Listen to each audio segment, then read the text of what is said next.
abot ang data! Defeat. GG, bro! Don't worry. Be only with Smart Power All 99. Hindi bitin with 10 gig data to power your games plus only Facebook or only TikTok. Load now. Foul! You know your scalp can get up to 5 times more dandruff? Get triple anti-dandruff power. Supercharged with Clear. Hey, you! Did you know men have 1.4 times weaker scalp? Get a shampoo that's 100% made for men. Supercharged with Clear. Enemy alert. Your scalp gets 1.5 times greasier, causing dandruff. Get triple anti-dandruff power. Supercharged with Clear. Stop and pull over. Your scalp gets 1.5 times sweatier.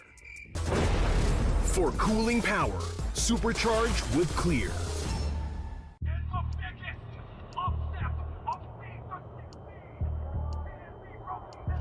Paano ko kaya sila masusuportahan ngayon ng mas maayos? Kailangan ko ba magpalit ng strategist? Nagagampanan ko kaya ng maayos ang role ko. Will I be able to meet their expectations? We have to prove them all wrong.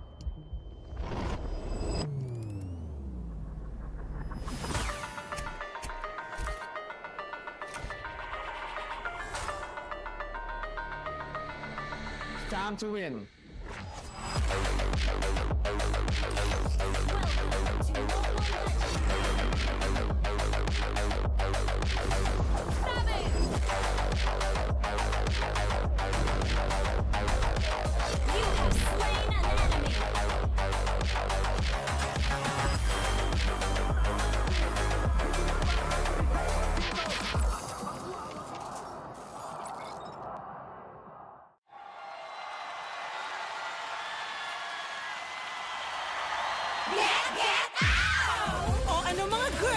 May bago na naman tayo, ha? Malamang matutuwa na naman ang mga bata at matatanda niyan! Get out! Maglaro tayo, di kami patatalo. Maski duo o trio, kahit 5 man pa kayo. Kahit pasabay-sabay, ang kalaban sasablay. Kung mag-rock ang pambilis, Sure na wipe out! Get out! pili na ng lane. At mag-pick ka na ng hero! Sa mid lane galingan mo. Pag nag-ulti, dapat sakto! Push na ang turret, ready to attack the Lord. Para ube, summer bonding na ng todo! Laro, laro, laro. Bilis, bilis, bilis. GG na sila.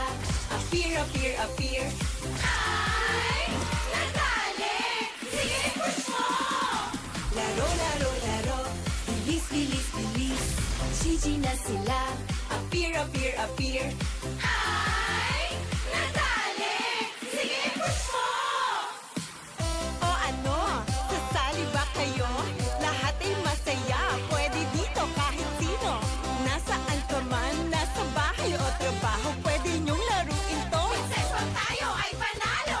Abilis sa beer, one hop, one court, one court, one hop, sa beer, appear. Abilis sa beer, one hop, one court, one court, one hop, sa beer, appear. Abilis sa beer, one hop, one court, one court, one hop, sa beer, appear. Abilis sa beer, one hop, one court, one court, one hop, sa beer, appear. Laro, laro, laro.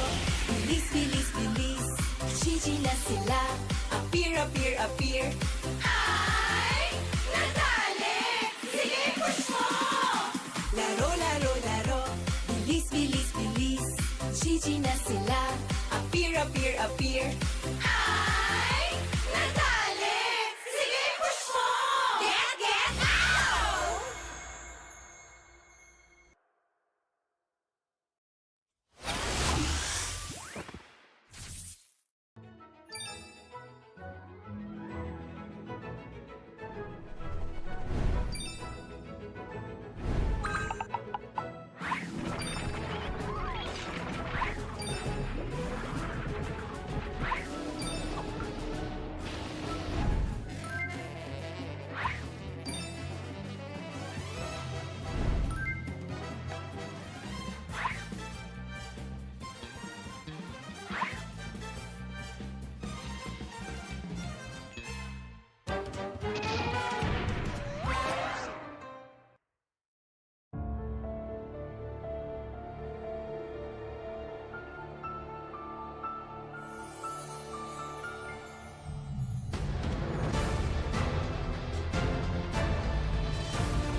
Usapang Meta for today's class. Excited na ako! Meta? May itatagos kaya?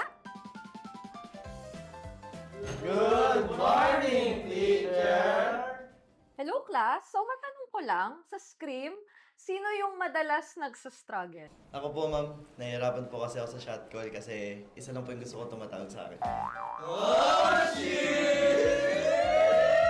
Teka class, tama! Importante ang comms, mapa in-game or relationship, di ba? Relate ka, ma'am? Secret! Anyway, next question tayo guys. Tingnan nyo itong draft. Sino dito yung nag-overcommit sa top lane? Uy, naku! Parang support ata yan, ma'am. Ay nako, bagsak ka sa counterplay. Huwag ka kasi clash ng clash kapag hindi ka pa crush. Este para iwas crash! Plus 5 points ka sa hugot, ma'am. Okay. That's all, class. See you tomorrow!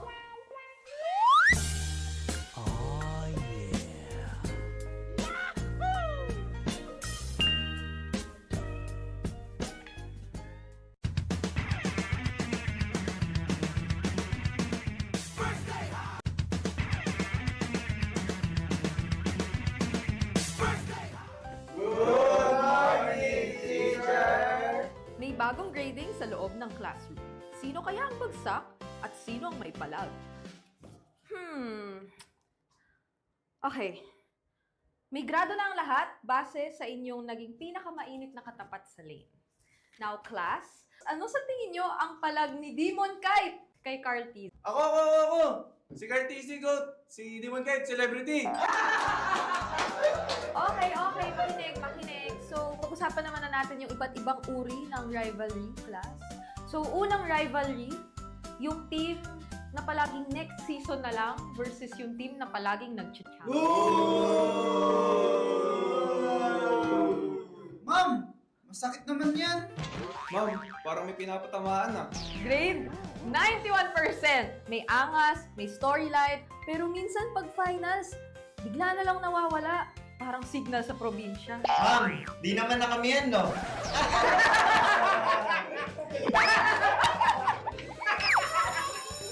that's all class. Don't forget to study your rivals kasi next week ay graded recitation na sa stage. Thank you, teacher!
Di abutan dito!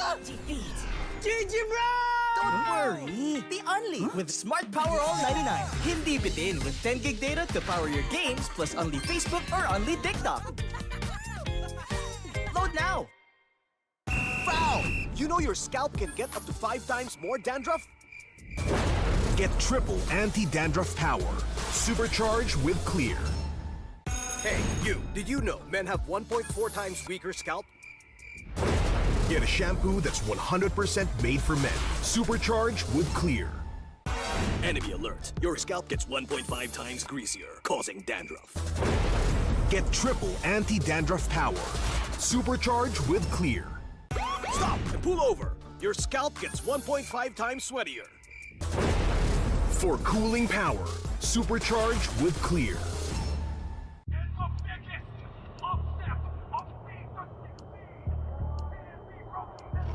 Paano ko kaya sila masusuportahan ngayon ng mas maayos? Kailangan ko ba magpalit ng strategist? Nagagampanan ko kaya ng maayos ang role ko. Will I be able to meet their expectations? We have to prove them all wrong.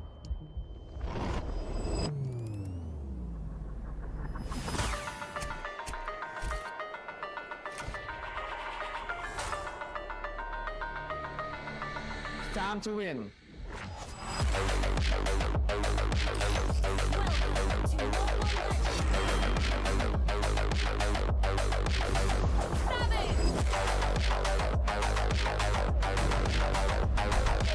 You have slain an enemy.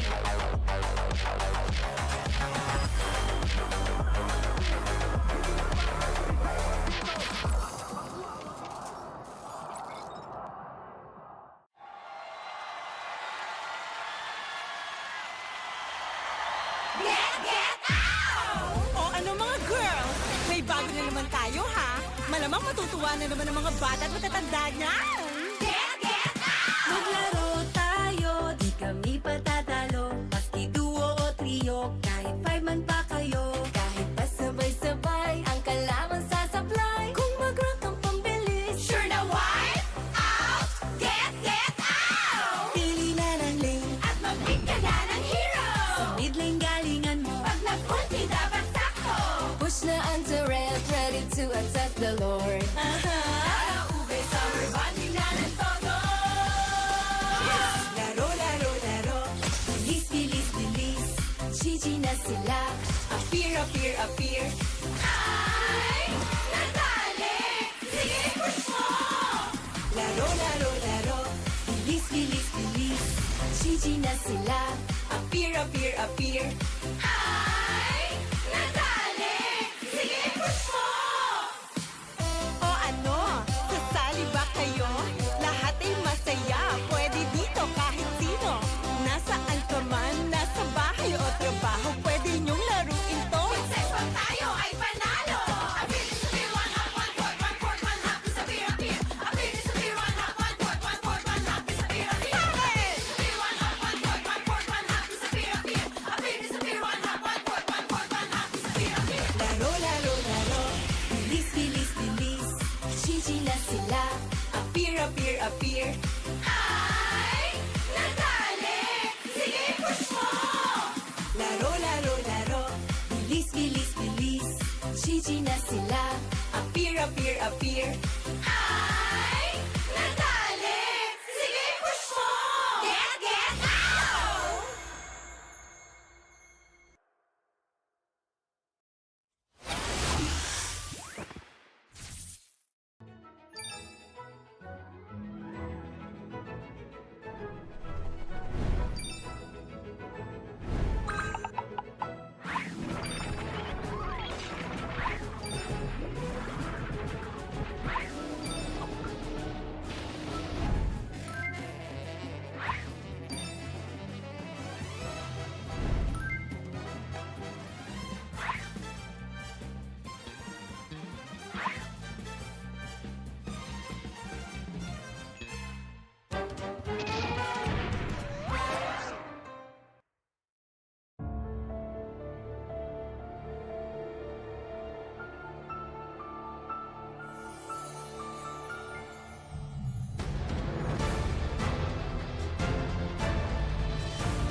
Usapang meta for today's class.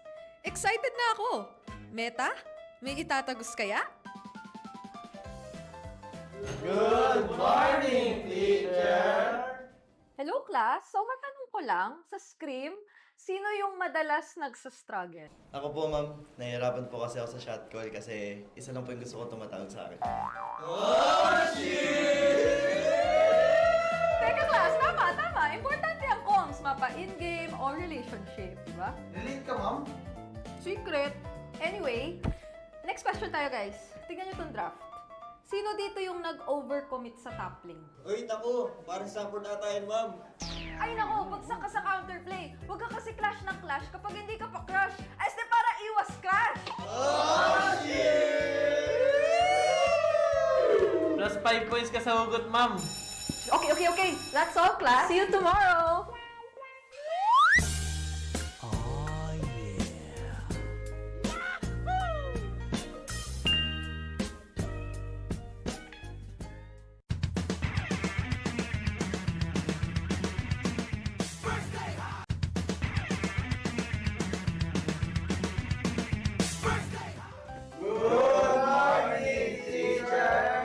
May bagong grading sa loob ng classroom.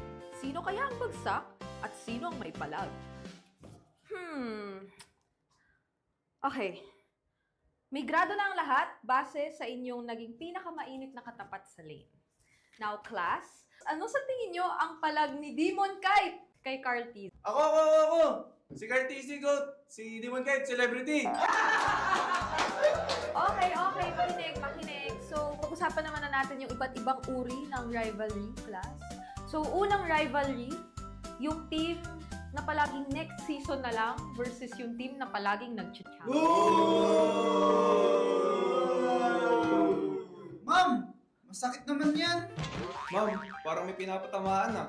Grade 91%. May angas, may storyline, pero minsan pag finals, bigla na lang nawawala. Parang signal sa probinsya. Ma'am, di naman na kami yan, no? Okay,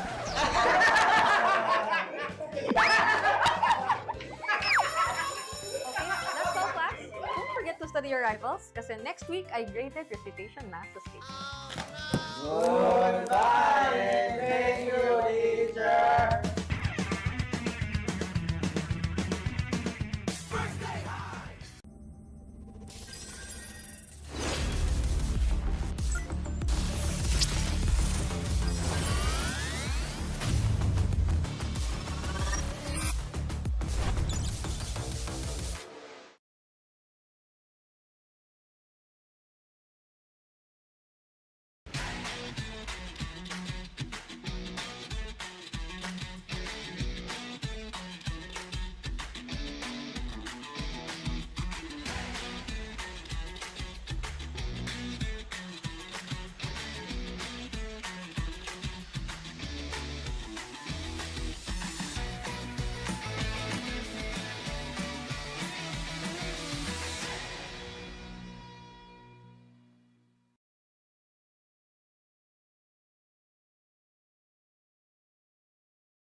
Di abutan dito!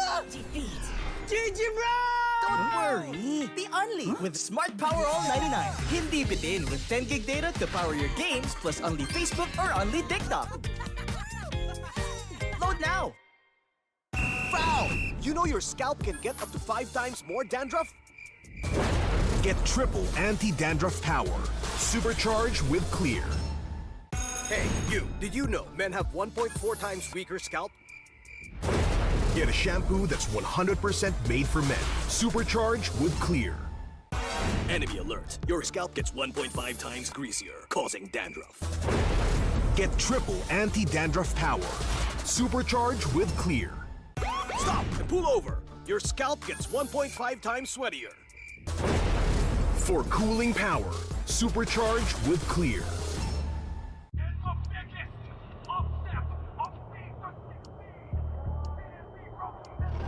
Paano ko kaya sila masusuportahan ngayon ng mas maayos? Kailangan ko ba magpalit ng strategist? Nagagampanan ko kaya ng maayos ang role ko? Will I be able to meet their expectations? We have to prove them all wrong.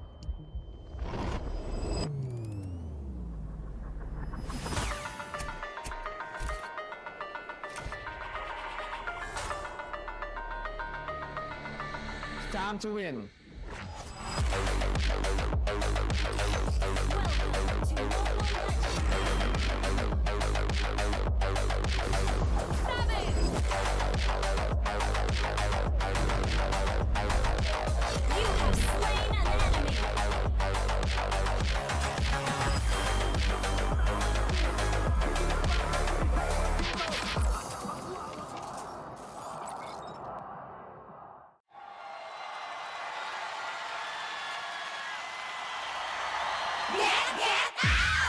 O ano mga girls, may bago na naman tayo ha?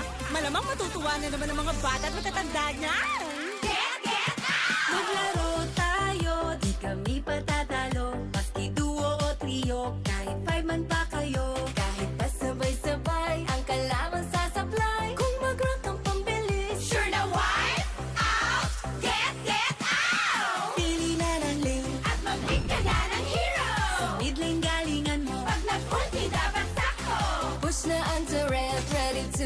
the Lord. Para ube, summer bonding na ng todo.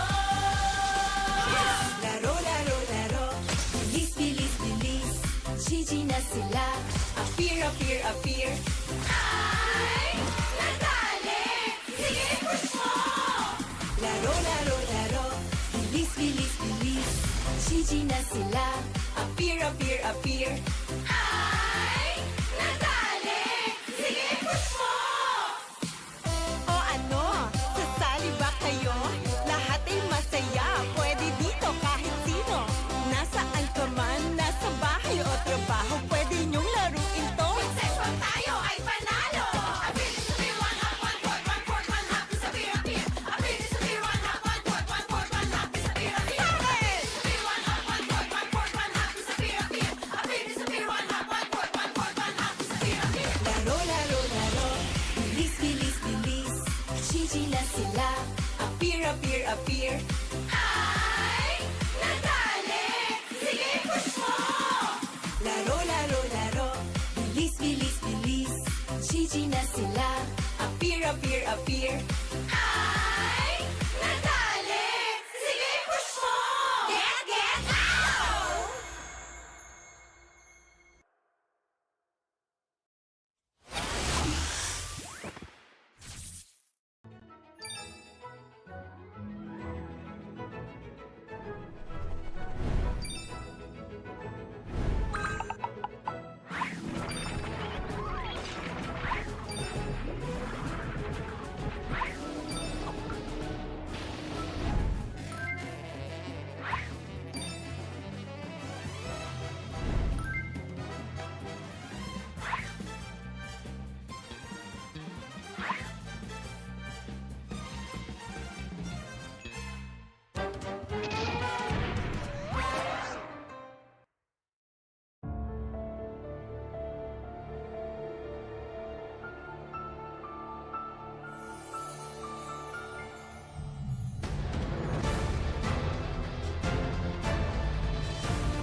Usapang meta for today's class. Excited na ako! Meta? May itatagos kaya?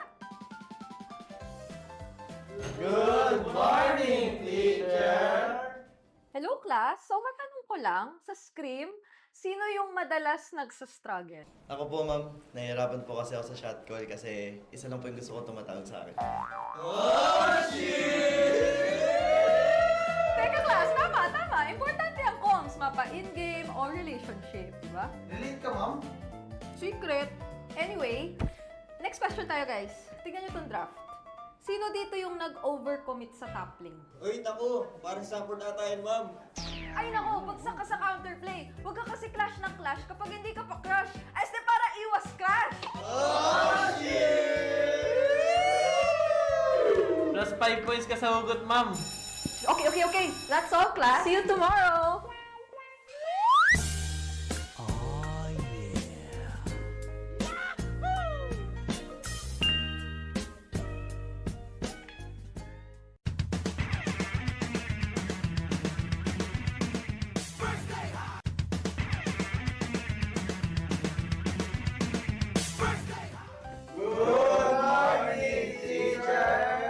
May bagong grading sa loob ng classroom. Sino kaya ang bagsak at sino ang may palag? Okay. May grado na ang lahat base sa inyong naging pinakamainit na katapat sa lane. Now, class, ano sa tingin nyo ang palag ni Demon Kite kay Carl T? Ako! Si Cartesi Goat, si Demon Kite, celebrity. Okay, pakinig. So, pag-usapan naman na natin yung iba't ibang uri ng rivalry, class. So, unang rivalry, yung team na palaging next season na lang versus yung team na palaging nag-champion. Ma'am! Masakit naman yan. Ma'am, parang may pinapatamaan ah. Grade 91%. May angas, may storyline, pero minsan pag finals, bigla na lang nawawala. Parang signal sa probinsya. Ma'am, di naman na kami yan, no? Okay,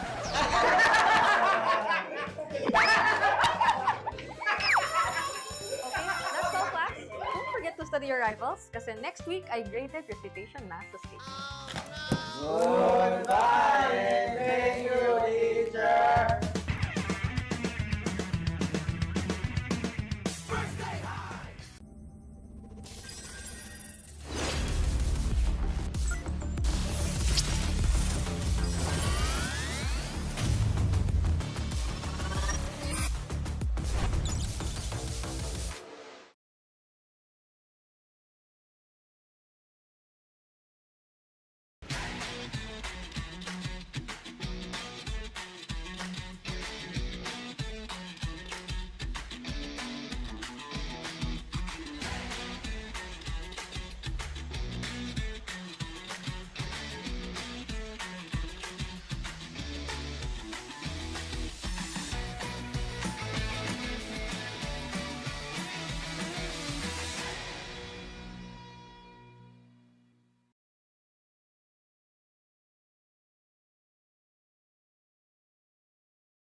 Di abutan dito!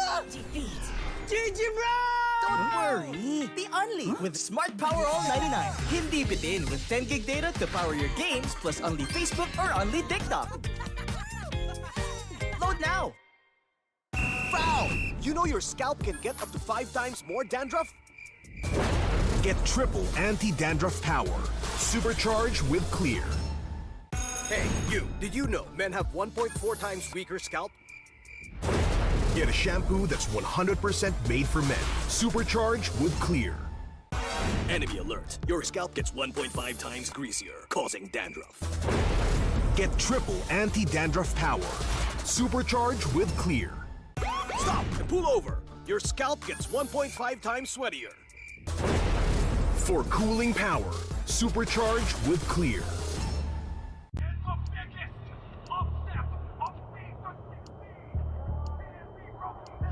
Paano ko kaya sila masusuportahan ngayon ng mas maayos? Kailangan ko ba magpalit ng strategies?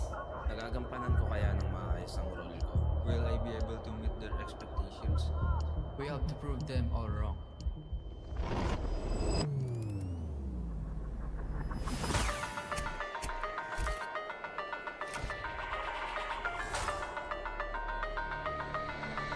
Time to win.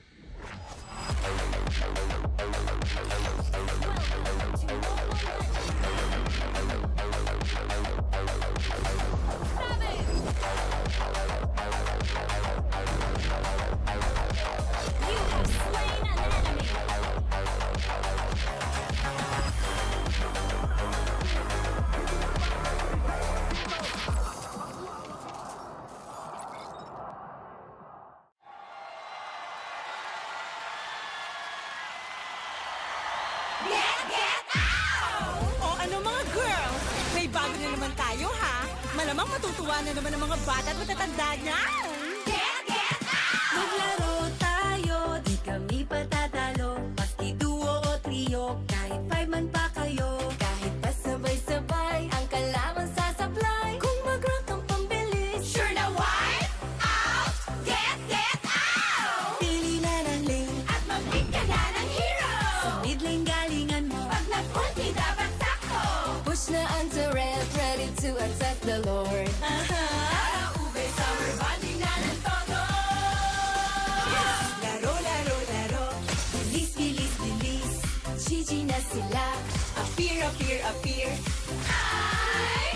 Nadali! Sige, push mo! Laro, laro, laro. Bilis, bilis, bilis. GG na sila. Appear, appear, appear. Ay! Nadali! Sige, push mo!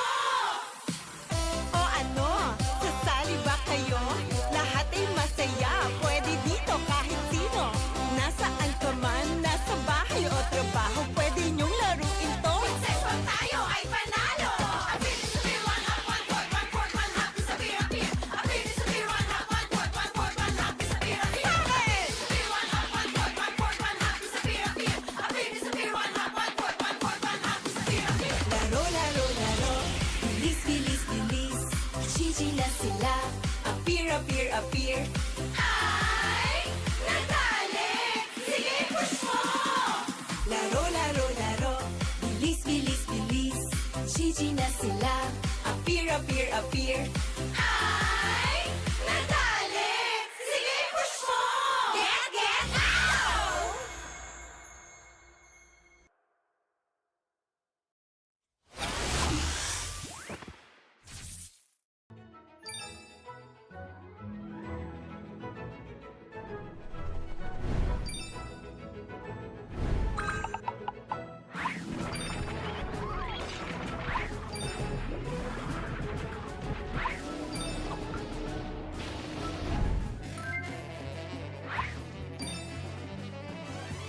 wala pang meta for today's class.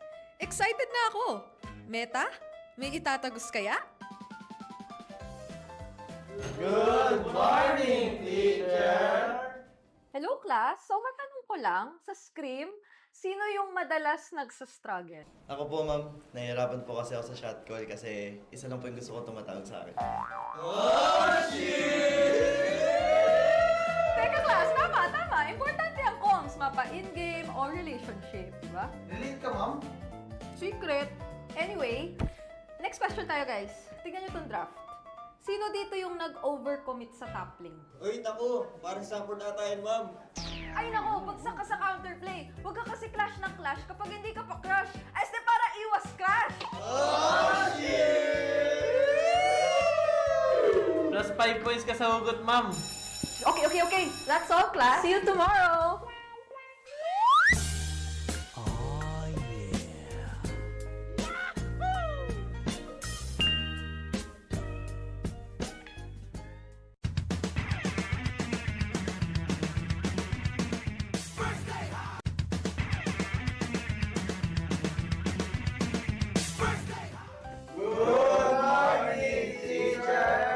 May bagong grading sa loob ng classroom.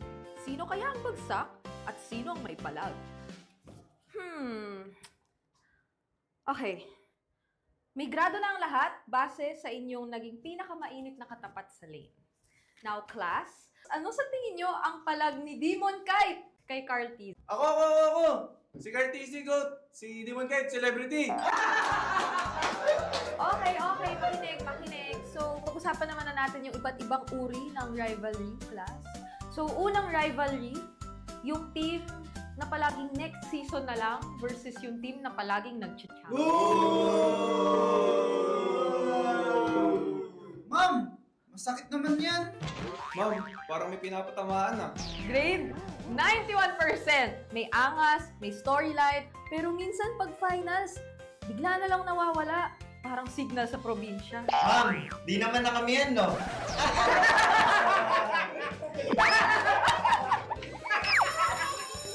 that's all class. Don't forget to study your rivals kasi next week ay graded recitation na sa stage. Goodbye and thank you, teacher!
Di abutan dito!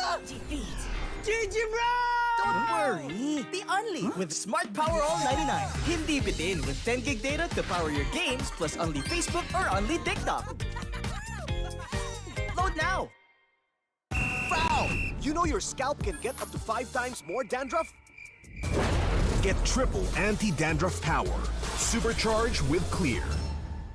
Hey, you! Did you know men have 1.4 times weaker scalp? Get a shampoo that's 100% made for men. Supercharged with Clear. Enemy alert. Your scalp gets 1.5 times greasier, causing dandruff. Get triple anti-dandruff power. Supercharged with Clear. Stop and pull over. Your scalp gets 1.5 times sweatier. For cooling power.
with your rivals kasi next week ay graded recitation math sa stage.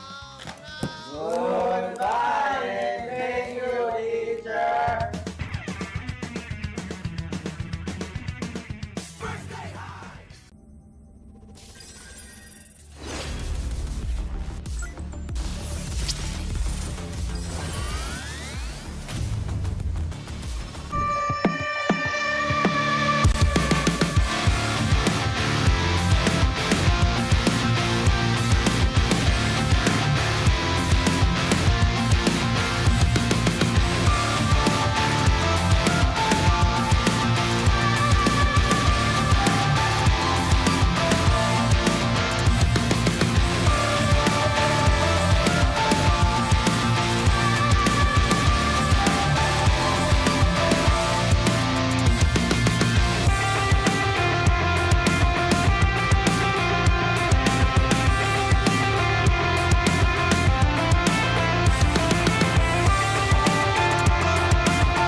season of MPL Philippines is brought to you by the following sponsors.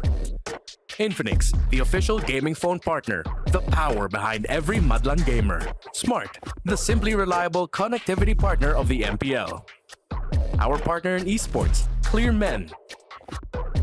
And our strategic partners, TT Racing, Ferry, and SIP.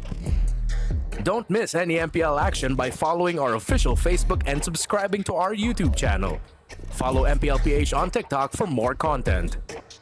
Experience the lakas ng Pinas of MPL PH Season 17 live at Victoria Sports Tower. Grab your tickets now via the official MPL PH website. MPL Philippines is monitored and supervised by the Games and Amusement Board.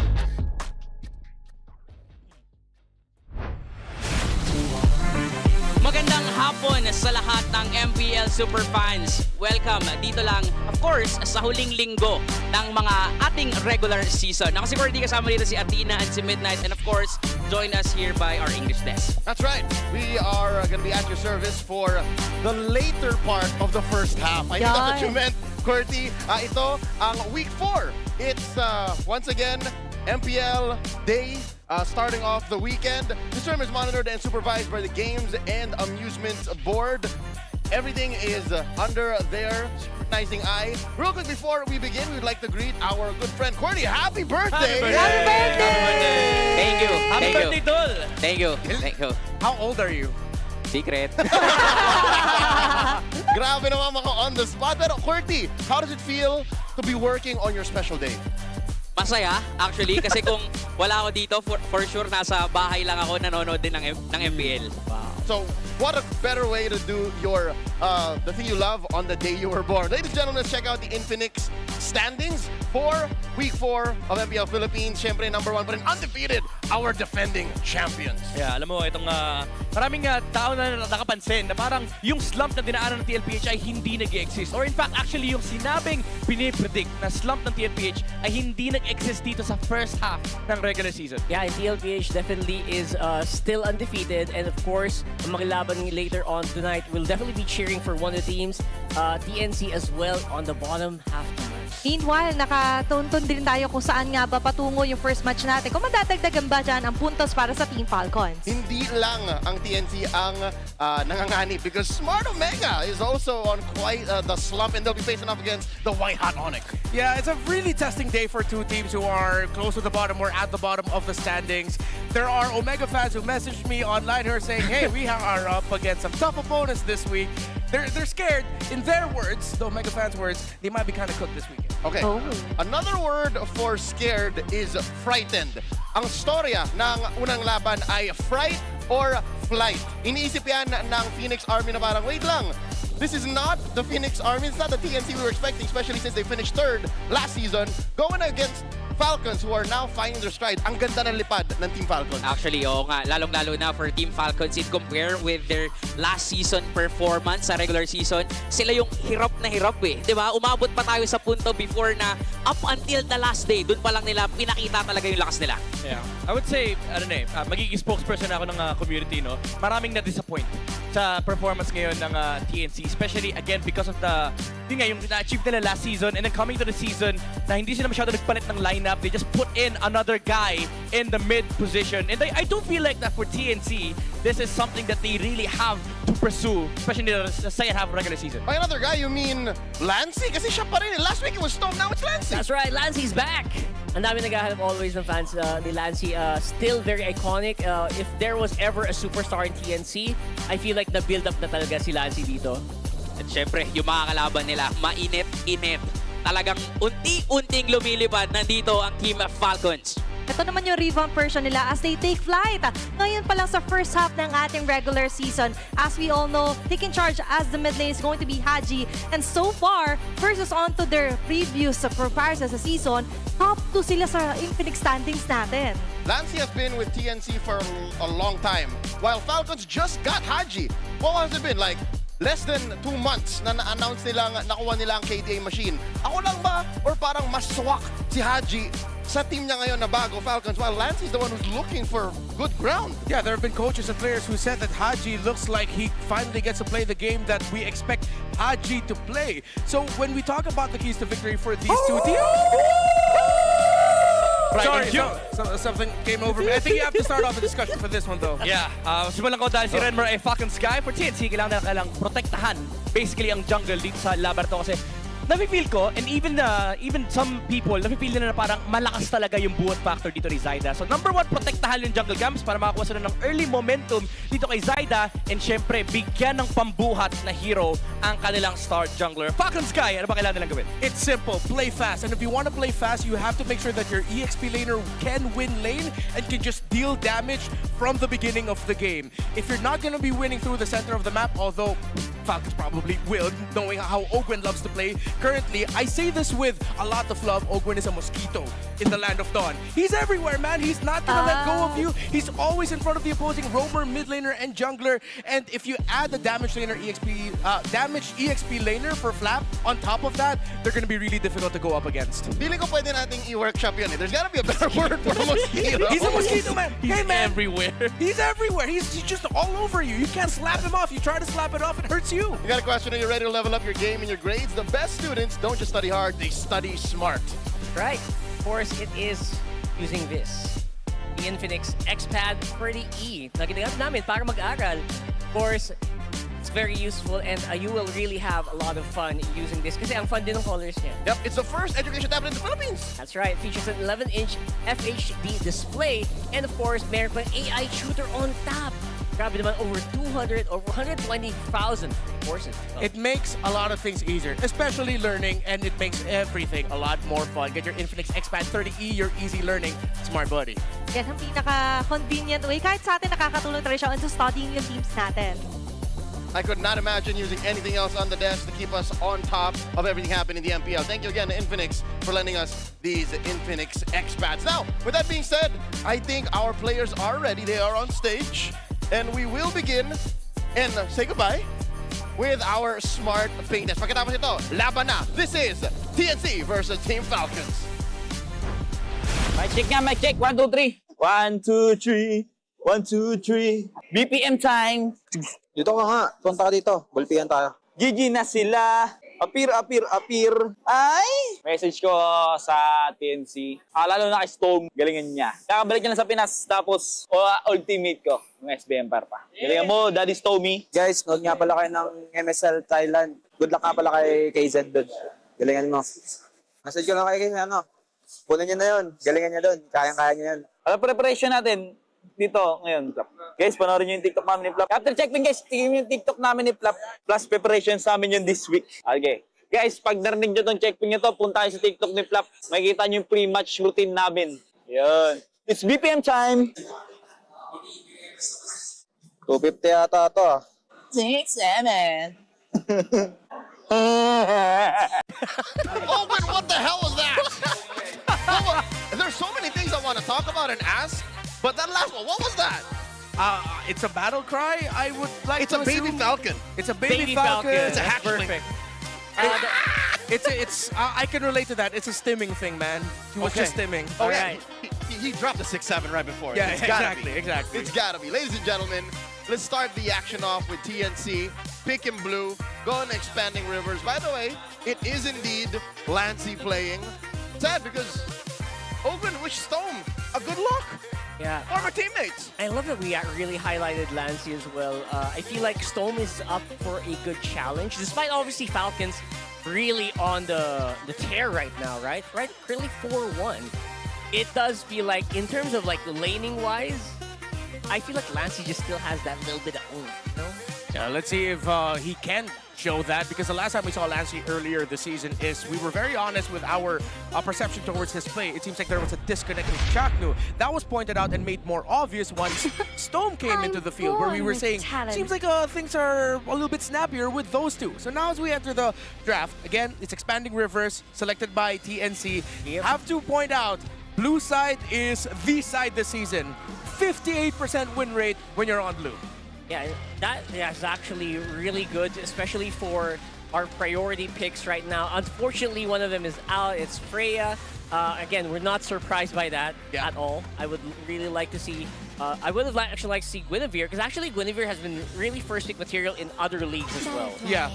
Right now, though, TNC, I think either they're gonna pick the Suyo themselves as a surprise first pick, or you ban it out. You've already taken out Baksha Gwyn. I think it's well-deserved going up against Kyle to take out another jungler, take out the busted Suyo pick, and expect that the Harley might come through for them if you're not gonna first pick it yourself, TNC. But it's so hard to attack Kyle when his hero pool and what he brings to the table isn't exactly what makes Falcons tick. Falcons is touted as the #1 macro team in the league right now, and by trying to cut down those utility junglers, I don't think that solves the problem. I think it just makes it easier to hit one part of the map, but everywhere else, all you see is green. I actually agree. A common denominator for these two junglers as well, the Fanny, is being left open right now. Yeah, that's scary. Leomord is even troublesome. Yeah. They could snowball. They could turn themselves into a fighting team. Yeah. That's why when it comes to taking out the junglers, you want to make it easier for yourself. You said it yourself. Like, it makes it easier at a certain degree, but then there's other things you have to watch out for. At least with the bans, you've already thought about the jungler. And so have Falcons. They took away the Fanny that was mentioned here by Rockhard.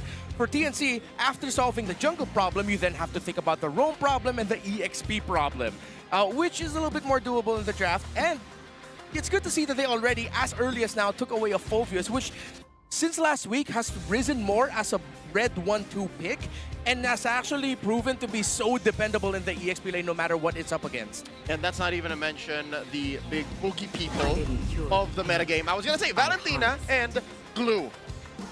Glue, especially in the hands of Ogwyn, has been a menace, sinister. It's been downright evil. It's a perfect hero for him, to be honest, if he's gonna go full mosquito mode. I thought Marcel was the mosquito. That too. Marcel is a mosquito, but then Ogwyn as a whole, his playstyle, again, I say this lovingly, is a mosquito. And there it is! There it is. He gets his mosquito pick and the Marcel, and then it's a Suyo at the same time. This should make roam mid trio matchups very difficult for TNC. So now I'm really just trying to think of what else they have in store and what they were thinking of in terms of giving up that Suyo. Yeah, especially me, I feel like I have really underestimated the Suyo, especially in lineups that don't really have that good range. Yeah. I keep thinking, what's that Suyo gonna do with the ulti? Just freeze people? And then I realized when I see so many games, oh my god, it's such a good zoning tool. Apparently, yes. That is exactly what I'm going to do, Rockhard, and we're going to win. It's amazing. Yeah, it's actually amazing. And speaking of gold right now, no gold laners actually still picked up. Yeah. So they get some banned. Yeah. I think they're both going to wait for their gold laner picks in the second phase. Frey has a gold lane pick. Yeah. That's one. That's one ban. One ban, yeah. Kinda. I appreciate the Sora coming in a little bit easier, a little bit earlier, excuse me, for TNC, but Falcons can easily just answer that with an Arlot, a Lapu-Lapu, and you should all be fine. You don't need to rush your EXP now. Mid would be good, I think, for Haji. If they want to rotate fast, I wouldn't mind Farsa. I know I've been saying Zetian for the longest time, but I think Farsa and Marcel just have a really dangerous combination together. But instead of the mid, answer. Yeah, it's the Arlot that was mentioned earlier, and it comes in earlier in the first phase. All right, so at this point, I feel like gold laners are next on the chopping block. For sure, Carry and Claude are still pretty much in consideration here. Yeah. More Claude maybe for Falcons for me. Yeah. I feel like it's a perfect hero for Super Marco. I mean, Carry is as well. But I think they do good with the Yi Sun-shin as well. Super Marco played the Yi Sun-shin last week. Oh man, I would love. We actually had like a conversation for Yi Sun-shin maybe later. Yeah. Later on today. And but, it's such a perfect macro gold laner for the macro team of the league. Yeah. There were some people who weren't that fond of the performance of Super Marco on the Yi Sun-shin though, mainly because people feel like it's not a pick for him. When we think of Super Marco, we think carry. Yi Sun-shin is one of the most utility gold laners that you can pick up. Granted, it's really good utility that stops a lot of things. The vision provided by the Mountain Shocker and the eventual stun with the bow toss alongside the AoE damage. So I get why people would like to not see Super Marco as much on the YSS, but I would agree with the table here. A YSS would actually be really good right now. You gotta see big picture. Don't zone in on the bulletproof. That's not all he brings to the table. There's so much more to it. Kimmy, taken out, still no mid laner for Team Falcons. I kind of really agree as well with this ban. They actually might ban another mid laner here for TNC because they're so physical focused right now. They kind of balance it out. Lilia is like a last resort for me. I really like the Zetian or the Farsa here for them. I think Farsa ban would be warranted if you're TNC. You take out the Kimmy because of the annoying pokes that could be dished out by the Marcel plus Kimmy together. The other lineup that could do that is a Farsa Marcel. Yes, Zetian can do that as well, but at the same time, if you don't want to have the faster rotation provided by the Farsa, right now it's looking like you're going to be slower on the rotate, so you just take out the Farsa. There it is. Beautiful. But yeah, that just makes it. It doesn't. I don't think it makes it hard for Haji to pick it. This guy's one of the most decorated players, one of the most versatile players in the league. They're gonna be able to come up with something anyway. There was a weird ban that came out last week. I think it was Omega that banned it out, but they were on the red side. It was a Selena. And looking at the lineups right now, if there's something Falcons want to show that might surprise, I think a Selena would be okay. You have the traps, you have the vision, the game-changing Abyssal Arrow paired up with the Marcel. Since the Marcel's always fronting anyway, it might be easier to land Abyssal Arrows. Again, it's more of a conspiracy tinfoil pick, though. Also kind of denies the Valentina good ultimate steal. Yeah. At this point, what do you want? Final Slash or a Golden Hour? Yeah. The revert to a Lily, I think they just needed more reliable damage. You know what I feel like I agree so much with that. The traps would actually disable or kind of just disable the assassinations of the Harem. Oh! They still have Ace and Shin! And of course, lock in a fast rotating roamer, affectionately called Halid by Coach Aldo. What? Halid? Halid. That's a correct pronunciation? No, that's how he says it. Yeah. I think the Lilia pickup, they decided to go for that because they expected the Khalid to come through. We said earlier in the draft that TNC are looking slower on the rotate right now. The Khalid instantly solves that. That's why also Falcons took out the Kalea and the Hilda earlier on, and then they get the YSS. So the damage profile of the Lilia, if Haji places how Super Frizz played it last week, wherein he's placing the glue, the essence right under the tower, it's actually going to be hard to rotate out. Great pickup on the Granger. Falcons needed a little bit more range because it's very close to mid-range with the first 4 picks. The Granger added that much-needed long-range presence. Super fans, scan the QR code and correctly predict the match winner. This is your chance to win 1,000 MOBB diamonds. I suggest you do it now because Minato and Itachi are just about to get on out of here. Ladies and gentlemen, a quick look at the Super fans prediction. This is a fair prediction, I'd say. 35 to 65. That's a good chunk of the loyal TNC Pro Team fan base. Yeah, considering like their standings, the standings discrepancy right now, I would say that's actually very generous. It's optimistic. Yeah, it's optimistic. There you go. Yeah. Speaking of optimism, look at the lineup ratings looking so much better here for TNC. The map belongs to them. Yeah, and with Benny Cutie on this YSS, my question is this a game where Benny Cutie is finally going to show up? We were just saying earlier, this is more of the utility-minded gold laner. Again, it's really good utility. Let's see, though, how much value Benny Cutie can bring with his YSS, considering the last time we saw it, it wasn't that much. Game 1 in the Soar Opera, the Phoenix versus the Falcons, facing off for the first time in the first half of the regular season. Look how deep the Mamba goes. That is so deep, and we're talking about the Mamba. People online have really been itching more from this guy. Are we really hoping for more. Are we And he's doing it. He's trying to do it. Rose-coated glasses, rose-tinted glasses when we talk about the Mamba. I guess most people are, right? I guess it's because of very fond memories. He's still entertaining. Of stuff that he does. But yeah, I mean, results need to speak. Right now, Chaknudo is trying to stay alive. Of course, we'll have Quicksand Guard for safety. But Kyle is very close by. Yeah. So Kyle actually let go of the Golem there because he realized that, wait, with the Litho spawning here, it looks like Zyda isn't even continuing his own rotates. He's right here. Okay, it's not really a delay. I can let go of this, jump on Chaknu, and see what I can get out of it. And then, if I'm not mistaken, he also got the Litho. So that was a really quick little decision, but it worked out really well for Kyle. Yeah. Counter rotations, interacting with each other. How about that gold lane situation? So far, in about a minute and a half, is this Granger paying off? Because I think Marco was just skittish to play the Claude. He could not play. Claude is just the weakest laner right now. Yeah. Claude has a lot of difficulties as well, as we've seen all throughout the season with the matchup of the Claude and the YSS. So he decided to play for range. And again, that's what Falcons was looking for, range. Right, TNC grouping up. It's only Zyda with the Deadly Magic, though I don't think they're going to pull the trigger quite yet. But the turtle is coming up. There's no waiting. for the purple, it looks like Falcons are being kept on their toes here by TNC very severely. Chakno in their faces as well. Yeah, aggressive 4-man rotations by TNC is actually making this Marcel play a little bit safer. Right up on front, and Free Martini with a thunderform. It's first blood over into Ogwin. FlapTZ uses the flicker and gets that kill as well. Small consolation prize, pays for his life with it. The dangerous 3-Mar coming in, helping TNC score a turtle and 3 kills on top. Yeah, and now the risk is that they might lose the purple buff here of Kyle. Haji already forced the black shoes. There you go. That's one of the big reasons why you pick up that Lilia save you from the black shoes, Chaknu. That made something happen, but then again, that's the TNC aggression that I'm starting to really love. Yeah, and it's that aggression, it's those rotations that are catching Falcons off guard.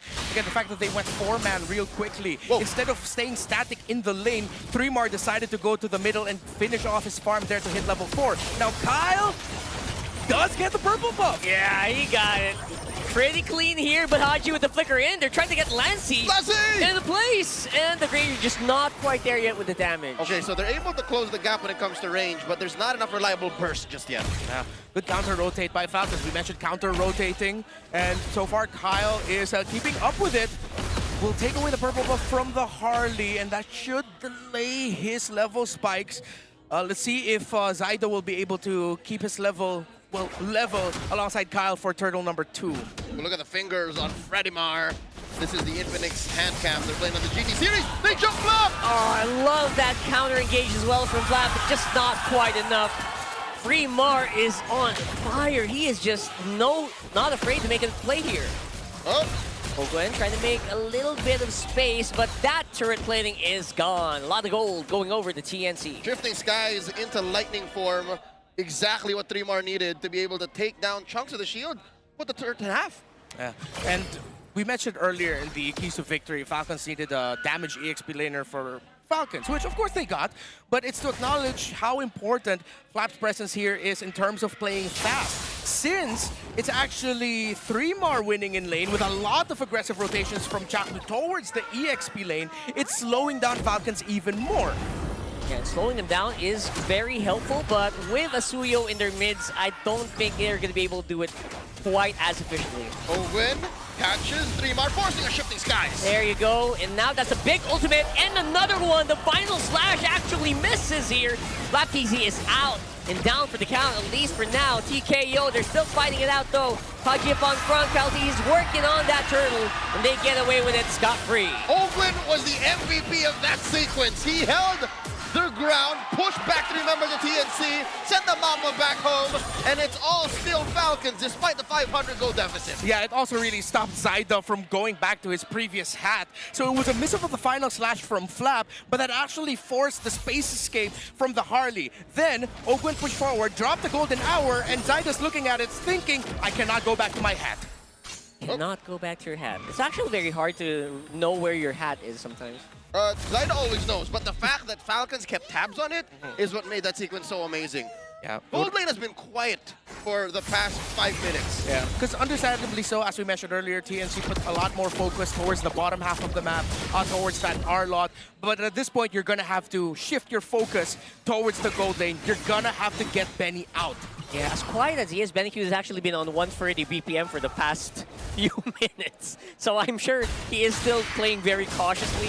And he's probably thankful that there's a lot of action on the bottom side of the map. That just means they're safer up there. That's right. Real quick, check in on how they're doing. He has a Hunter Strike on his way to his... Oh, hold up. Is that a Skype dealer he's trying to build? For who? For who? For Benny. Yeah, it's looking like it. Whoa, wait! Oh, that's going to be Insanity here.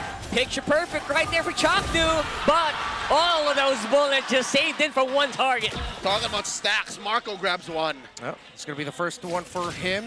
Oh, no, there it is. Skybracer already for Benny. Oh, he already traceless out. But the other members of Falcons are not close enough to capitalize on that. So 18 seconds here, heading into the turtle. It's still a slight lead for Kyle in terms of the level. Just a 1. Seems Zyda can hit level 10. Oh! Lancey, black shoes in a really bad spot. Whoa. Luckily, still has a flicker. Gets it on out of there. The Phoenix Army missed Lancey. That's a highlight for sure. He got a lot of resources from him, was forced out. But at least he didn't give a kill, and now both junglers are level, both at level 10. Absolutely still alive here is, of course, Haji with original black shoes. Maybe they can make something happen. That's all up to Ogwin right now. Has vision on Saida. Playing man-to-man on Chaknu. Chaknu around half here as Streamar dives in. Oh, it's a final slash! Beautiful final slash here, but look at Fremar, just no fear to fight. The 5-man of Falcons. Up on front is Ogwin with the flicker. There you go, all of them stacked up. Chaknu is erased. Deleted. Another stack for Marco. Oh, unfortunate. 3-mar the moment that he used his ultimate. That was a go sign for Falcons. Yep, Ogwin right now absorbing a lot. He's giving so much information. Inside the with a retribution steal. Oh, it wasn't even retri. He didn't use it. I think that was just from the cards. What? And card trick. Yeah, amazing. That's it. He didn't even retri. That's insane. Oh my lord, in comes the danger Streamar. And of course, Haji pays the price. Fremar is all over them right now. But here comes a re-engage from Falcons. Final slash. And again, the black shoes just keeping Lancy alive. Flap walks away with a sliver of health as Ogwin holds the line. Gentlemen, is it too early to say that this might be the TNC we missed since Cuneta? Definitely. This is the TNC we're looking for. A 3-mar, much more active and efficient. He made up for the fact that it was him using his ultimate after Chaknu was brought down low by Falcons after that final slash that called for Falcons to go for the fight, to commit that golden hour and finish off the Cal lead. We thought Falcons would get the turtle, but then a miraculous last hit from Zydus Harley secured that. And then they made an even better call. Continue that momentum into the purple buff and apply pressure there. They took down Kyle. They were able to, if I'm not mistaken, they took the buff. Did they? Or was that Kyle? Well, the matter is, Falcons ended up losing big after losing the turtle. Yeah, very, very bigly. I like that as well, that we're not even seeing Benny Cutie that much yet. Nope.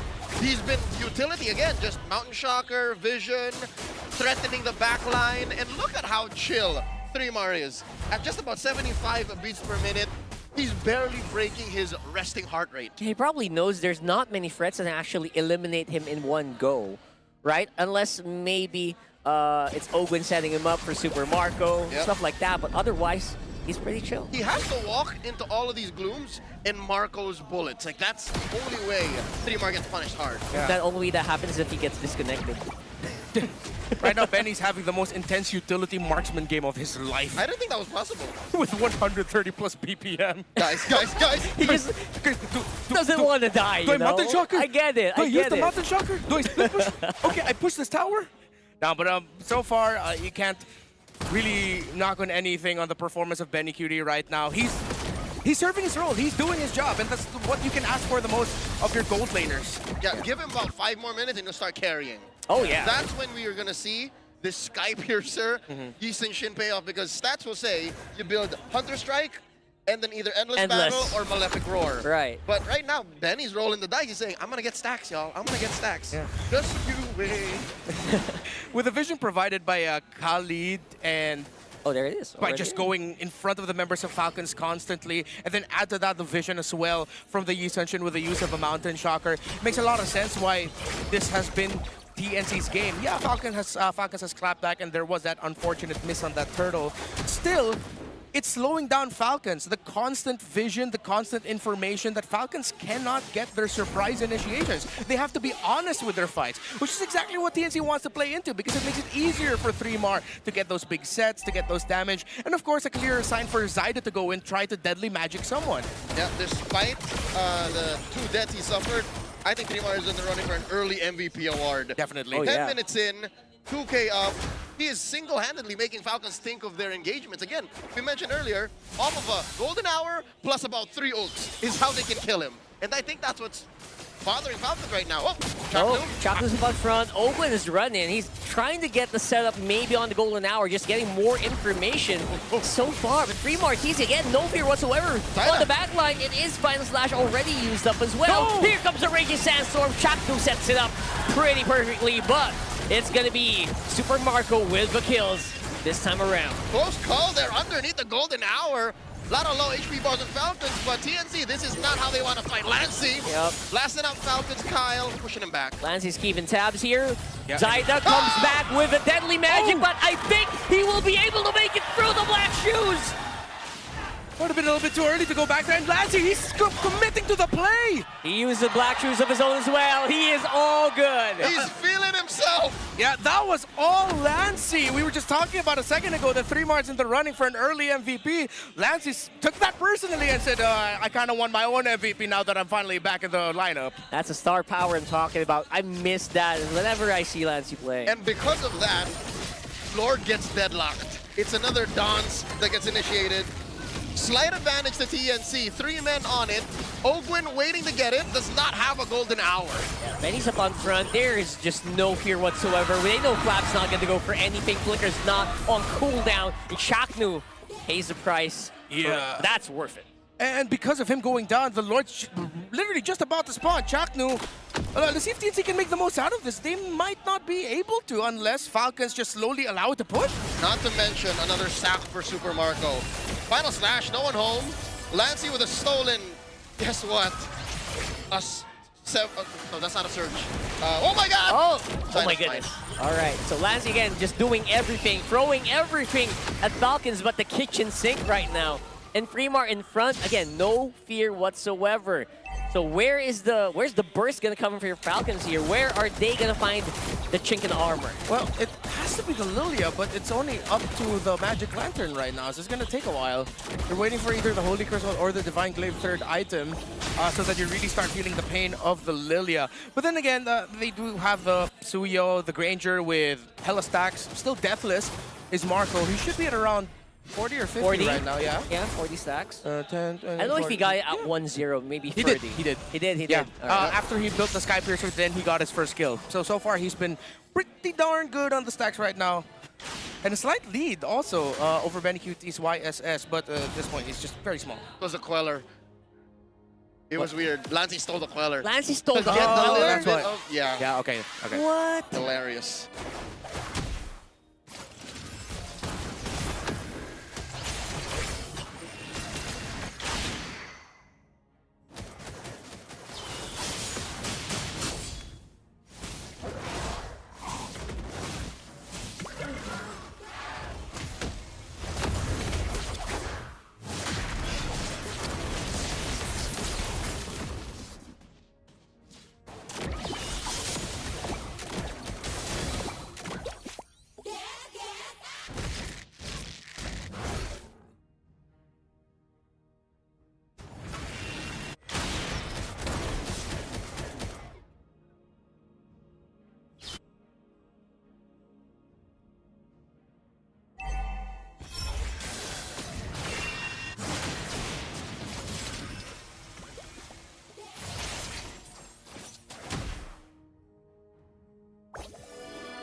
Falcons sa pinakalikod ng mga matake at side with a Lord Steel. It's going to be a win para dito sa PSC.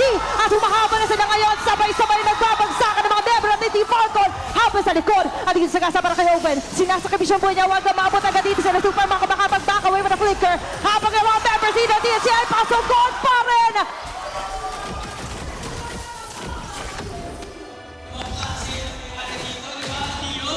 Iba, Dahil first time ever, we're doing a 6-man dance!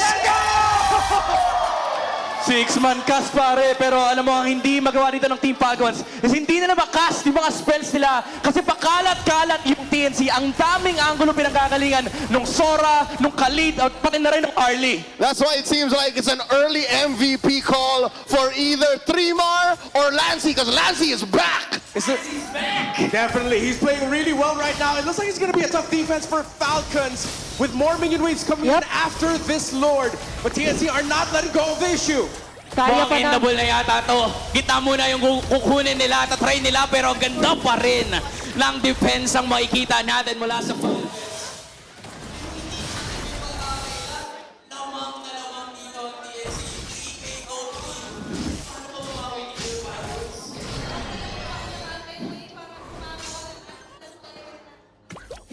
Right now, Falcons are just looking to get resources on their table. And this is what we were saying earlier in the English broadcast. Haji's just waiting for the Divine Glaive to come in. He decides to build it as the 4th item after the Blood Wings. Now, we were asking earlier, where will the damage of Falcons be coming from? It has to be coming out of that Lilia, and Falcons needs it now.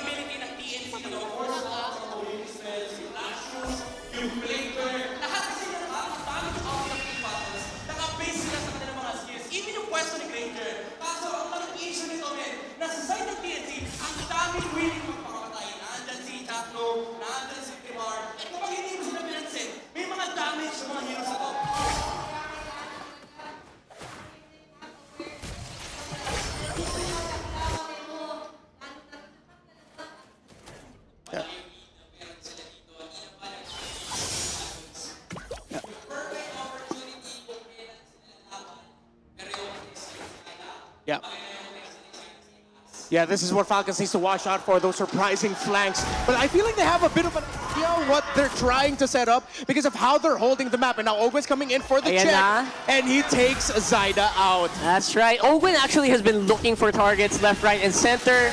It just so happens that, you know what? TNC is doing such a phenomenal job. Ang hirap ding hulihin, of course, ng Harley na yan. Okay. Oh, Flap, playing footsies with Trimar. A lot of damage. Okay, nagsisimula naman agad sila dito ng mga attempts. Kaso nga lang ang TNC, sobrang ilap nila sa mapa. Okay, Lord spawning upper quarter.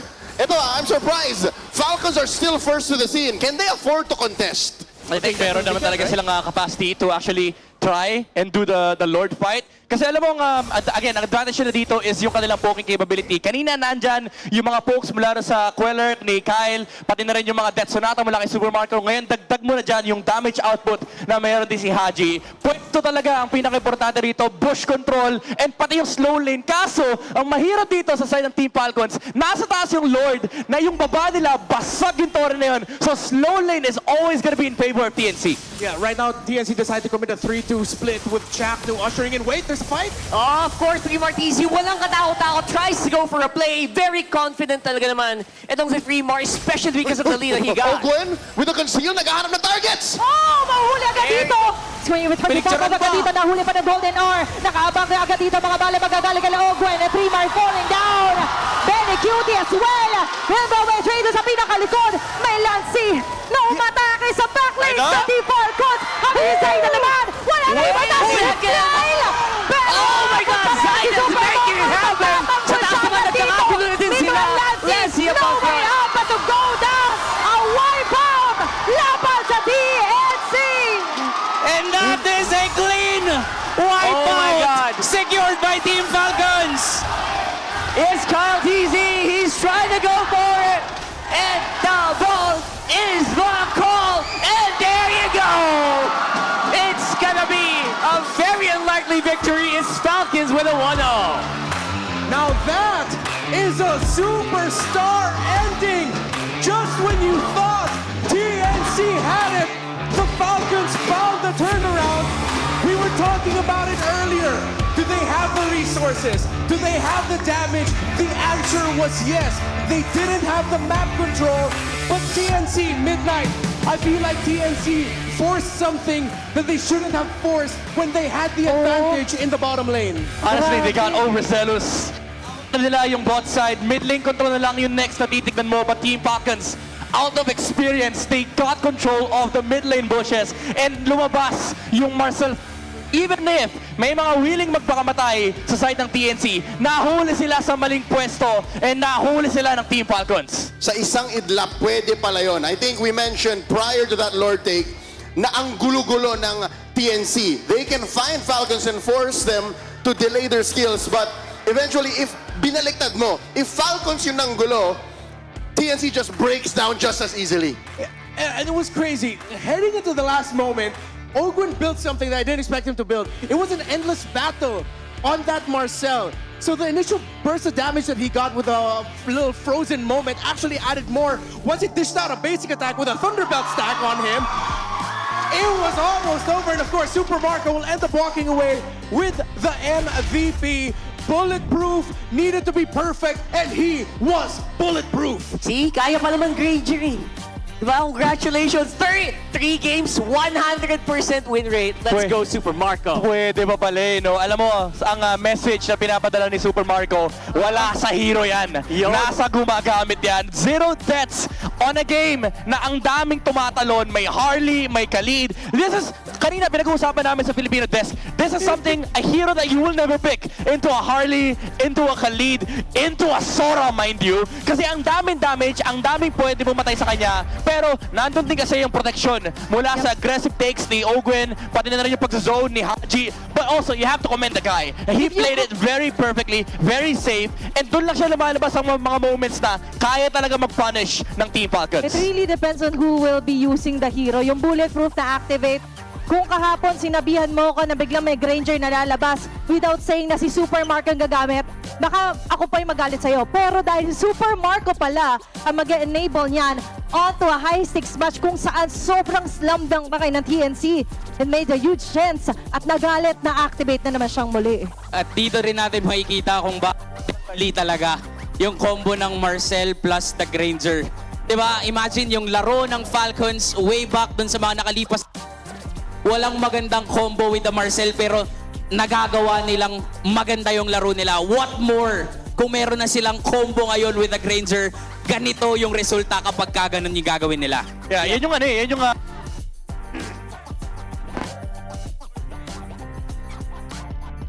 and pati na rin ng Granger, akala nila parang safe yung kanilang team fight, and nakita naman natin dito sa replay. Kaso, hindi lang yung ulti, hindi lang yung golden. Alright, actually yung platinum snap lang, yung ma-hold ka ng mabilis by Marcel. Kahit ilang millisecond lang yun, enough yun para ma-lockdown ka for the damage to come through from the Death Sonata as well as the other damage mula dito kay Haji, mula kay Kyle with the Queller. And yun yung naging issue for TNC. Parang instead na sila yung napapunish, sila yung napunish sa late game.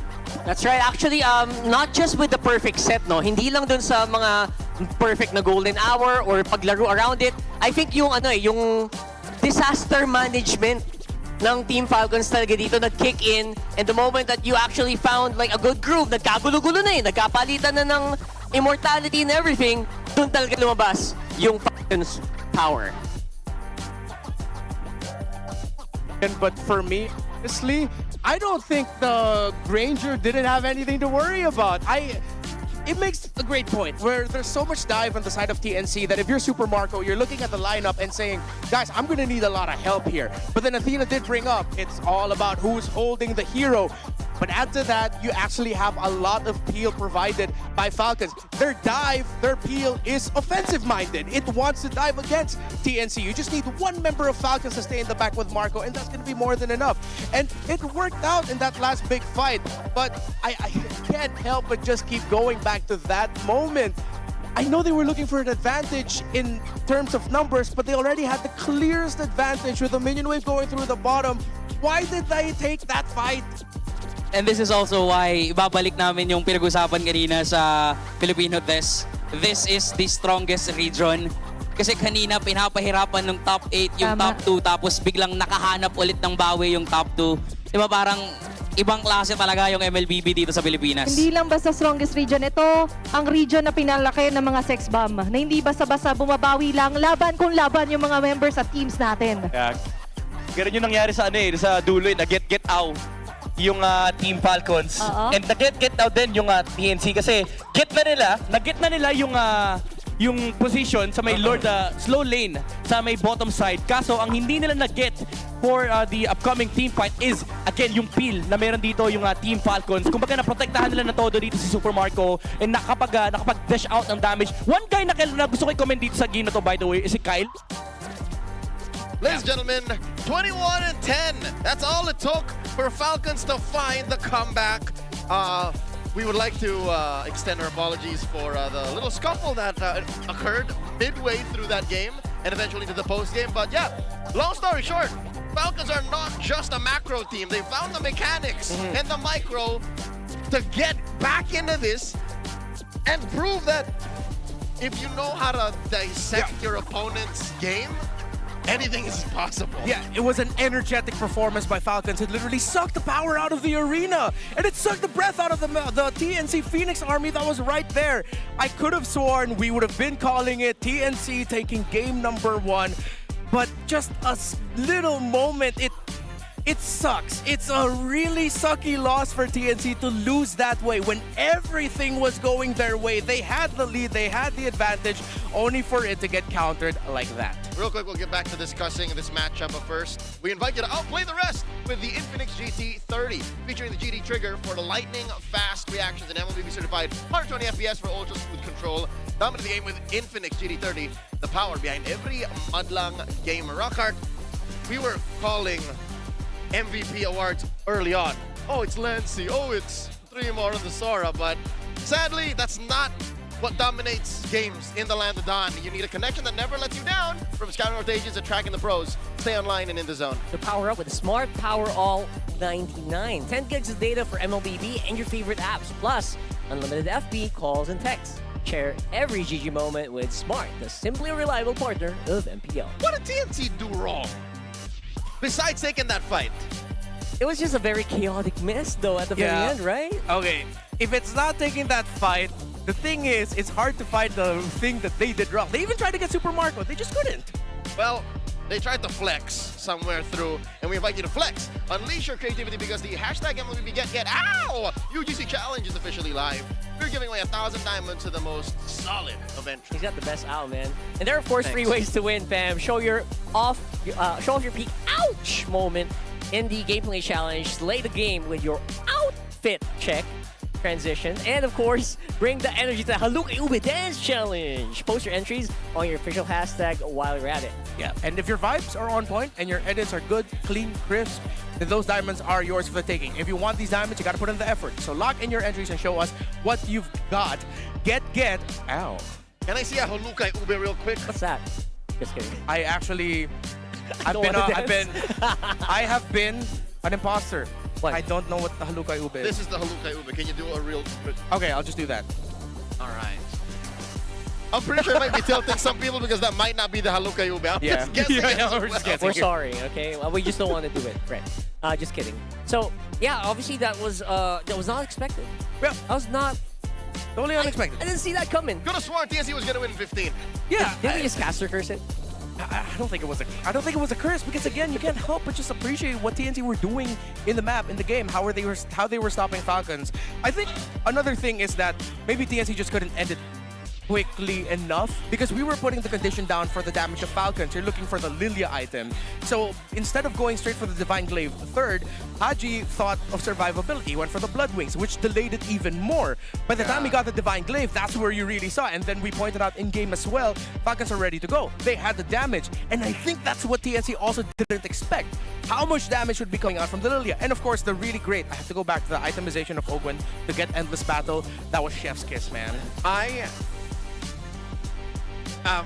Just feeling a influx of emotions. It's so weird because oh man, it's good to see Benny Cutie back on back in a position where he can affect the map, and he was this close to actually dethroning Super Marco from sitting on the golden throne. Like, this is the golden royal. We're trying to name the new best gold laner in the league, and Marco's been sitting pretty for 2 weeks now.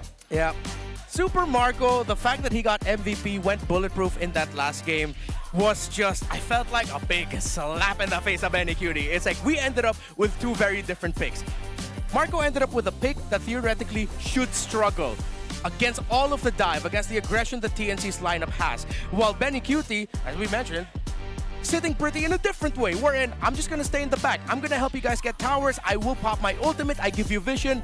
Very utility-minded. But when it came to down to the wire of who can carry the hardest in the late game, it ended up being Super Marco in the end. That's right. And again, we can't say we cursed it because Super Marco's 5-0. He did not die. With all the chaos that was happening, with so many assassin heroes on the side of TNC, guess what? He just sidestepped everything. And if you look at the currently reigning best gold laner in the league, his stats aren't stellar. He's 4th in average kills, 3rd in KDA and damage per minute, 2nd in just average gold per minute and 3rd damage. It's not like he's number 1 across the board, but again, Marco doesn't care if he's the best. As long as his team is winning and he can prove that he's still got it, that's what matters. Yeah, exact words that he said when he went up against Dom and Kai. Week 1? Yeah, was that week 1 or week 2? I believe that was week 2, like near the tail end of week 2. It was against the reigning world champion. Yeah, it was against the reigning world champs. It was against Aurora. And he said, I don't mind. That's word for word, right? Yeah. But it's funny because his actions and his play, it doesn't feel like he's a guy that he doesn't care he's number 1. He plays as if he wants to be the number 1 guy. So is he a gold lane tsundere? He's like, no, I don't care. Yes, I don't care. I don't want this. But he actually does. Proceeds to MVP. Yeah, proceeds to go deathless, MVP, carry the team in the end. He was number 1. Yeah. I wouldn't be surprised if TNC now will adjust their... Okay. I have to give TNC the credit Adjust here. their what? Wait, don't leave Wait, behind. this is my connection to it. Okay. Because I wanted to say TNC adjust their draft to deal with Marco. But their draft in game number 1 clearly did that. Pretty damn good. They ended up with... They forced him on an off-meta hero. Yeah, they forced him on a Granger, which ended up working really damn well there in the end. So now if TNC look to try and stop Marco again, as cliche as it sounds, it just can't be in the draft. They have to somehow find him and end him quick. Smack dab in the center of your screens is the jungler of the week for week 3. That's Kyle. TNC tried to attack him. Yep. I think they were succeeding as well. For the most part, but now what if a two-pronged attack? What if they attack both Kyle and Marco? Is that too much to ask? Well, because of the rotations TNC were doing and they were up against a Suyo, I feel like in the last game, it was too much to ask. Because if you try to split your focus of just pressuring the Granger and pressuring the jungle, you're not going to end up getting both. Either the jungle pressure isn't enough that Kyle still ends up getting farm, or it's just on the other side, all the ganks that you put in the gold lane ended up to nothing, which is actually going to end up being worse for your mid lane rotation. Actually, want to take 2 of that because I want to see Suyo again, just not against the Harley maybe. Yeah. That might actually end out different. Well, let's look at maybe looking at the EXP laner of the week from last week, Flap and his performance here. Well, if there's one play that I feel like encapsulated what to get from Flap as a player, it was when he used that final slash and then Falcons dove onto Zyda's hat so that he wouldn't be able to get back, and then they got that turtle. Flap whiffed the final slash. But was it a whiff though? Because they ended up getting the effect, which was forcing out a dash, the space escape from the Harley. So even if you're not ending up getting the sets through him, he still has that impact. Sorry, man, that's a little copium for me. There was still a lot. I was counting. But again, you can miss 10 final slashes, but if you hit the one that matters, especially near your tail end of those skirmishes, I'll give him the game. Yeah, I'll call it a zoning final slash. Yeah, zoning final slash. Like a zoning hook or a zoning Minoan Fury. You know, these are all valid at the end if you get away with That's a thing. It's actually a thing. Yeah. Whew. All right, so we're definitely looking for this guy, right? Come on, Chaknu. I don't know what... I did not really sense what Chaknu did wrong earlier, especially early in the very early parts of the game. It feels like he was doing his job and more. He was winning, dude. Like when you get to a point where it's the early game and you decide I'm gonna go phase boots, rather, sorry, crazy rapid boots. Rapid boots. Crazy rapid boots. And Thunderbelt. My age is showing. Yeah. Thunderbelt early on. That just clearly says, yo, I'm winning. I'm gonna stack on y'all. Yeah. So that's what the Mamba was doing. That's what Chakra was doing.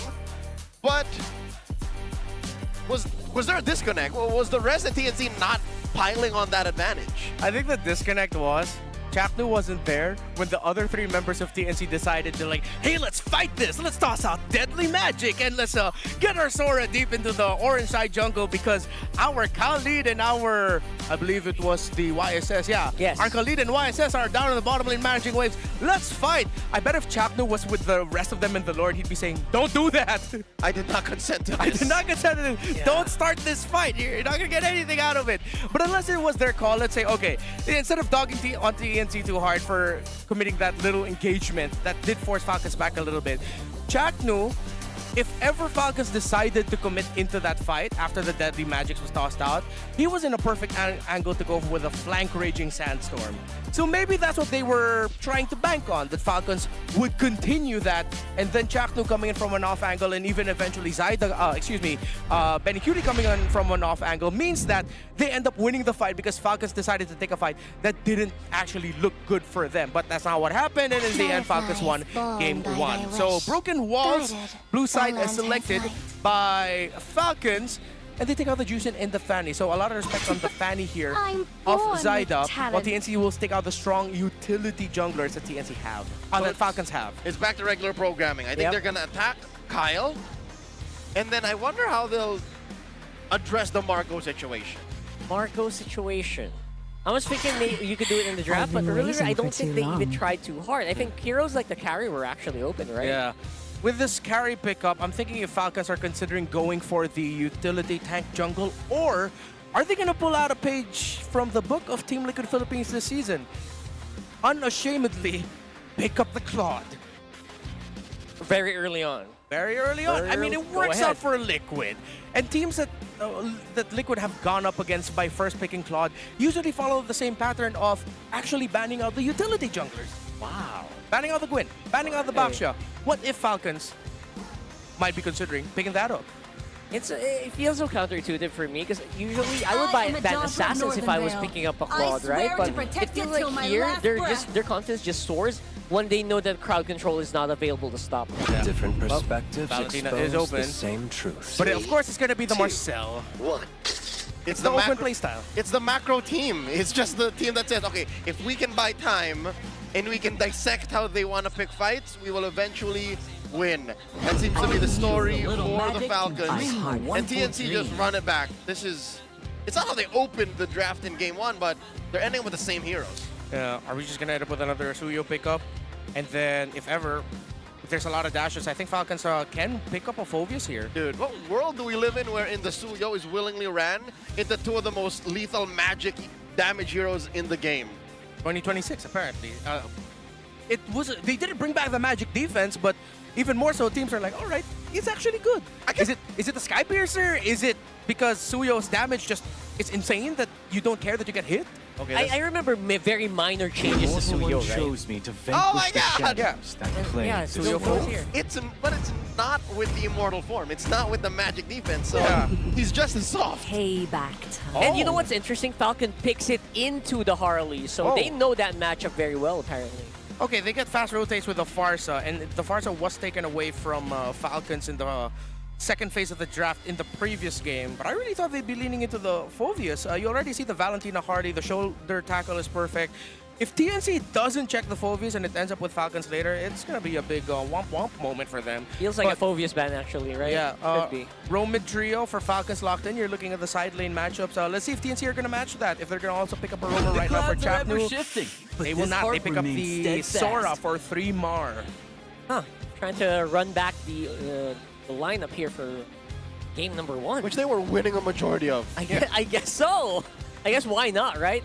The only thing that actually changed was Mars is actually out in the open.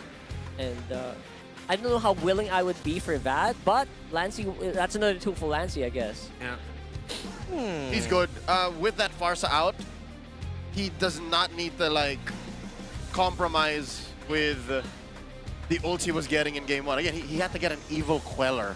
How weird is that? So now at least he just has to look for Haji and he's fine. Suffering. Oh my god. I can't believe the performance of Marco in game number 1 really warranted a Granger ban. Although, A Granger would have slotted in very well alongside the Farsa with the Suyo Marcel there, and then if Falcons did end up getting a Phobius or anyone really that can just frontline for a long time, they would not have been able to reach the Granger. It would have taken a lot of risk from Zyda to try and get the Granger down with the Deadly Magic. One of the most riskiest pick that can complement that at the same time is a little risky to play. Fight for Iksha. the ultimate Replace answer. the Granger with the Iksha. Same. I don't think they could do that. But yeah, that's also that's the riskiest thing you can ever do. Because Falcon's box is in flux. Yep. They don't have a real front line. Yeah. They have to be mobile. They have to be on the move. It's all up to Ogwin. So, what is that? I am not the only I don't think it's a one Claude. bound by these chains. I don't think it's... Easy Phobius, Ben. What does Marco play now, huh?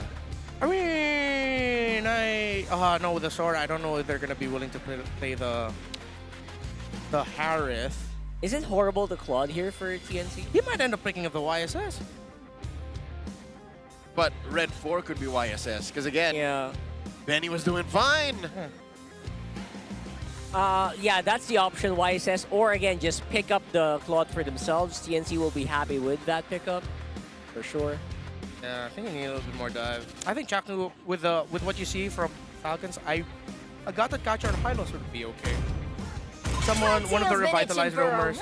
So they take out the Kalea. I think you take out one of the revitalized roamers here for the trap. Or Dexter, Kali it's again. showtime. Really quickly. That makes sense for TNC.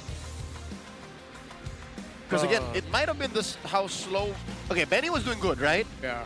But he wasn't joining fights as much. Yeah. He was in the long lane more often than not. Yeah, so I think this is probably going to be YSS for Marco. Because the carry is gone. We know YSS does really well in lane against a carry. I am vengeance incarnate. Moskov. Okay, a good amount of space creation for him. Very macro. We've been putting a lot of macro onto Falcons right now, and they decide to play super macro. I guess the Moskov does kind of duel better with the Claude early on. Plus, it kind of just maneuvers against the Harley. I think Claude just loses 90% of the matchups. Yeah. Loses the carry, loses the Moskov, loses the Isichin, loses the... Dare I say even Hanabi in the early game. That's a... wow, that's a... Because she has a skill. All he does is like AOT. Yeah, well, the last time we saw Hanabi versus Claude, Claude got stomped on, and it was Teddy's Claude. Okay. We're talking about the laning phase specifically. The highest MMR Claude player in the league. Yeah. There's a Gacha coming up here for Chaknu. As expected, one thing I'm going to look at is the first rotation of Flap. Is he going to cut and then disturb the jungle of TNC? How well is he going to manage the Sora? And then really just Marco of how he's going to do the mid game. That's my take for Falcons. Yeah, we want to see if this Uranus on Flap is in the same line as Sanford's and Kirk's, because they played amazing Urani in week 3. Urani. In week 3. Let's see how he does with this. How about TNC? How do we feel with this lineup? Because it feels like they're iterating on the success they got from game 1. Yeah, I actually kind of like it. Not as sure about Benny QD on this one. He will not be able to participate earlier using Mountain Shocker, so that's going to be a bit of a different gameplay here. At the same time, might actually be better for the Harley. Make assassinations happen because of the Moskov pick. Well, the difference is I don't think Chaknu's going to be able to control the tempo in the center of the map similar to what he did with the Khalid in the previous game, because it's a Gacha. This is a little bit more defensive counterpunch mindset for their roam pick and overall for the lineup of TNC, because now it's Ogwin doing the disturbing. Yep, it's the re-engage that they're investing in. They don't want to go all in like they did in game 1, because once they get scrambled, it's over. That's the lesson they're learning. Let's see if they can put that into practice now. Ogwin, deep. Is this not where we saw the Chuck Mamba in game 1? That's what he was doing. Same spot. Yeah. And yeah, Renmar is actually putting it out there. Chaknu more defensive now. Whoa! Anti with a flicker. And I think they will try to get Ogwin down a little bit. Still have to revitalize here for Chaknu. Decides not to use it. The Flap does have the Brave Smite here, Uranus on him, who gets the... yeah, no, it went to 3-mar for that crab. And he decided not to go for the cut, so it's a bit of a default matchup in lane. Flap's just going to be waiting in level 4, because that's when he will make 3-mar realize that the Sora might not be able to kill him. Just a sponge. That's a clear sign that Benny Cutie is expecting to lose that matchup. Oh. That is a rushed Warrior Boots. Yeah. Oh, I think he really is expecting, right? He's expecting a lot of physical to be absorbed here. Yeah. I would do that too. I wish I would do that sometimes with gold. I like to flip the coin or roll the dice, as they say, and rush my my crossbow. Your item, your damage item. I'm gonna fight. I'm gonna fight it. Whoop! Oh, speaking of fighting, Zyda knows he has the magic, but again, kind of feels like he got beaten out. Now it feels like Kyle has more freedom here, going down bottom. Yeah, they put the pressure on the Sora. Right call here by Falcons, because 3mar was a menace in the last one. Wow, I thought they'd give that last hit to the Uranus, but it's okay. Flat could still hit level 4 through the minions. So can selfless. 3mar. He's so selfless. Selfless, yeah. Absolutely. Oh, he's fine. He'll eventually get to 4 anyways. Jackal, no! Okay, that's not gonna be something you can revitalize out of. Now that's -1. Yeah. That is pretty big here. That's the strength of the counter punch if he gets haunted. Right, looks for it. There goes that Thunder. Fremar is up front. Now you know what, Kyle, he's still gonna go for it anyway. Oh! And there goes the kill. Haji takes out Chaknu at the end. Okay, so there is no counter to the counter to the counter punch. Eventually something had to give, and I think that's a worthy trade. In comes Kyle. Oh, I love that, Kyle. Ooh, making all the skills hit, forcing Lancey back. But then again, it is a very slight lead here for Falcons. Yeah, TNC, miraculously 3mar got that last hit onto the turtle, so TNC gets the turret. And so far, Benny Cutie doing an amazing job against this Moskov in the lane. I guess way better than we thought he would, right? Yeah.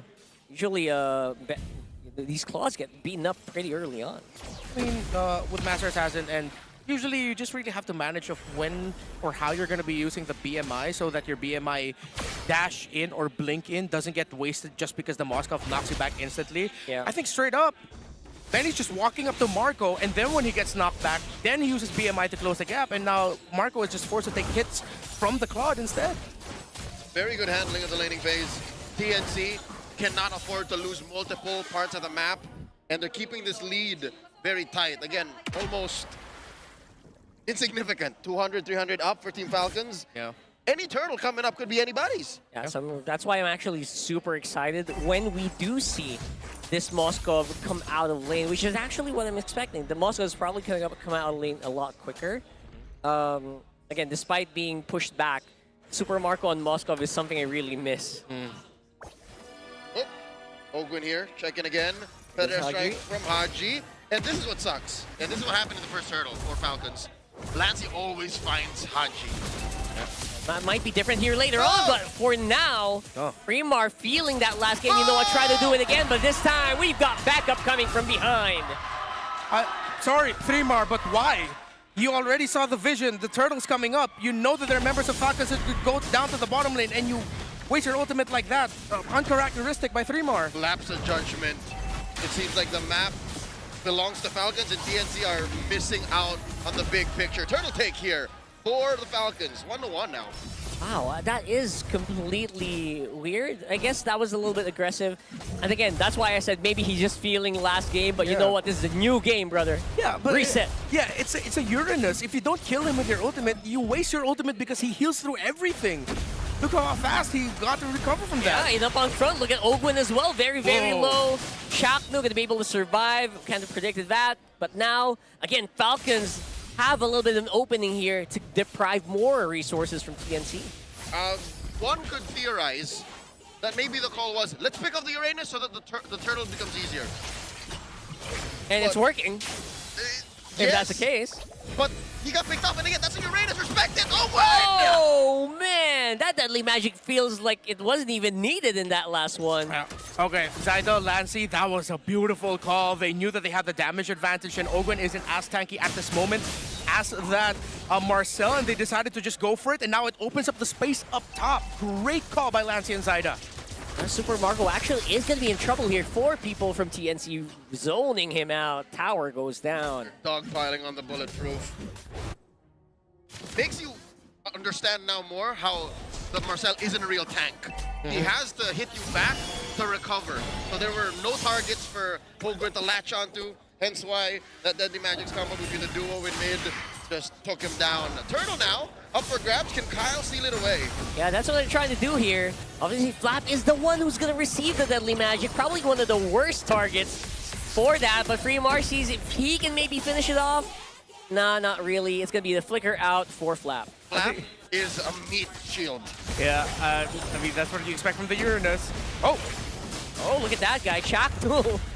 Bro is, I don't know, he's been escaping death multiple times here today. Yeah. Just goes to show the amount of firepower Falcons has. Yeah, they don't have Chaknu, but they have a lot of firepower, and 3mar still has his flicker, but doesn't have the ultimate back just yet. Yep, they're trying to force out these feathered airstrikes. They are making it work for them. Chaktu in front, gonna be able to survive for a few more seconds. And it's Ogwen up on front. Chaktu's down. Zaida takes the turtle. And here comes Super Marco! Yeah, Pele! Does not deal enough damage! Whoa! That was a huge flicker out of the way there, and Falcons come out with impunity. Holy crap, Marco! Perfect entry, the flicker going past the body in front of him. Crazy. To bring Benny Cutie back, and Falcons open up the tower in mid. TNC could not have handled that any better. But in the end, they just got outplayed by Falcons, man. Yep. Outplay after outplay after outplay, basically. Oh, Zaida. Hit Deadly Marco! magic! Marco, I think, will still be alive, and it's Zaida who gets punished. What the hell? The space escape, the hat was too close. Yeah. The crime scene was too close to the base of operations of the criminal. I can't blame Zaida. That would look like a good target, but up top. That was very crunchy. Chaktu up on front. Not many immediate threats. We already saw the feathered airstrike used up there. So you know what, Kyle's like, let's go ahead and get more resources on the other side map. Porky on the goal lead there. Yeah. That is what, 2 or 3 times now that TNC had a very good play in mind, theoretically. But in practice, Falcons just shrugs it off. It's also unfortunate that it seems like TNC had a unspoken 6th man. The crab itself actually blocked a bit of the damage from the poker trick. MVP. Okay, that's not even macro anymore, that's mechanics. Yeah, that's why Zaida had to basic attack just to get the deadly magic down, but he really wanted to get more cards off, but the crab was right in front of him. Would you say he just wasn't drawing the right cards? Hey, nice one. Poker card things, right? Yes. I'm good with funds. You're excessively good with cards. 3mar trying to get much damage to the Flap. Again, the Uranus is just doing its job way better than game number 1, for sure. Yeah, this is why as early as level 4, we said at one point, once Flap hits level 4, he's literally just a sponge. Okay, hit me, sure. But that's not the guy that you want to go for. The only time you want to go for it is if you can really burn him down quick enough through the deadly magic alongside the other damage of TNC. But then you have to save the rest of your damage for the backline, who, by the way, are focusing down the Lord. Yeah, that's right. Super Marco is there with Kyle. No way for TNC to actually make a steal happen. Golden Hour goes down.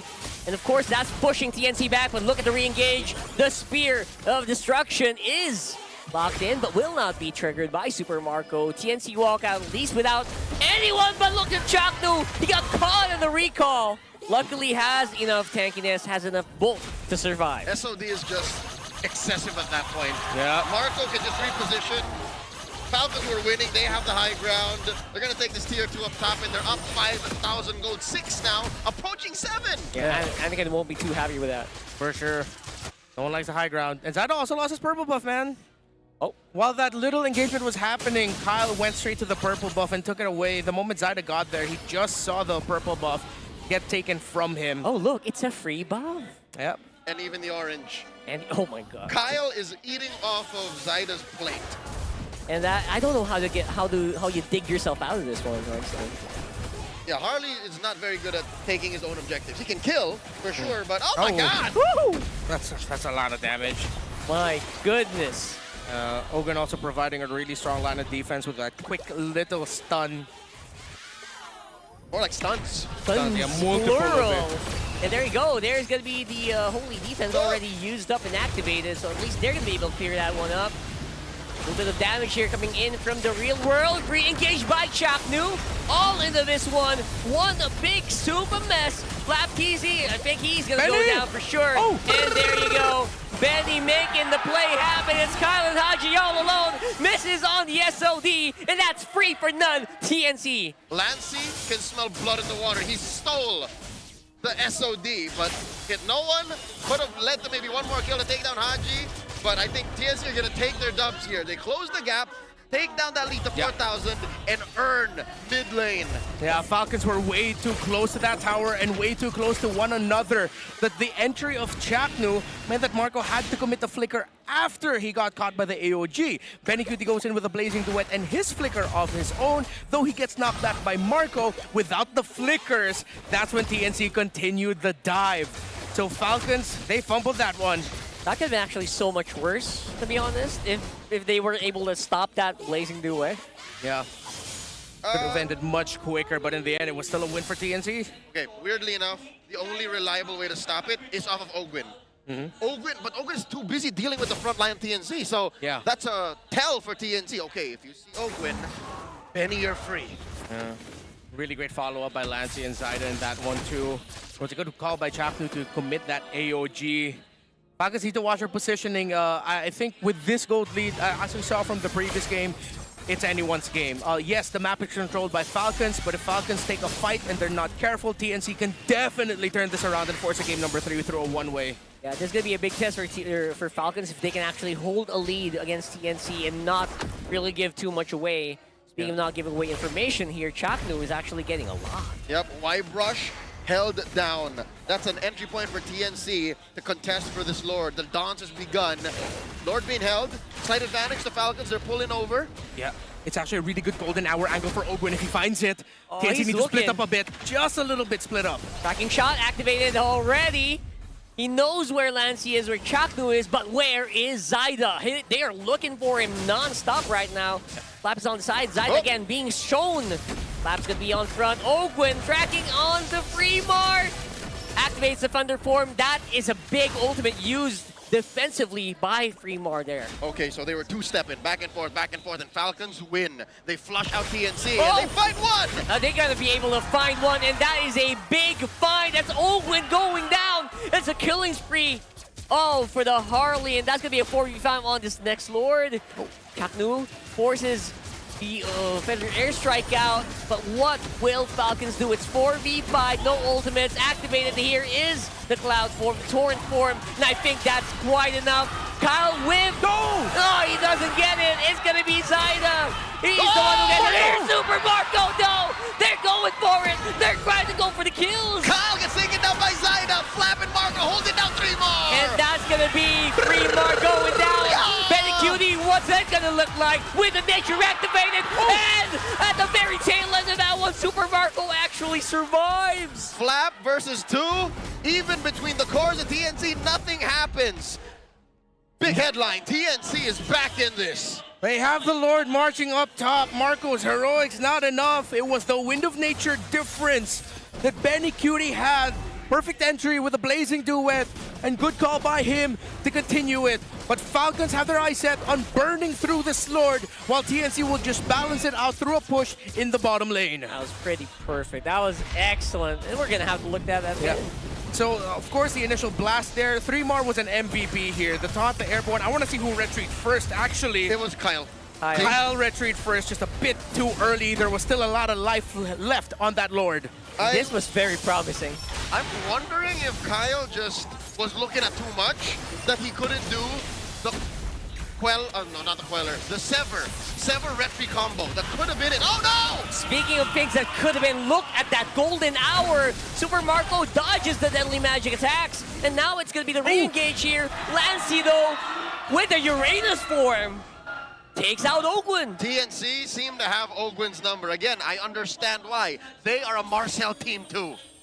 It's not the tankiest of tanks. Yeah, yo, Lancey is pretty cracked. This is Valentina. He's literally being anything that TNC needs him to be. You take Consecration? What the hell? Yeah, an extra source of damage, another frontline. Speaking of frontline, Haji did a great job to body block the deadly magic of Zyda. He attempted to assassinate Super Marco in the backline, but Haji was there standing to make sure that that wouldn't happen. If that SOD from Marco hit, it would have been a different story. But TNC still are walking away with kills over and over again onto Ogwin. They realize even if the Uranus is left to be the frontliner, he doesn't have the control factor that a Marcel has. Speaking of, he built Photo? The Flash Marcel? of the Oasis on the Marcel. Yeah, he did. Okay. That's part of the usual build. Yeah. The shielding helps out with the healing. Yep. I didn't know that. TDR as well. Okay. Cool. It's Oracle, Thunderbelt, Photo. Interesting. Yeah, but the last time that was an endless battle. Oh no, that was because they needed more damage in game one. And it works. That's the tailor fit item. But now, Full on survivability. Yeah. That's what made game one so cool. But yep, for now, they're sticking to the equation, to the formula. They get the push up top passively. But fortunately for TNC, that's not the long lane. So at least long lane can protect itself. Still really feels like with a lot of how these engagements are going, it seems like the difference between a win or a loss for Falcons is if Marco hits that SOD. Yep. Which, theoretically, that means it should be harder. Oh, look at Flap taking a lot. Oh, he actually took a big run of damage there. Not enough to take him out. Has Consecration as well. So they will go for the re-engage. Fremar is low. Goes for Thunder and Haji. Getting taunted by Chaknu. Is trying to get alive. Oh, but Chaknu, look at that. Even with the revitalized, just barely enough for the AOG to make it, to save him. Rather. Oh my God! Can you survive? He's gone. Oh! No way! Haji lives! Just a sliver of health. Was that regen?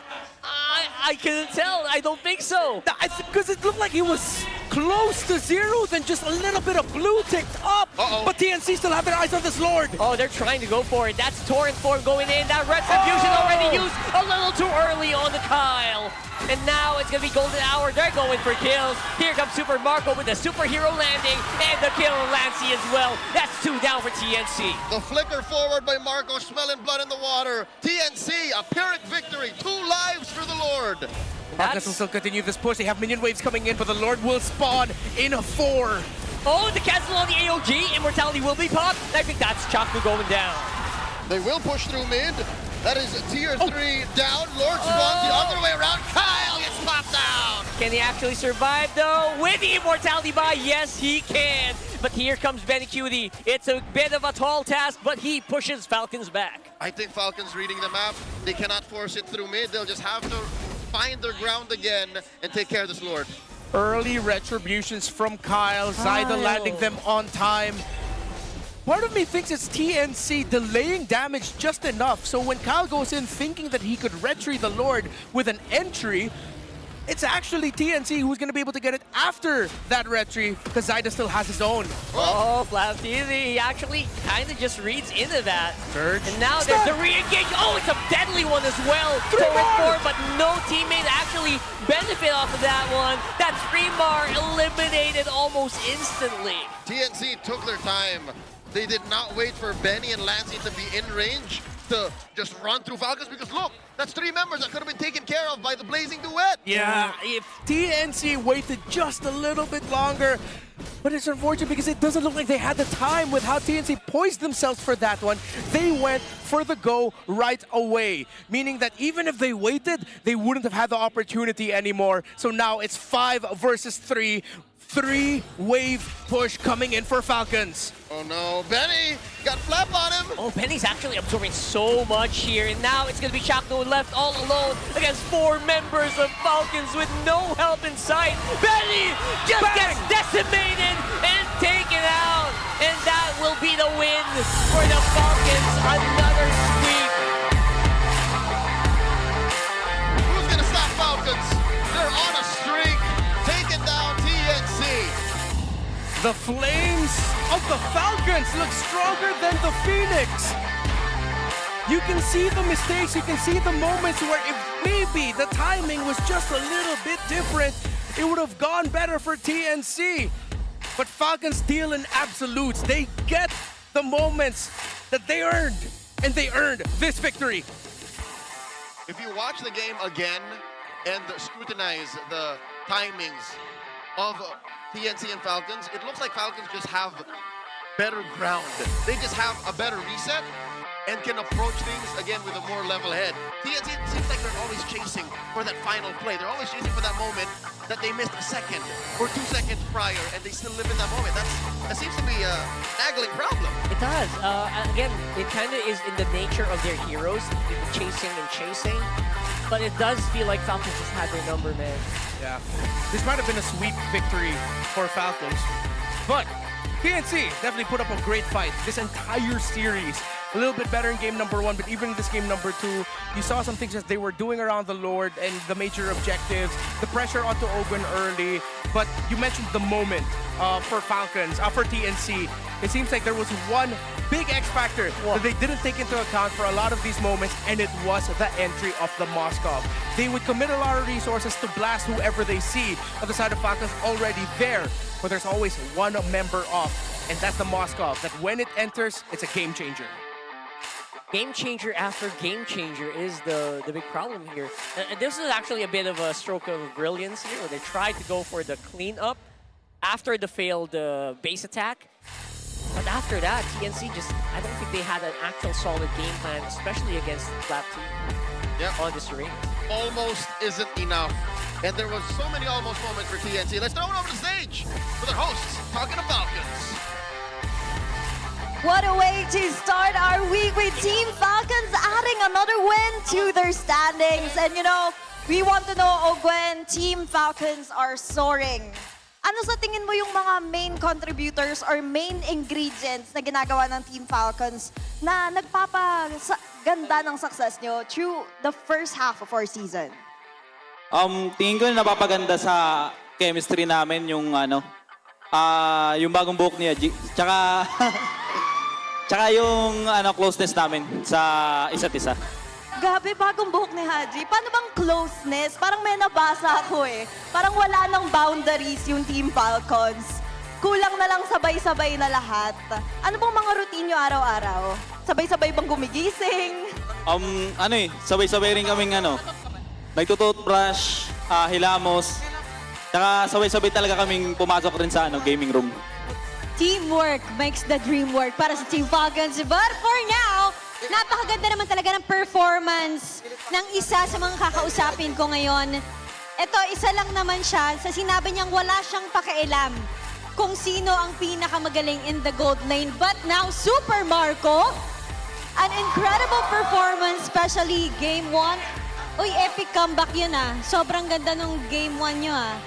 Anong masasabi mo ngayon na sinasabi ng mga tao na ikaw na raw yung isa sa top gold laners here in MPL PH? Wala pa rin naman masasabi dun eh. Basta lang ako, focus lang ako sa laro. Okay, it doesn't matter to you kahit sino pang mas magaling sa'yo. Flap, naniniwala ka bang siya talaga yung pinakamagaling in the gold lane? Oo, malupit. Malupit. Malupit. May kasamang sabunod. Pag malupit sa bunot Okay, yung kasunod. kung sasabihin natin na ikaw yung top 1 in the gold lane, sino naman sa tingin mo ang sumunod sa'yo? Sana ba? Sa PH lang ba?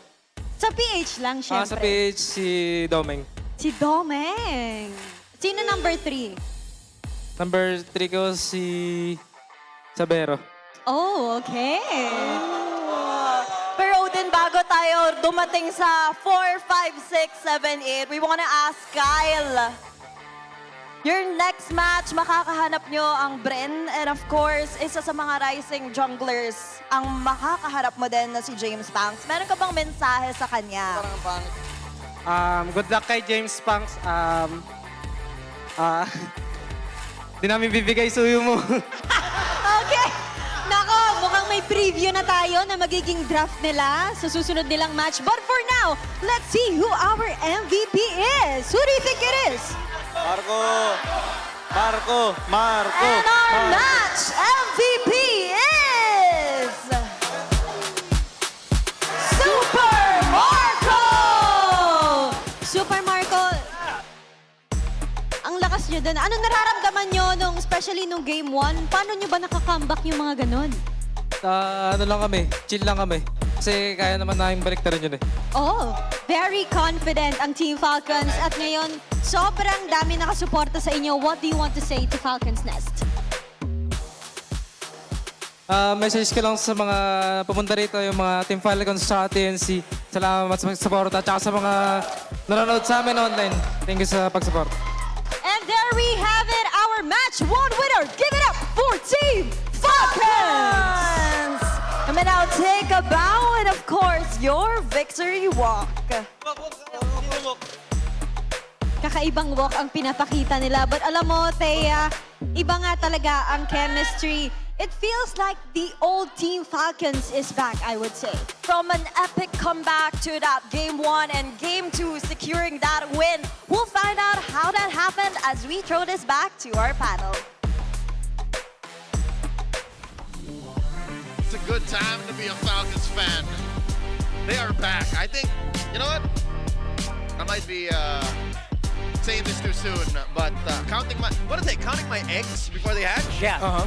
But they're looking like the team that won the M5 World Champions once again. This is that form, yo. Yeah. And back then, they weren't even like the perfect team. They were just a really good and strong team. And so far, that's what they are this season.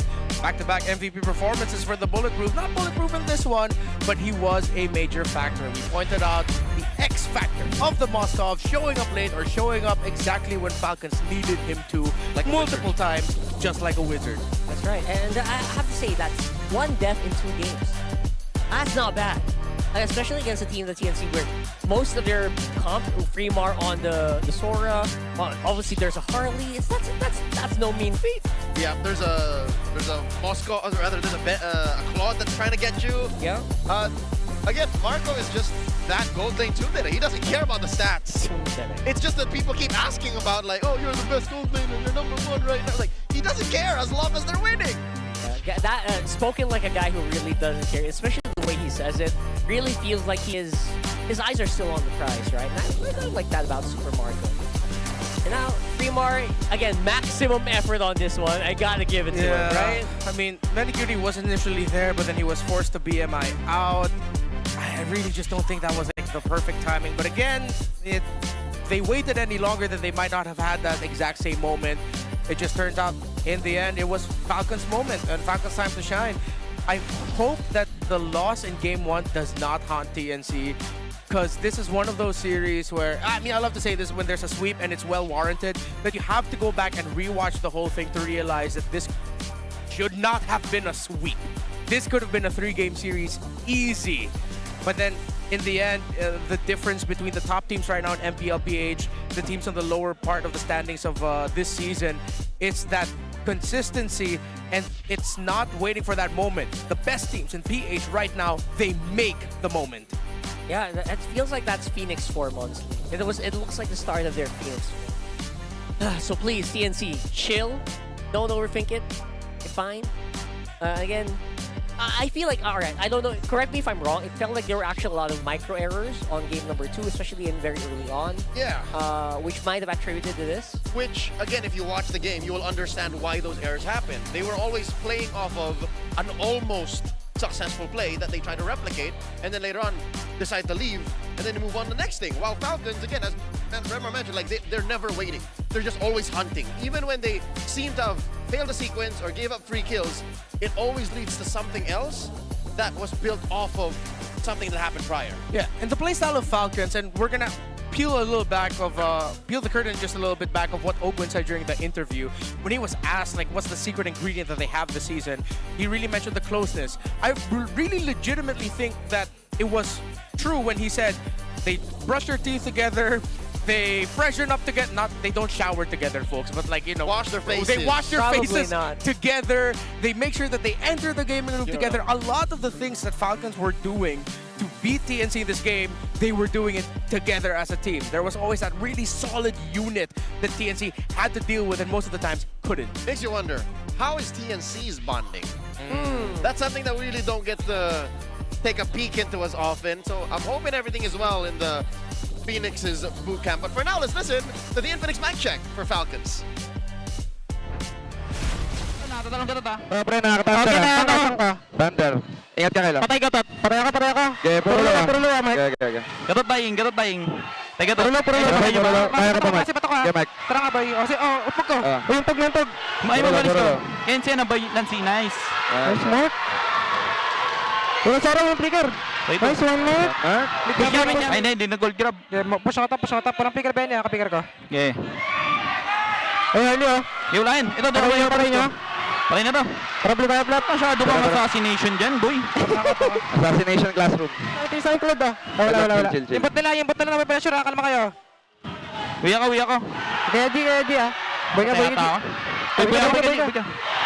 Sabay ka. Puro low. Sora. Kaya ko dyan. Tara. Ano ba lata to? Clear lahat. Boy, get. Teka lang. Buy and sell. Kaya boy ako. Buy and sell? Boy ako. Ano ba? Pakaya na tayo. Ano ko tayo niya? Bot niya. Chill. Ubus naman lahat ng ano nila. Ubus. Good trade, boys. Tingin sa akin, imabalish ko ba? Imabalish ko dyan. Okay, pagsakan ko na agad. Nasa klod ako, pre. Ito, normal ako ni klod, oh. Ito nga muna. Check mo, ma. Huwag ka, pre. Klod, pre, dying. Patay. Tawalak. Taki ko. Ayun. Tawalak, pre ko. That's how I expected a macro team to communicate. Yeah, and even there at the end, Kyle, little jab on himself, he said, my retro was ugly that game. Super fans, to be a part of history, join the Get Ow Fever with the Sex Bomb Girls. Just log in for 5 days between April 5th and the 19th. What date is it today? It is the 17th. Okay, so you got 2 more days. Yeah. And with that, you can get your Get Ow battle mode for free. It's safe to say we did get it. Yeah. Right? You did get it, right? I got mine.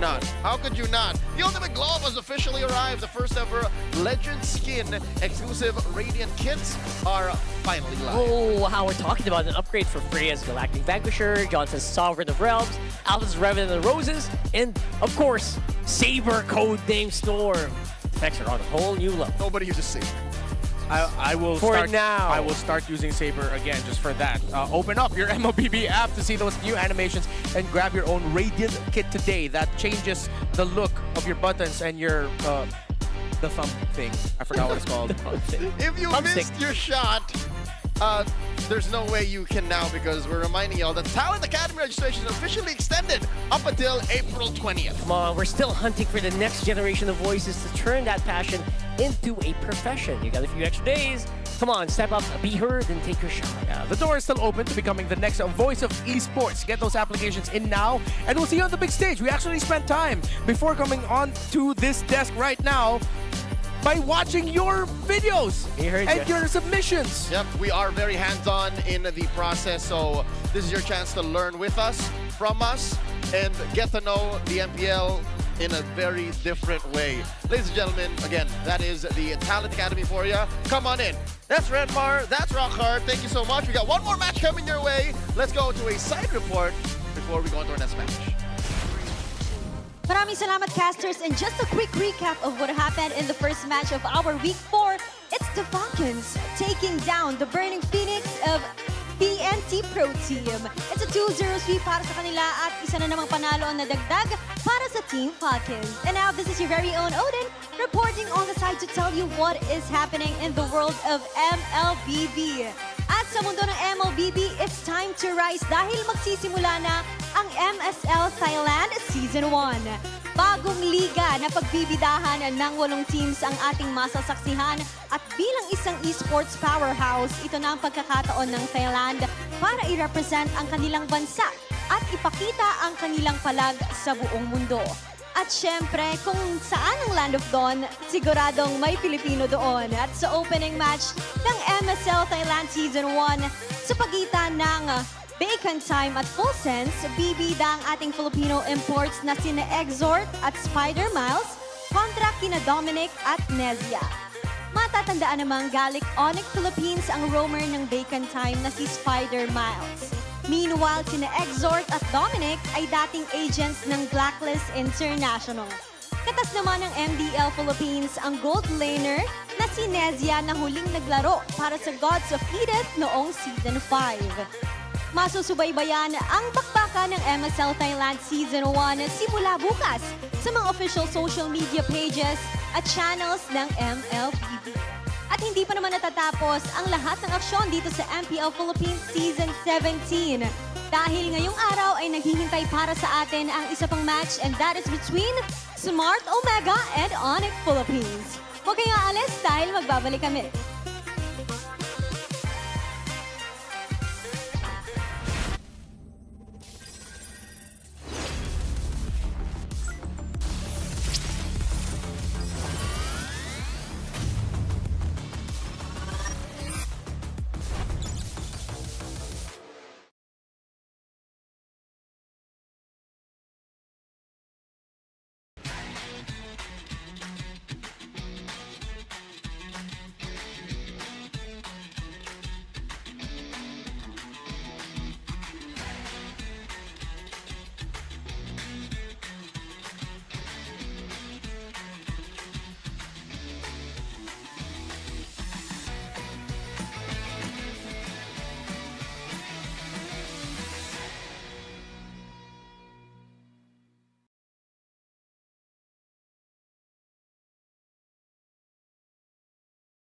Di abutan dito! GG bro! Don't worry. The Only with Smart Power All 99. Hindi bitin with 10 gig data to power your games plus only Facebook or only TikTok. Load now! Foul! You know your scalp can get up to 5 times more dandruff? Get triple anti-dandruff power. Supercharged with Clear. Hey, you, did you know men have 1.4 times weaker scalp? Get a shampoo that's 100% made for men. Supercharged with Clear. Enemy alert. Your scalp gets 1.5 times greasier, causing dandruff. Get triple anti-dandruff power. Supercharged with Clear. Stop and pull over. Your scalp gets 1.5 times sweatier. For cooling power, supercharged with Clear.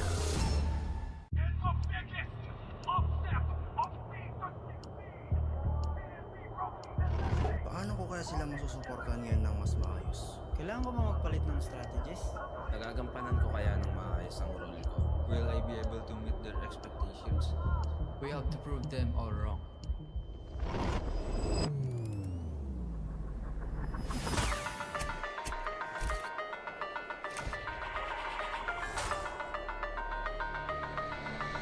Time to win.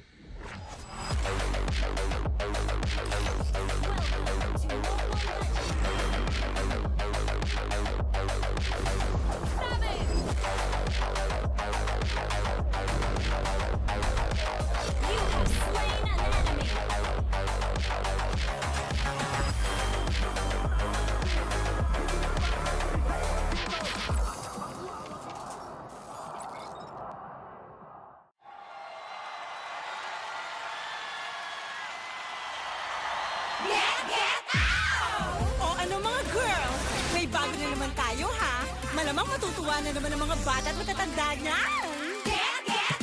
Maglaro tayo, di kami patatalo. Maski duo o trio, kahit 5 man pa kayo. Kahit pa sabay-sabay, ang kalaban sasablay. Kung mag-rank ang pambilis, Sure na wipe out! Get out! pili na ng lane. At mag-pick ka na ng hero! Sa mid lane galingan mo. Pag nag-ulti dapat sakto! Push na ang turret, ready to attack the Lord. Para ube, summer bonding na ng todo! Laro, laro, laro. Bilis, bilis, bilis. GG na sila. Appear, appear, appear! Ay! Nadali! Sige, push mo! Laro, laro, laro. Bilis, bilis, bilis. GG na sila. Appear, appear, appear! Ay! Nadali! Sige, push mo! O ano? Sasali ba kayo? Lahat ay masaya. Pwede dito kahit sino. Nasaan ka man, nasa bahay o trabaho, pwede niyong laruin to. Success pag tayo ay panalo! Abilis to be one up, one fourth, one half, disappear, appear. Abilis to be one up, one fourth, one half, disappear, appear. Abilis to be one up, one fourth, one half, disappear, appear. Abilis to be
wala pang meta for today's class.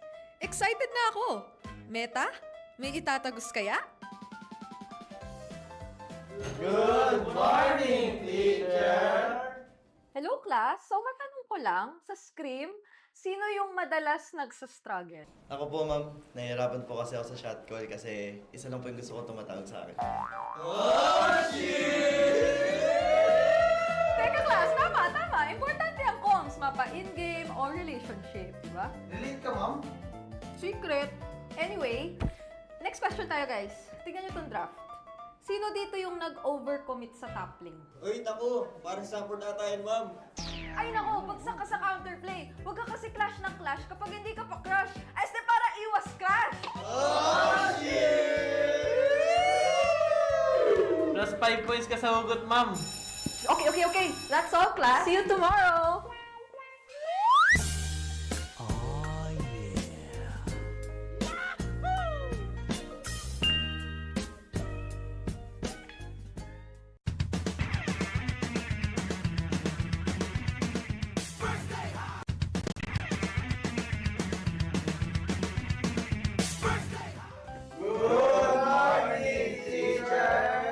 May bagong grading sa loob ng classroom.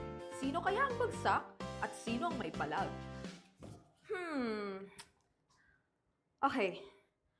May grado na ang lahat base sa inyong naging pinakamainit na katapat sa lane. Now, class, ano sa tingin nyo ang palag ni Demon Kite kay Carl T? Ako! Si Cartesi Goat, si Demon Kite, celebrity. Okay, pakinig. So, pag-usapan naman na natin yung iba't ibang uri ng rivalry, class. So, unang rivalry, yung team na palaging next season na lang versus yung team na palaging nag-champion. Ma'am! Masakit naman yan! Ma'am, parang may pinapatamaan ah. Grade 91%. May angas, may storyline, pero minsan pag finals, bigla na lang nawawala. Parang signal sa probinsya. Ma'am, di naman na kami yan, no? Okay,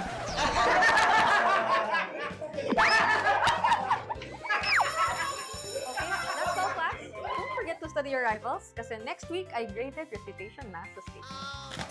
Goodbye and thank you, teacher!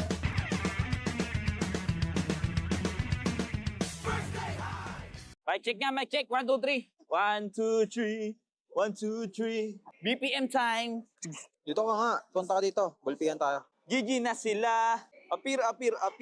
Ay! Message ko sa TNC. Lalo na kay Storm. Galingan niya. Kakabalik niya na sa Pinas. Tapos, ultimate ko. Yung SBM par pa. Galingan mo, Daddy Stormy. Guys, nood nga pala kayo ng MSL Thailand. Good luck nga pala kay KZ doon. Galingan mo. Message ko lang kay ano. Punan niya na yun. Galingan niya doon. Kayang-kaya niya yan. Alam, preparation natin dito ngayon. Guys, panoorin nyo yung TikTok namin ni Flap. After checkpin, guys, tingin nyo yung TikTok namin ni Flap. Plus preparations namin yun this week. Okay. Guys, pag narinig nyo itong checkpin nyo to, punta kayo sa TikTok ni Flap. Makikita nyo yung pre-match routine namin. Yun. It's BPM time. 250 yata ito ah.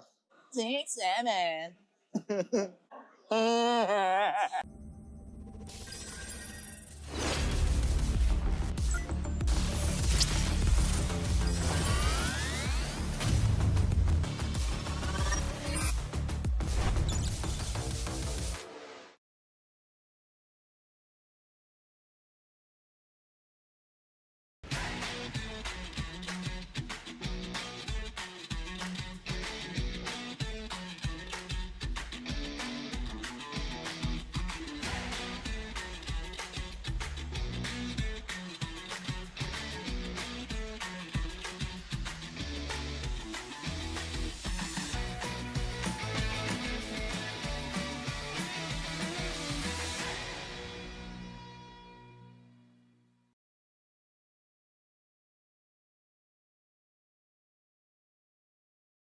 Di abutan dito!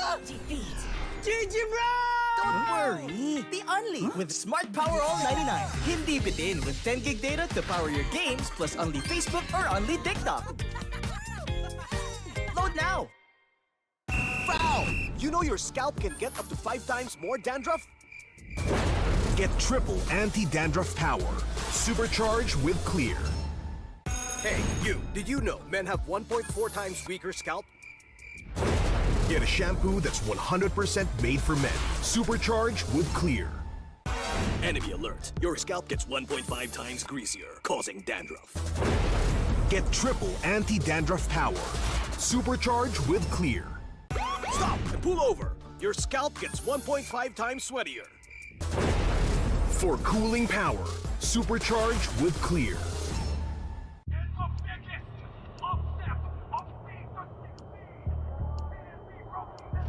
Paano ko kaya sila masusuportahan ngayon ng mas maayos? Kailangan ko ba magpalit ng strategist? Nagagampanan ko kaya ng maayos ang role ko? Will I be able to meet their expectations? We have to prove them all wrong.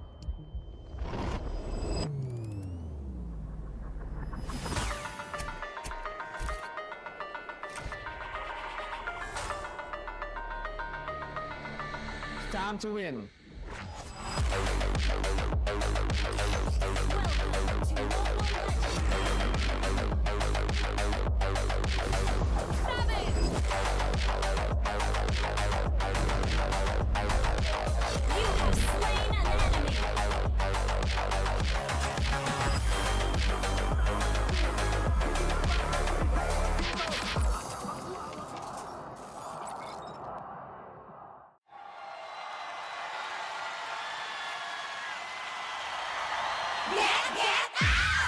O ano mga girls, may bago na naman tayo ha. Malamang matutuwa na naman ang mga bata at matatanda niyan. Maglaro tayo, di kami patatalo. Maski duo o trio, kahit 5 man pa kayo. Kahit pa sabay-sabay, ang kalaban sasablay. Kung mag-rank ang pambilis, sure na wipe out! Get out! Pili na ng lane at mag-pick ka na ng hero. Sa mid lane galingan mo, pag nag-ulti dapat sakto. Push na onto red, ready to attack the Lord. Tara ube, summer bonding na ng todo. Laro, laro, laro. Bilis, bilis, bilis. GG na sila. Appear, appear, appear. Ay! Natali! Sige, push mo! Laro, laro, laro. Bilis, bilis, bilis. GG na sila. Appear, appear, appear. Ay! Natali! Sige, push mo! O ano, sasali ba kayo? Lahat ay masaya, pwede dito kahit sino. Nasaan ka man, nasa bahay o trabaho, pwede niyong laruin to. Successful tayo ay panalo! Abilis sa beer, one half, one fourth, one fourth, one half. Sa beer, appear. Abilis sa beer, one half, one fourth, one fourth, one half. Sa beer, appear. Abilis sa beer, one half, one fourth, one fourth, one half. Sa beer, appear. Abilis sa beer, one half, one fourth, one fourth, one half. Sa beer, appear. Laro, laro, laro. Bilis, bilis, bilis. GG na sila. Appear, appear, appear. Ay! Natali! Sige, push mo! Laro, laro, laro. Bilis, bilis, bilis. GG na sila. Appear, appear, appear. Ay! Natali! Sige, push mo! Get out!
Usapang Meta for today's class. Excited na ako! Meta? May itatagos kaya? Good morning, teacher!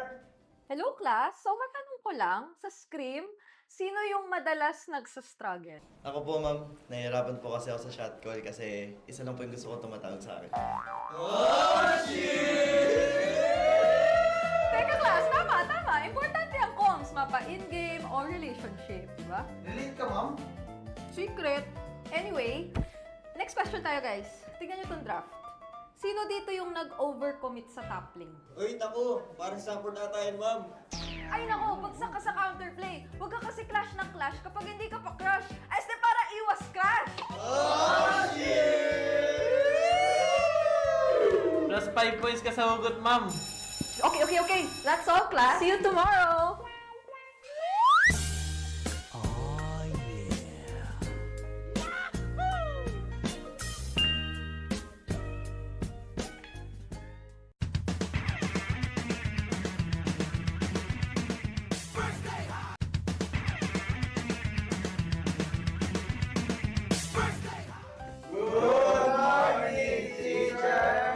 May bagong grading sa loob ng classroom. Sino kaya ang bagsak at sino ang may palag? Okay. May grado na ang lahat base sa inyong naging pinakamainit na katapat sa lane. Now, class, ano sa tingin nyo ang palag ni Demon Kite kay Carl T? Ako! Si Cartesi Goat, si Demon Kite, celebrity. Okay. Pakinig. So, pag-usapan naman na natin yung iba't ibang uri ng rivalry, class. So, unang rivalry, yung team na palaging next season na lang versus yung team na palaging nag-champion. Ma'am, masakit naman yan. Ma'am, parang may pinapatamaan ah. Grade 91%. May angas, may storyline, pero minsan pag finals, bigla na lang nawawala. Parang signal sa probinsya. Ma'am, di naman na kami yan, no? Okay,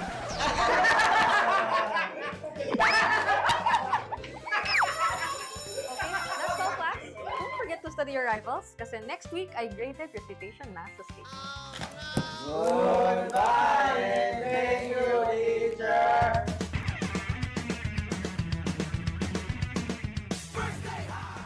Mic check. 1, 2, 3. 1, 2, 3. 1, 2, 3. BPM time. Dito ka nga. Punta ka dito. Bulpihan tayo. GG na sila. Appear. Ay! Message ko sa TNC. Lalo na kay Storm. Galingan niya. Kakabalik niya na sa Pinas. Tapos, ultimate ko. Yung SBM par pa. Galingan mo, Daddy Stormy. Guys, nood nga pala kayo ng MSL Thailand. Good luck nga pala kay KZ doon. Galingan mo. Message ko lang kay KZ, punan niya na yun. Galingan niya doon. Kayang-kaya niya yan. Ano preparation natin dito ngayon? Guys, panoorin niyo yung TikTok namin ni Flap. After checking guys, tingin yung TikTok namin ni Flap. Plus preparations namin yun this week. Okay. Guys, pag narinig nyo itong checkping nyo to, punta kayo sa TikTok ni Flap. Makikita nyo yung pre-match routine namin. Yun. It's BPM time. 250 yata ito ah.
Hindi pa tapos ang bakbakan dito sa MPL Philippines. We are smack dab in the middle of this Friday night, and what better way to celebrate than with a matchup between Smart Omega and ONIC Philippines. The struggling barangay will be facing off against the white-hot Super Fam, and tonight, everything could change. Isang panalo mula sa barangay could revitalize their chances in Season 17. But who's gonna stop the newly formed Super Fam with their Indonesian import?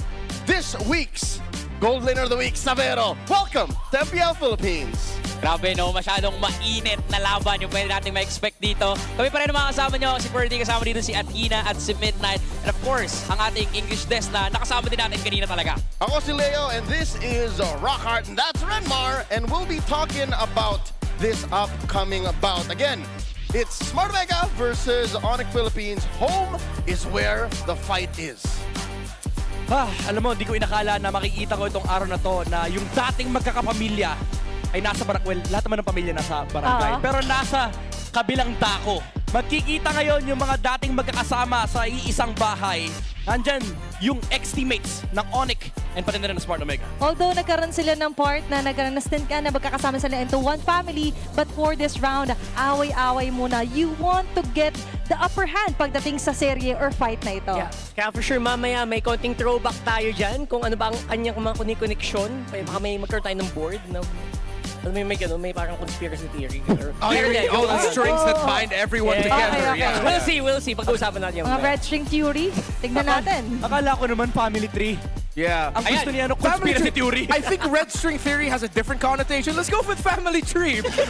Netsky, Prince, Ryzen, and Perk Ziva were all once teammates at one point. And, well, nagkasabay pa sila lahat? Like at one point, they were literally all teammates? Or was there like a little bit of a lapse? No.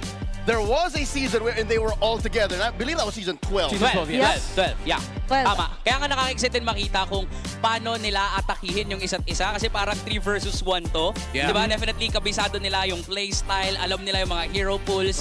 Definitely makaka-apekto to dun sa kung paano nila atakihin yung laro mamaya. Tsaka ngayon, nung nakilala nila muli ngayon for Season 17 si Super Friends, he's the monster mage na.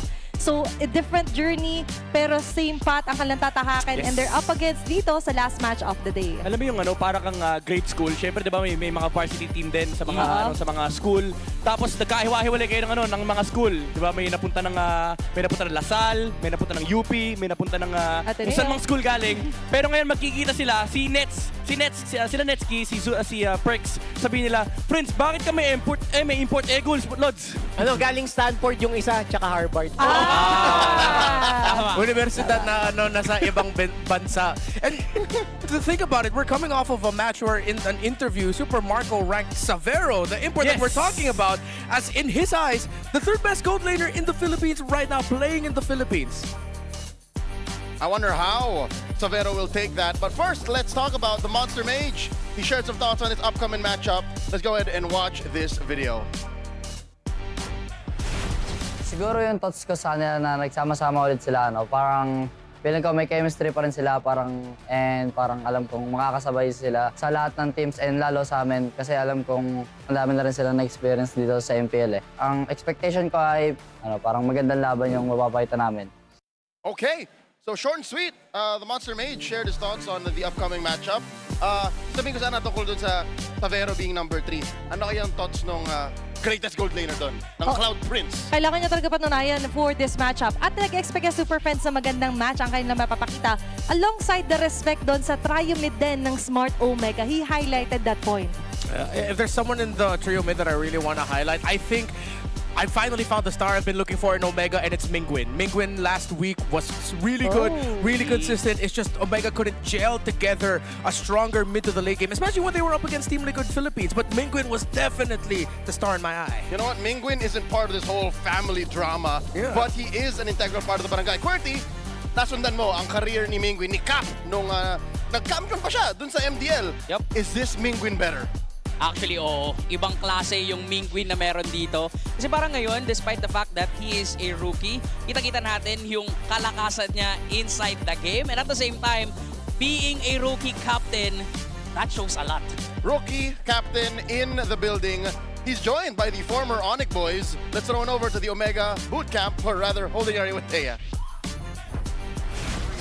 I'm here with Ryzen, Netsky, and of course, Perks from Smart Omega. And later on, they'll be facing ONIC Philippines and their former teammate, Super Friends. So guys, tanong ko sa inyo, sino ba si Super Friends as a teammate dati? Si Prince sobrang kulit niyan. Di lang halata kasi sa stage yung bait eh. Pero pag kasama yan, sobrang kulit niyan. Sobrang kulit. And ano yung mga pinaka-memorable na experiences nyo kasama siya? Siguro yung mga outing namin dati. Nasagot lahat ni Madam Lacy. Shout kay Madam Lacy. Shout kay Madam Lacy. Madam, we miss you all. We miss you all. And later on, makakaharap nyo siya. Ano yung message nyo kay Super Friends? Message na namin sa kanya. Paawa ka naman na sa amin, Prince. Bigay mo na sa amin to. Parang wala naman tayo pinagsamahan yan. Parang walang pinagsamahan. Sana naririnig tayo ngayon ng Super Friends, no? Joke lang. Joke lang daw. Pero mamaya, ang katapat sa lane ni Super Friends ay si Mingguin. Ano naman masasabi nyo kay Mingguin para matalo sa lane si Super Friends? Anong kailangan ni Mingguin para maharap niya si Super Friends? Papatayin lagi namin si Prince sa mid. Yun ba ang mangyayari later on? So tingnan nyo guys, ano pa ang mga key ingredients? Dating teammate nyo siya. So paano nyo mahaharap si Super Friends later? Kalmado ka lang kasi kalmado maglaro yan. Kalmado maglaro. And we'll see if that game will be calm as we throw it back to our casters. I'm sure ilang beses na pinag-usapan kung paano yung mid lane matchup na yon. Tama. Pero isa na namang laban na kung saan si Perks ay biglang may baon. Di ba? Ganun rin tayo sa liquid, di ba? Stokes talaga si Perks, no? Ang dami niyang nakakampi na andun. Pero maganda doon, isa siya sa parte na humubog to become the monster mage Super Princess right now. At pwedeng sila yung next na humubog sa star nga na tinutukoy na si Cap Mingguin. Yeah, and then at one point there, the advice that Perks had for Mingguin was to just be calm because Super Friends is calm. Before the matchup begins,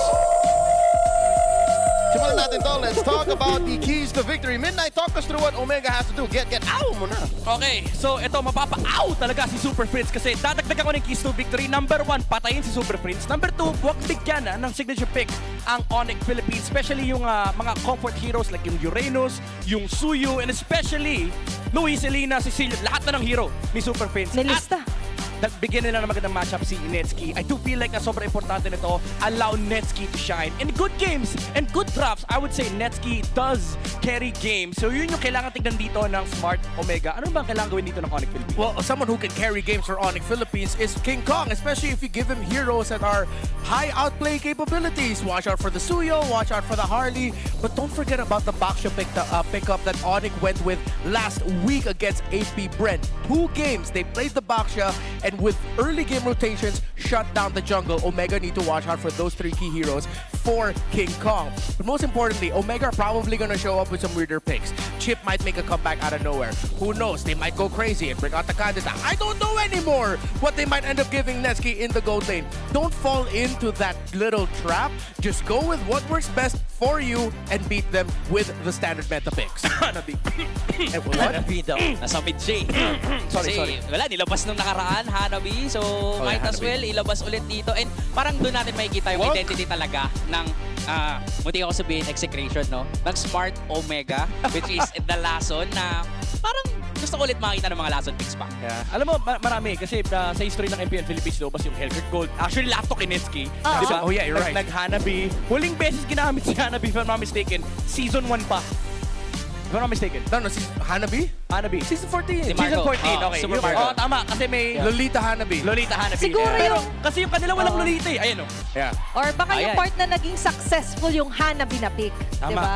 Oo. She's been winning a lot actually. If you look at the numbers, if I'm not mistaken, it's something like 13-3 bago nag-backslide nung season na to with Netsky. Sadly, that's just the facts. Yeah.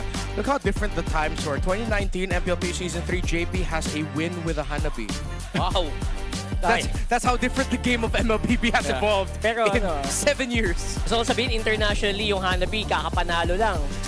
And that's on- 2-0 pa yun. Kaya no. On to Kaya Innocent.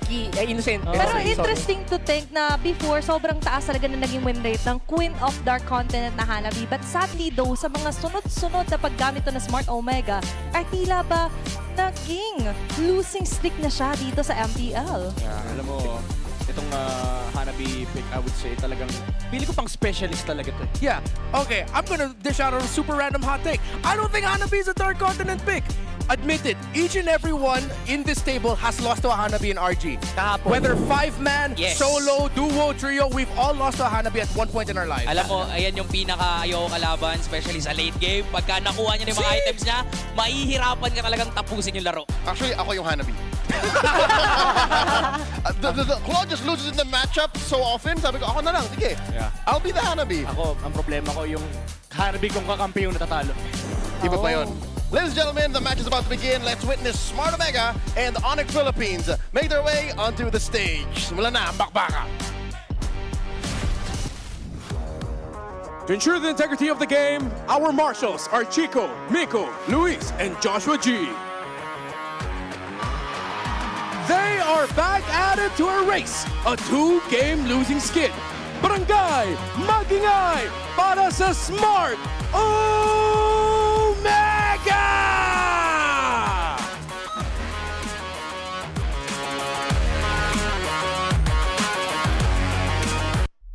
And their opponents are riding a 2-game win streak and looking for numero 3. Sonic, make some noise for your ONIC Philippines! Tiap era kita kasih keras, biar aja yang bawa kelas. Bila ONIC pegang kendali, jangan semua harap dapatkan. And of course, our head referee is the Chop Master Sent. And the head coaches are Coach Wura and Coach Hayes. Will the Super Fam continue the streak, or will the Barangay hold the line? No retreat, no surrender. This is Smart Omega versus ONIC Philippines Magingay!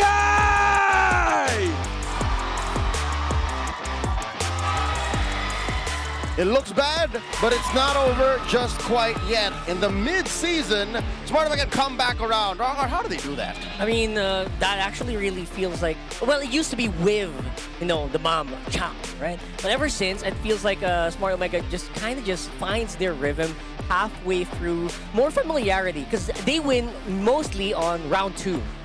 So they can do better.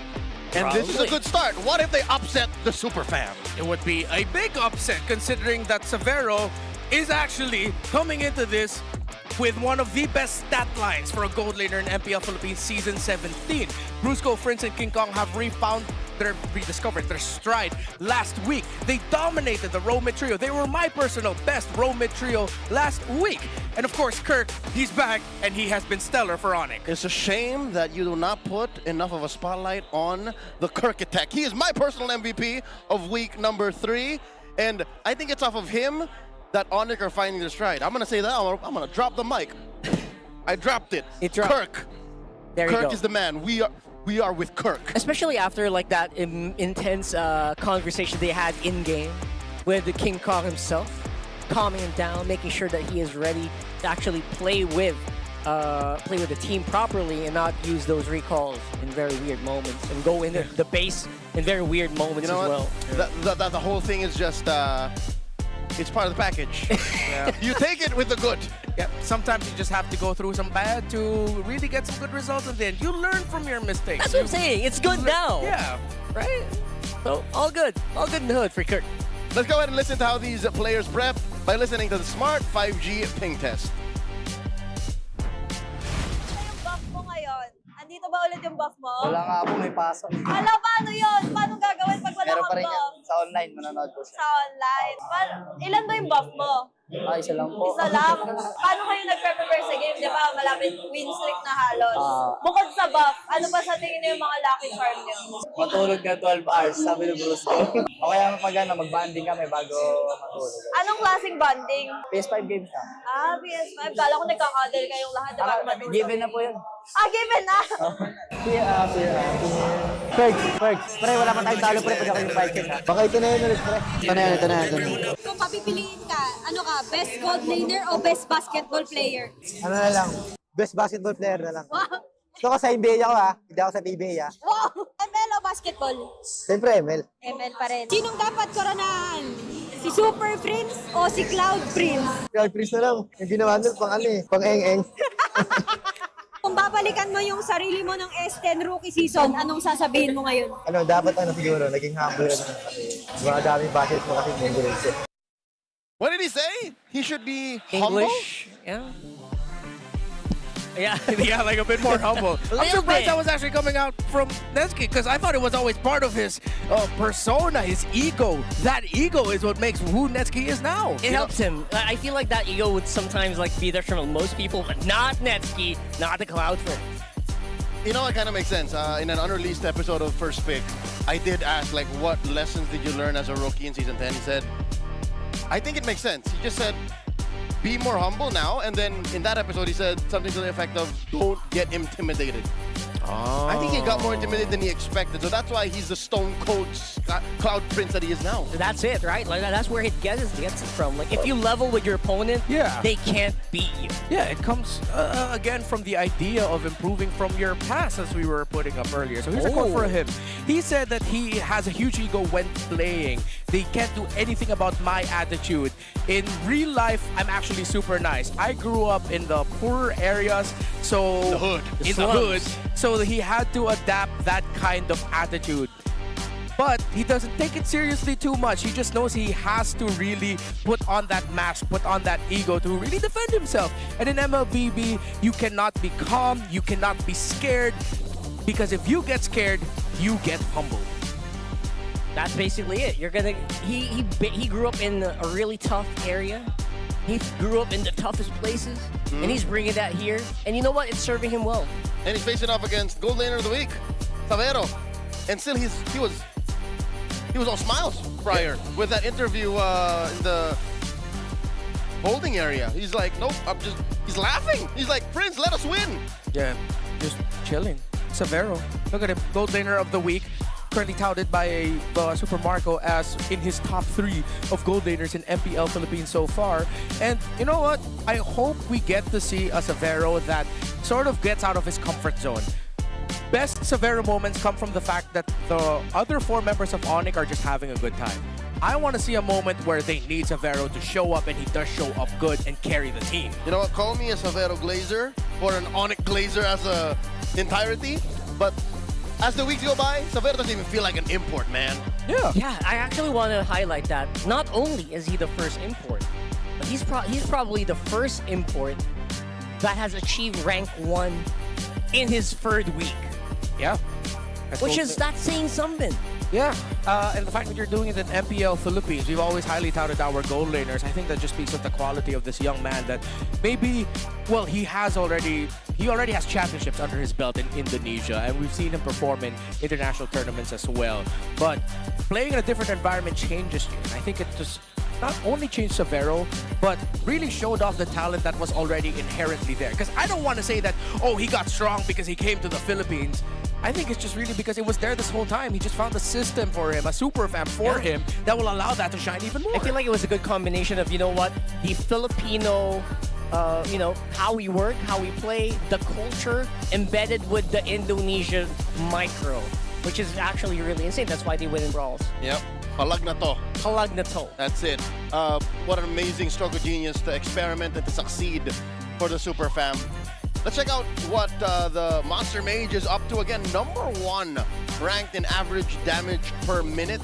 He leads the pack, and among the top 5 are mid laners and gold laners. Yeah, because if you look at the picks that the Brusco ends up with and the Super Friends, Brusco always end up with a high control, high damage heroes. When you think of Brusco, you think Kalea, you think Khalid. Of course, you have to pair up a lot of damage with that. And I think these numbers are just ever so slightly inflated because that 1 Lilia game he played last week was intense. He was the highest that. damage dealer in that entire game. I think he single-handedly brought Lilia back to the meta. Because in MPL Philippines, we also use Lilia a lot. But that's the global system. Yeah, the Here, global. Prince just says, I want it. I want the Lilia. It looks really good right now for me. Give to me. Yeah, give to me and it will be good. I don't know why my accent changed. So for Mingguin now, What was that? I want to see him still show up. Because, look, Mingguin on his Valentina, I think, is my favorite Mingguin hero combination. He knows how to dash really well into 3 members to get the kill. He might go down himself, but he gets key trades with that. He could go into the mid portion of the game with a stat line of around 5-0 and just 1 assist because he's been hunting down fools. So I want to see Mingguin end up with heroes that allow him to be crafty like that. This is a big difference from the Mingguin I know way back then, where he just basically MMR'd Eve. So there This seems guy's to be so different. There seems to be 3 versions of Mingguin: the killer Valentina, the utility Eve, and something in the middle like a Kimmy. Yeah, and age it goes to show he knows how to do all of it. But The then clouds again, are ever he has to shifting, calm but this down. heart He has to be remains chill steadfast. as for his teammates because he's up against a really tough challenge. That's the Monster Mage on the other side. Let's get into game number 1 proper. It's Expanding Rivers, the choice for Smart Omega. They choose to go blue as well. First pick is the decision. Coach Wrah taking out the Fanny and the Cho, while Coach Hayes answers back with a Marcel and a Sora ban. I think it's still well warranted to ban out the Marcel on your red side. I think as the season might go on, it might end up becoming a definite takeaway.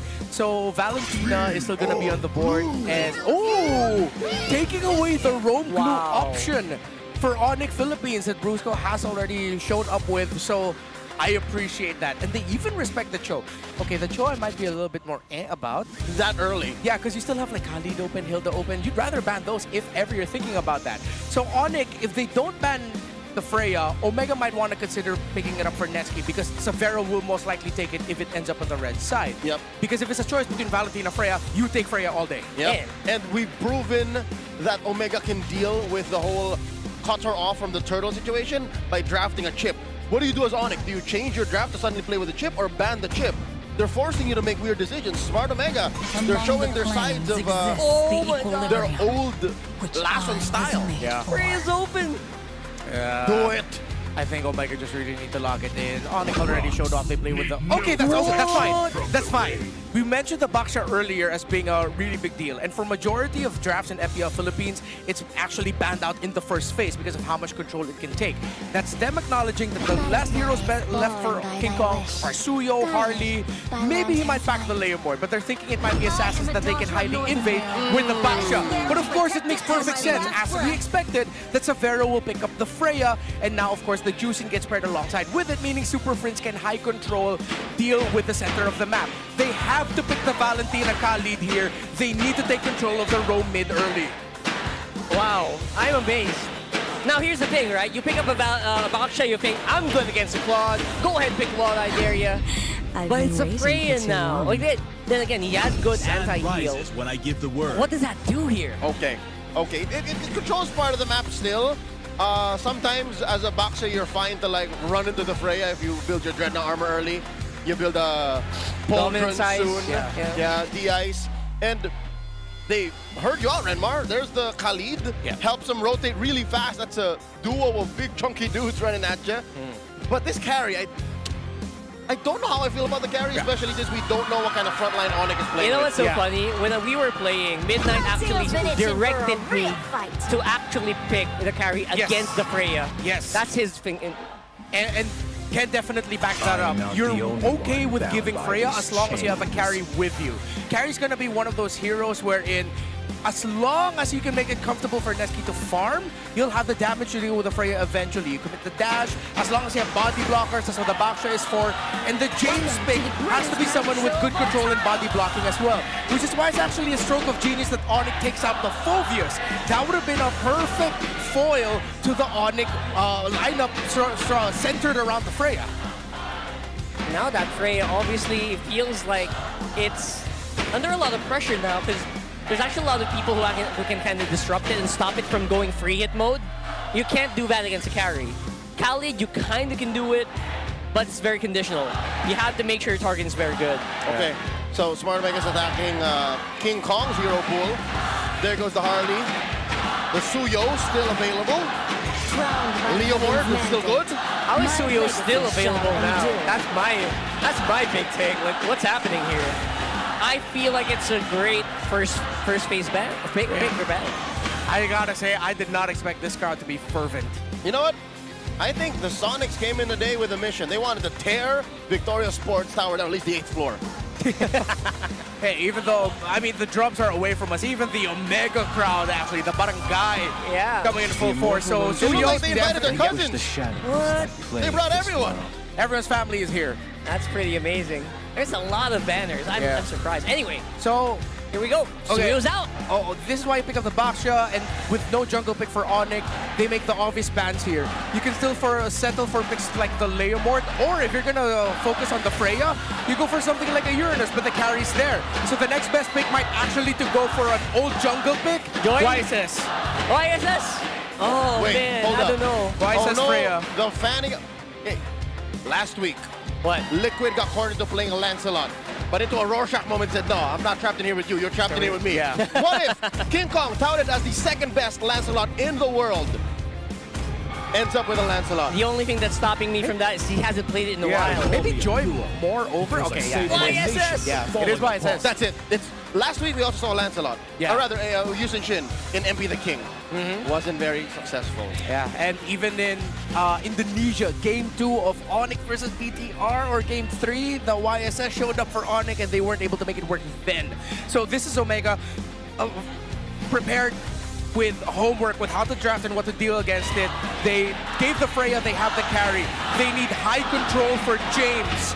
And for Mingwin, it's still there. Just pick up the Valentina or maybe the Kimi. But I'm leaning towards the Valentina here.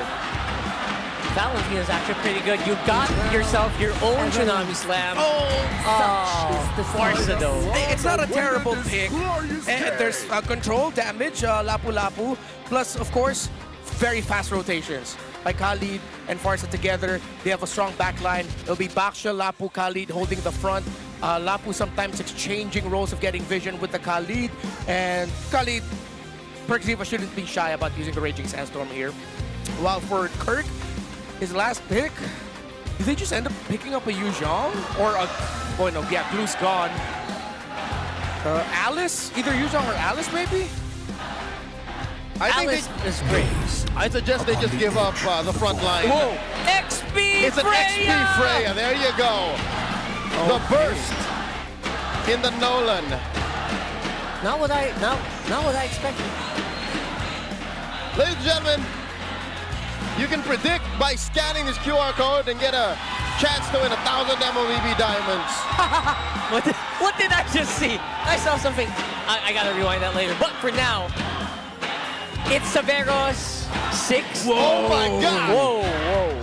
This is not the single-handedly most one-sided prediction in the season. 9%, not even 10. 9%. The odds are stacked against them. Good thing their lineup rating is nice. It's Nice. just more reliable. Look at this. A better front line, faster map rotations, more, how do I say, reliable late game damage for Omega. It's just their history, their run in Season 17, it's just so rocky that people think ONIC's gonna get away with it. I think ONIC's gonna get away with it. Severo's undefeated YSS still ends up with him. 5-0. As ONIC were forced to swerve, they got the Nolan in the jungle. They put the EXP lane with the Freya instead. Great swerve by ONIC. Let's see if Omega were ready for this one, and let's see how Perxiva and Ryzen will rotate with their captain. Right now, it feels like Kirk, again, did not expect him to be the one to use this. He has a great matchup against the Lapu Lapu, especially right now. And they're going to go for it with that burst coming in from the Nolan, making it hard for Ryzen to actually walk on out of there. And that's going to be 2 kills going over the King Kong. Make that 3 maybe, and there you go. There's the knockup. Super Prince gets that one. It's a bloodbath, just violence through the wazoo. The last analysis video I released, and I'm talking to comments, I made a big point about how Omega needs to be ready for ONIC's signature rotation. It's that huge obsession for the orange side golem. No matter what side they're in, they're gonna invade that. My question was, where was Perks? Why wasn't he there? Oh no! Oh, that's a big question. Ryzen now, though, getting really brutally zoned out of his own jungle now. And again, Perks on the side, barely making it out live himself. These were the same rotations they did against AB Brent. And Omega looked like they weren't ready for that. Where is the homework that I thought that they would have? Attack orange, attack purple, rinse and repeat till you're 2,000 gold up in 2 minutes. Yeah, it feels bad if you're Ryzen right now, especially. I wouldn't expect it. Again, as a boxer, I'm very gung-ho in facing off most early rotations, but the way ONIC's doing it, they throw bodies at you. Yeah. We've done the same here. Again, Perks even on the Khalid.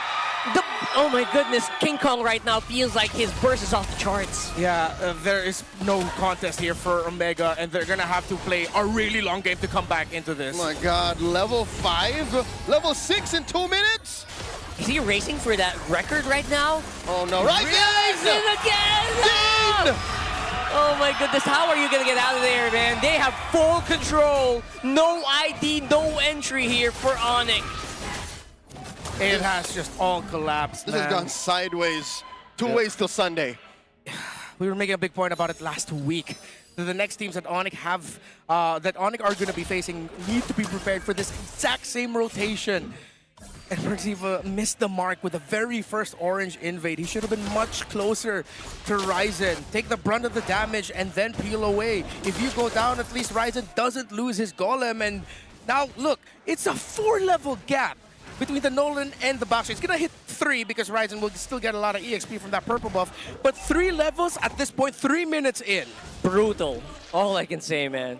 The game is built to help the jungler at the deficit to catch up, but with the way King Kong and ONIC are playing, it looks like they'd be lucky to even cross the river or to think of doing so. Even with all these catch-up mechanics in place, my right? God. How can you even fight? Perks cannot even tank Super Prince, Brusco, and King Kong right now. Look how single-handedly, single-minded Kirk is. His first item, golden staff. He knows he has so much freedom. He's going gung-ho. Yeah, usually there's a corrosion scythe, but he just knows that he can afford to rush that right away. Brusco! Another one, Tsunami Slam. Gonna get bursted, but dodges it at the very last second. Perks gonna be all good, but again, where is your resources, Omega? Yeah. It's a very blank jungle for him. Yeah, they forced out the Flicker, still level 5 alongside Ryzen. This is either going to be a really quick game or a really long one because Omega gets somehow to hold on. Look, going into the gold lane, Netsky forced to play back and Severo's winning. Oh man, now what's Netsky gonna do? He's so starved at this point. Everyone, every single lane is winning. Now Omega said, you know what, we gotta do something. They're trying, they're going after that turtle. Another airstrike by Mingwin, not enough to contest, but enough for Ryzen to get the retribution. And now they keep going. Kirk is still very gung-ho, making those swings. But that's a big win for Omega, if I just ask me. Mean Dean, 3 levels down, still got the turtle clean. And now, Severo looking to punish Netsky! Netsky with a 1v1, Severo level 7 right now. He's chasing, he is going. Bang! There goes those crits coming in for the Yisem chip. The fact that Netsky wasn't sure if he was going to fight Severo made that passive on the Yisem Shin worse. He's like, so you're going to fight me, huh? Or let me get in range, get out, and that's going to hurt a little more. Was Netsky trying to get more of the gold shield? I think so. Yeah, I don't think he expected Severo to match that. Oh, first! Mingwin taking a lot. And look how quick Super Prince was ready to hit with his skill 1 in the bush. If ever Mingwin flew a little bit too close to that, might have been actually a call for Super Prince to commit the Flicker along with the Lantern Flare to try and carry the Farsa up to force out the Purify. ONIC are just playing at a different speed, a different level, but this is still 3,000 workable here for Omega. But the thing is, they're about to lose their gold lane. James has been shut out of here. He does have 1 kill on his book, but so far it's been Kirk clearing lane faster and leaving and or freely getting this EXP crab. This is so difficult for Ryzen. He first built a Radiant armor. Not optimal. Not optimal. You're going up against a Freya, you're going up against a Nolan, you're going up against a Yiseng Shin. I think he's overthinking the juice and damage, man. At that point, you go for something like an anti-Cuirass first. Or even just the Dreadnought armor, right? Yeah, or just a Dreadnought armor and then go for the Radiant. Something to reduce the physical damage of your opponents just a little bit. They are skill-based anyway. Kirk does have skills. It's not just going to be all basic attacks coming out of the Freya. He will jump on you, and that will proc the Dreadnought armor. Right, it is definitely a very impoverished. That's where the weak for me. Very impoverished Omega here, who feel like they're just getting everything they can. Luckily, though, they have access to their buff now. But that's just a consolation prize to the rest of the map and the turtle. Started out by the super fam. Oh my god, Flicker! Oh, go straight into it. And no hesitation whatsoever. Severo goes down very early, though. That's a big problem. It's still 45. Omega. And Omega! They're actually going for it. They're finding the right targets. And they are going to be losing out on Perks and James. Oh, the Flicker! Flicker went Super Prince. Just a pied de resistance on that one. The Monster Mage! The Monster Mage! The Monster! A monstrous flicker by Prince at the perfect time to take a Netsuki down just when it looked good for Omega. There's nothing else to be said. ONIC are stepping on the gas. They take out Ryzen, and Kirk is punished. That's what we're talking about right there. That radiant armor won't help you there, bro. But again, kept him alive long enough for the retreat. I guess there is some regen. Small that comes with regen. the package. Oh no, Brusco. Perks is here. Of course, those Desert Tornadoes not going to be doing much against this Clay right now. Mingwin's on side. Omega commit. You can't hesitate. Commit. It's a full commit, but they're spotted out. Mingwin, can he make the shots hit? Not really. Not going to be enough to actually defend, I think. But look at that. Netsuki's the target. He's pretty low. Super Fins. You saw what he did earlier. He might do it again. Gentlemen, can I say 8 minutes in? This is the least MPL Philippines game I've seen in a while. Yes, because here, actually studying ONIC ID's games, they do the same rotation early. Except when they went up against BTR, BTR got to match that, eventually winning that series 2-1. Now it's Omega. They still can't match it just yet, but they might be able to if they get a bit more items. Yeah, they're trying to do a bit of that flavor with Ryzen just walking on in there. Yeah, there's too many kills for my taste. This is too violent. Too violent. I like the violence. It's my favorite string instrument. Oh, right. Yeah. So people are probably wondering, how come, if Nolan's this dominant right now, how come we don't see him enough? That's right. Well, it's because, wait, hold that thought. Oh, that's a big fight. That is a big engagement. They commit so much to take down Brusco. He'll be alive for now, but here comes ONIC. They're the ones hitting back this time, and again, so hard to stop this Freya in the middle of the fight. Brusco forced to flicker out of there, and Perkziva does not have enough to tank. There goes Ryzen. He actually takes out Brusco. You're stuck here with me, says Ryzen. 3v1, Ryzen, run! He's gonna have to run, and he is gonna be able to make it out. King Kong makes it, but doesn't make it in time. That's 2 down for Omega, though, and to make that 3, actually. This whole time, with King Kong's late entry. Oh my goodness! It's James over! As I was saying, this whole time, King Kong was working in top lane. That's why he almost took down that inhibitor. He got so much gold with all the time he was not there. Yeah, he popped the passive off the tower, got a few damage and pot shots into it as well. Perkziva trying to zone for Netsuki. Also for Fritz. Oh, that's good. Raging Sandstorm used. Okay. Kirk again, just an unstoppable force of nature on his own. That's what they call in the business the long jump. Yeah, he went through the wall, he found the angle. By the way, graphic here, player 38 distribution, 3 of the kills of King Kong was actually onto Ryzen, and that will help force my point. Nolan, it's because if he doesn't get that early snowball, you're either not gonna get the snowball at all, or he falls off really hard. But ONIC got the perfect early game to set up this Nolan for success. That's why it works in this moment. And yes, it's actually a throwback to Baksha versus Nolan. Nolan clears just as fast as the Baksha, but before, teams couldn't get, or it was too hard to give Nolan the start that he wants. But here, ONIC gave the start that the Nolan wanted. Yeah, they started, they let him go, and now they are really suffering the consequences here. Now they're going to try to go for it. They still have a Lord Wave, so they could do some decent damage, chunk out these turrets. But Omega, surprisingly, holding very steady.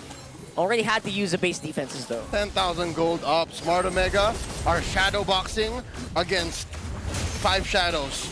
This should be easy pickings for them to defend since they have a Farsa, but ONIC are so far ahead that they can pull the same trick again. 4 fight, 1 clears, and that's what the angle they're going with. Look at this. They're threatening a Tsunami Slam. I think they kind of baited it out. They baited out the Raging Sandstorm, and they're going to lose Ryzen for it. Oh man, that feels bad. They tried, but Brusco got the result he wanted! Big knock up here, and that could be the clearing up here. Mingwin and Perkziva all on their lonesome. Masterful rope-a-dope by the Super Fam. Now up 12,000. They're on the base! They're at the base. There's no one that can stop these monsters from going straight for the base and for the win. That's what they call a lightning round. ONIC Philippines takes game 1. That is a super fan as a result that you can ask for in MPL PH Season 17. The Golem Orange side obsession converting into an eventual purple side steal. They've been doing this for 2 weeks now. Omega were not ready for it. Dare I say, the buff session. The buff session? It doesn't work. Sounded better in your head. Sounded better. They got away with it. That's the... It's daylight robbery, basically. That's what it is, right? They shook them down for their lunch money. Yeah. And I guess that gets enabled by the Zushin, especially early on. Yeah, they can just keep walking up to it. I thought that Perkziva and Mingwin would play the center of the map a little bit better. That's why they were willing to give the juice in. And I thought maybe this is why they should pick up the Valentina, because that extra rounds of Terrify will actually buy them just a bit more time. Plus, you can steal away the ultimate of the Jushin, which means you can Crimson Beacon while dashing. That's massive, honestly. Yeah. And it's just better frontline damage. Yeah. It just stops ONIC from standing in front of you to burst you down. I don't know. I think Omega, there were some signs of life. They did try to burst him down from afar with Mingwin, but the Monster Mage still is our MVP of game 1. And again, very deservedly so, starting from not even minute 1, seconds into the game. The fact that he even got Pull Yourself together with his juice in. It's happening a lot more often for mid laners to actually pick up BYT so they get their flickers and purifies faster. And they're going to stack up hard because they're part of most fights. Yeah, exactly. So whoever's brought that idea into the mix, thank you, because I started using it myself, and it's actually a huge help. Don't realize those extra bit of seconds that you could get getting your flicker and purify much faster is huge value. It doesn't feel as bad if you like have to flicker early on because someone's invading your jungle, for example. Because you know that you're going to get it really quickly. Again, it was Brusco and Super Friends just setting the tempo, same exact rotations as showed off in MPL ID by ONIC ID, and of course last week here by ONIC PH. I know I sound like a broken record, but it's so frustrating because I really thought Omega would have learned something from the BTR match. Watch that and see how to try and counter, because BTR were able to. But here it looks like they just forgot the homework, or maybe they didn't even think about the rotations at all, because again, the exact same things are happening as last week. It's like a blueprint already. It's like a template that you just have to rewatch, and maybe you could have done something about it. But that's the question in my head, Redmar. Is could they have actually done something about it? Stop that invade early on. I think it started in the draft. They should have picked a hero that had more front-loaded damage that could deal with the front line. Case in point, the Valentina. Maybe a second good choice would be the Kimmy. Yeah. Because it's right there. Yeah, I mean, Mingwin still had a great game. He still ended up going with a overall net positive KDA for his team, as he was 100% there. The value of the Feathered Airstrike, yes, but you're also thinking about early on. I feel like this Farsa pick is them thinking about around the mid-game mark, wherein if Perkziva and Mingwin didn't have that early game start, then it'll be a little bit more even in terms of map control, because you'll have the Khalid and Farsa outpacing the Kalea and Jusin. But that's not what happened. And without that early game advantage, this Khalid and Farsa never got to the speed that they were looking for. But they even get to the mid game was the biggest question in my head from minute 2. Yep. So I get what you mean. They were planning way too far into the future, to a future that didn't actually happen. Yeah. What Omega did was they bought a race car, a sports car with a V8 engine, but they were driving in the Philippines. Yeah. Our roads are tiny. Ouch. Traffic is bad. That's true. Yeah. That's what the Super Fam was. In peak Monday traffic. Yeah. They just clogged up the jungle. Yeah, or everyone coming back from a long holiday. All that horsepower just gone to waste. Yeah. And you just end up spending for gas. Which hurts. That's a different story. Don't remind me. Looking at the stats again, It seemed like Mingwin had the right idea. Omega had a good idea. We're not shutting down the draft entirely. It's just they weren't allowed to perform the way they planned for. Yeah. Also thinking if maybe the early rotation of Ryzen could have gone better, but how fast? Because Brusco and Super Friends were jumped in first. King Kong decided to follow. They started orange, then went Golem. That's where they got invaded. He respawned after going down, went to purple, then that got stolen away. Yeah. Because King Kong saved his retry, if I'm not mistaken, or it finally came off of cooldown. That hurts. If there was ever something that I could question for the side of Omega is the disaster management, you know? It's like when a hurricane arrives, what do you do? Yeah, that or stay hydrated. Zip Purified Water is filtered through volcanic rocks for a crisp, clean taste that quenches like no other. Quench that thirst. Take a sip. I'm sure both teams are taking their time to rest up and drink up. Speaking of resting, you see the max 5D on stage. I'm not talking about the screen, I'm talking about the chairs. That's Prem Engineering for you, keeping these teams locked in. No distractions, just good performance. Brought to you by TT Racing Philippines. We have your back. So you could say they were chair maxing. Yeah. Getting there. Getting there. Almost. Calling all super fans, stay updated on all things MPL Philippines and connect with the most passionate community in esports. Join the MPL Philippines official Facebook group, the Superfan channel, and the MLB from Discord. Yeah, get your all-access pass, exclusive content, the latest news, and community discussions. Lead the conversation and have a chance to be featured as our super fan of the month. Yeah, of course. Be part of the MPL Philippines family. Scan the QR codes there and join the conversation. See you. Bye. I mean, bye from this. We're not going anywhere. We're still going to do the second game. The match has to end. Yeah, the match has to end. It's at 1-0, and I don't know what is going on in Onyx. In Omega's mind. I'd rather say in Omega's mind because we know what Onyx thinking. Let's do that again. Do that again. But I don't think Omega can afford to do that. Omega cannot just draft in a vacuum. Yeah, I think that the last pick really caught me by surprise there. I know it caught me by surprise. The swerve. Big swerve. The swerve. Instead of put your game face on and make your smart power pose, make like Savero. Okay. What is that? What is this actually? I was like, about to ask the same thing. Is that a sideways cross? Is he trying to ward off a Dracula? Maybe it's an Indonesian thing that we're not familiar with. Probably. They're not even doing it the right side. What about me? Can I do it? It's the right hand vertical, left hand horizontal. Anyways, congratulations. Wait, are these Barangay Tanods? Oh my god, right They here. are. Oh my god, Omega. That's What I brilliant. gotta do to get one of those? Who thought about this? Yeah, I That's want that amazing. guy. All right, we have to explain. So in the Philippines, of course, we have neighborhood units called barangays. That's why they're Barangay Omega. And then we have these things called tanods, who are essentially dudes.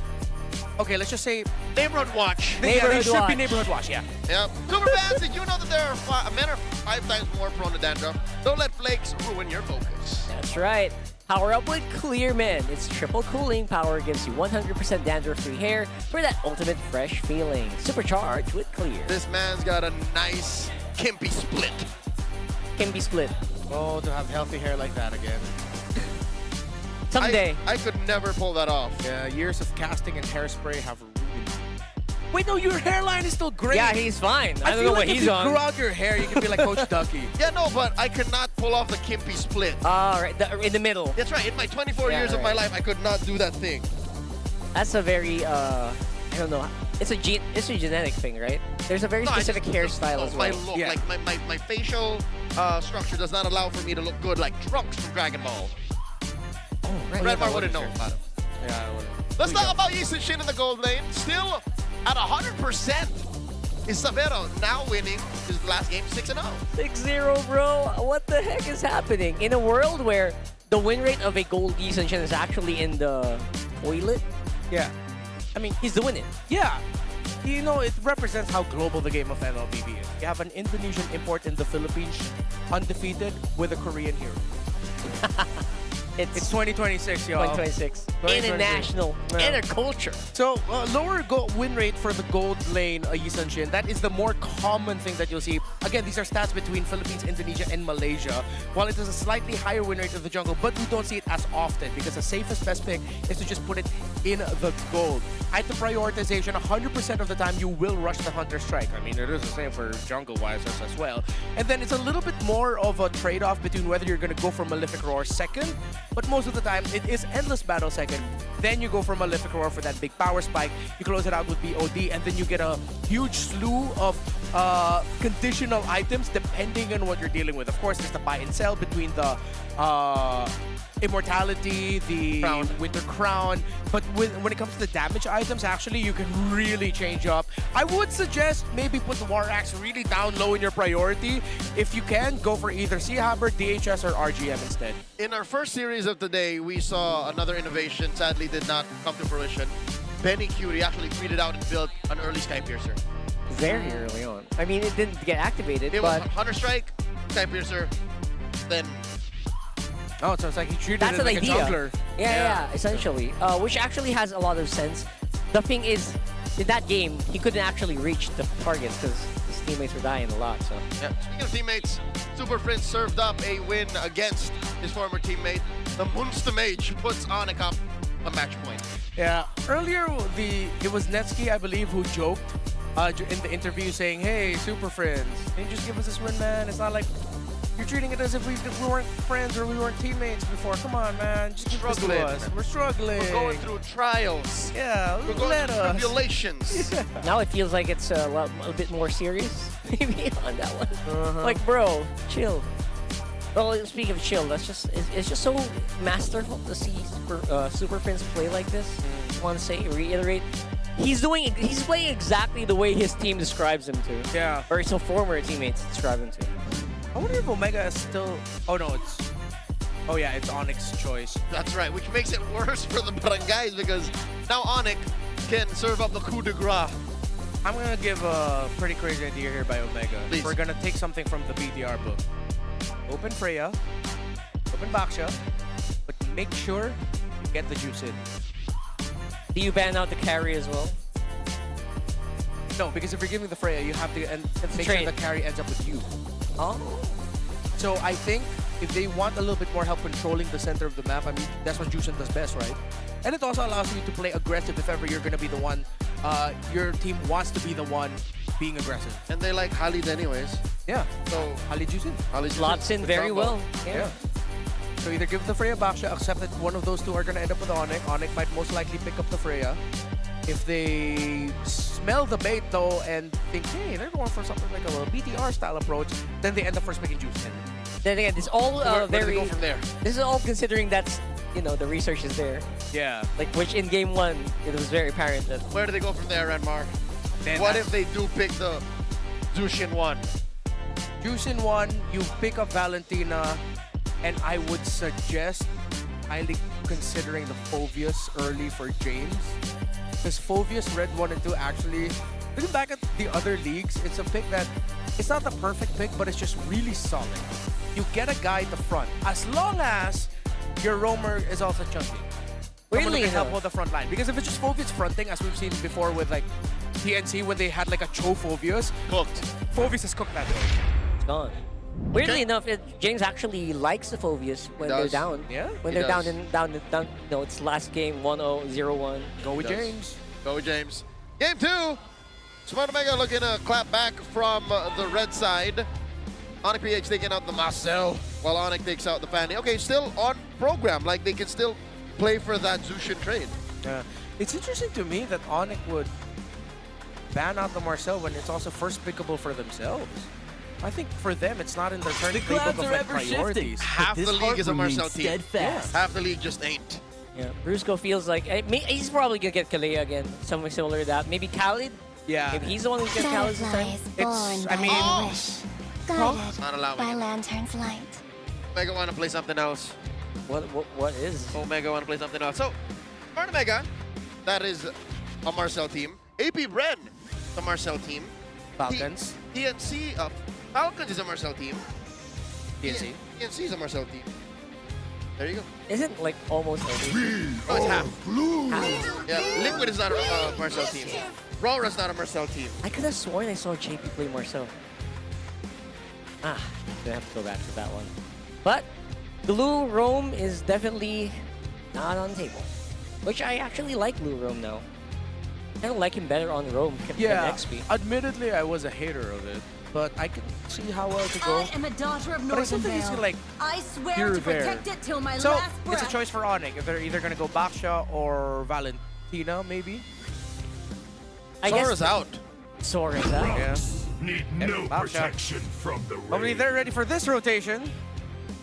69% win rate. They're gonna give the Baksha. The Fusion would have been so good, man. They carry, for sure. Carry. Yeah. You don't want a Claude, right? You don't want a Claude. Pick up the carry, and then either it's too early for a Kimmy. Maybe pick up the Kimmy later. I think carry Fulvis will be fine.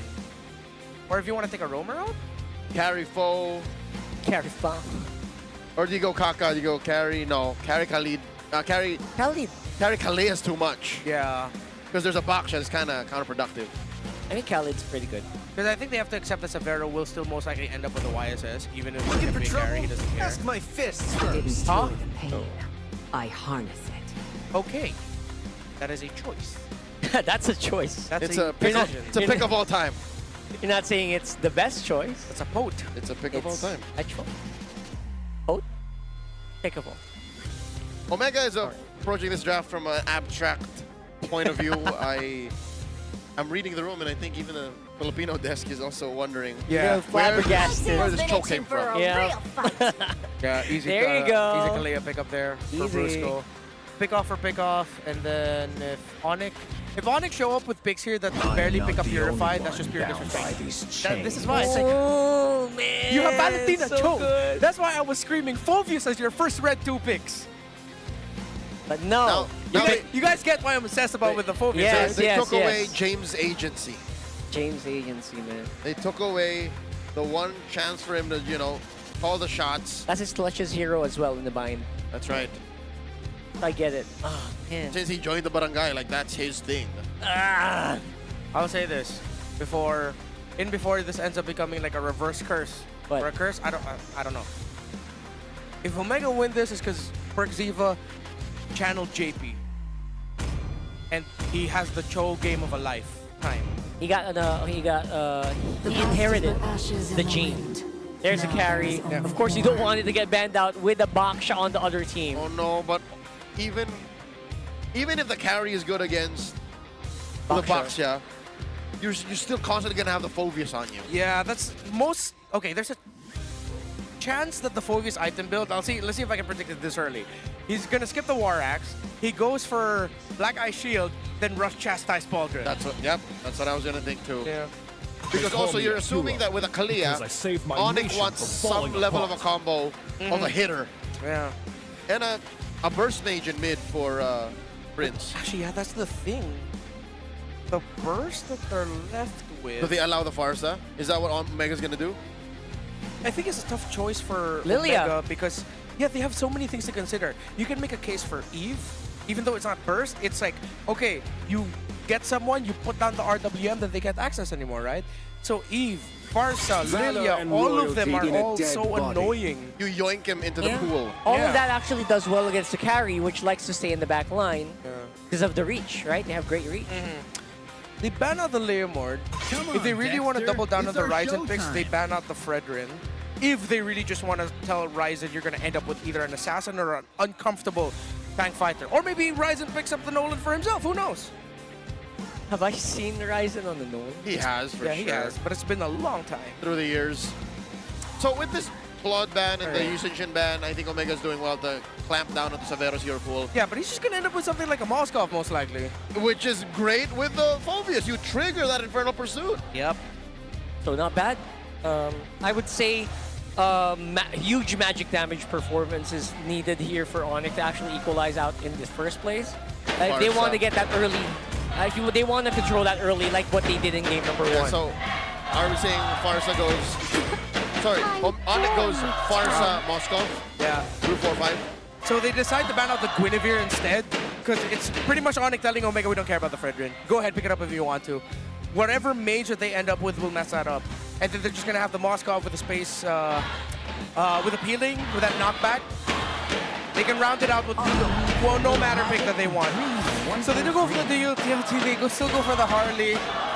despite there being a boxer on the other side, despite Suyo being open.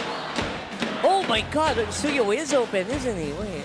Yeah, oh my god. Is it because they don't know what kind of damage coming in from mid, so they don't want to let Dean walk into it blind, which I kind of get, but yeah, but we've seen the best Suyos in the league win against a Valentina Harley. Almost any mid lane, I actually. think we've also really learned that now junglers don't care about the magic profile that we thought for the longest time Suyos care about. They'll just dodge it. Yeah, for them it's just, okay, we'll outplay it. Yeah, no, Suyo has evolved into more of an assassin now. Yeah. He used to be like a frontline fighter. Hybrid, oh my god! Wait, shut the front door.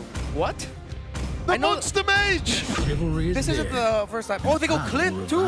Whoa, okay, ONIC Wait a second. Bro, ONIC are flexing right now. Is this flexing or are they backed into a corner? Is this really good? No. Like, is this a good matchup? Rockhart, they're not back to the corner. They decide to crawl out the window when the door was wide open. Yeah. Valir. Interesting. I think, is it because they're expecting James to go for something slower in the EX speed just to knock it back? Did they think that James is going to end up defaulting into something like a Terizla? A Lapu, maybe? I know, but you need something stronger in your front. You have a Cho, you need something solid. Which makes sense. If this ends up becoming a Terizla pick, then the Valir is a perfect pick. Yeah, most Nexi picks right now are so bad. Yuzhong, you name it. It's probably going to get bullied around. Even Uranus is going to have a bad time. Huh? Wait, XP Valentina. no, what's the Rome? Romcho. Romcho. Romcho, XP Val. XP Valen into Fove. What is the interaction there? We haven't seen that in a while. It likes to jump around. That's it. Yeah, Valentina has 2 dashes that she Jump needs to around. outplay in lane. Jump around. Jump around. Jump around. Age is showing, bro. I did not expect. No, I heard my. Oh, you're. I heard an unnamed talent in the back listening to it. All right.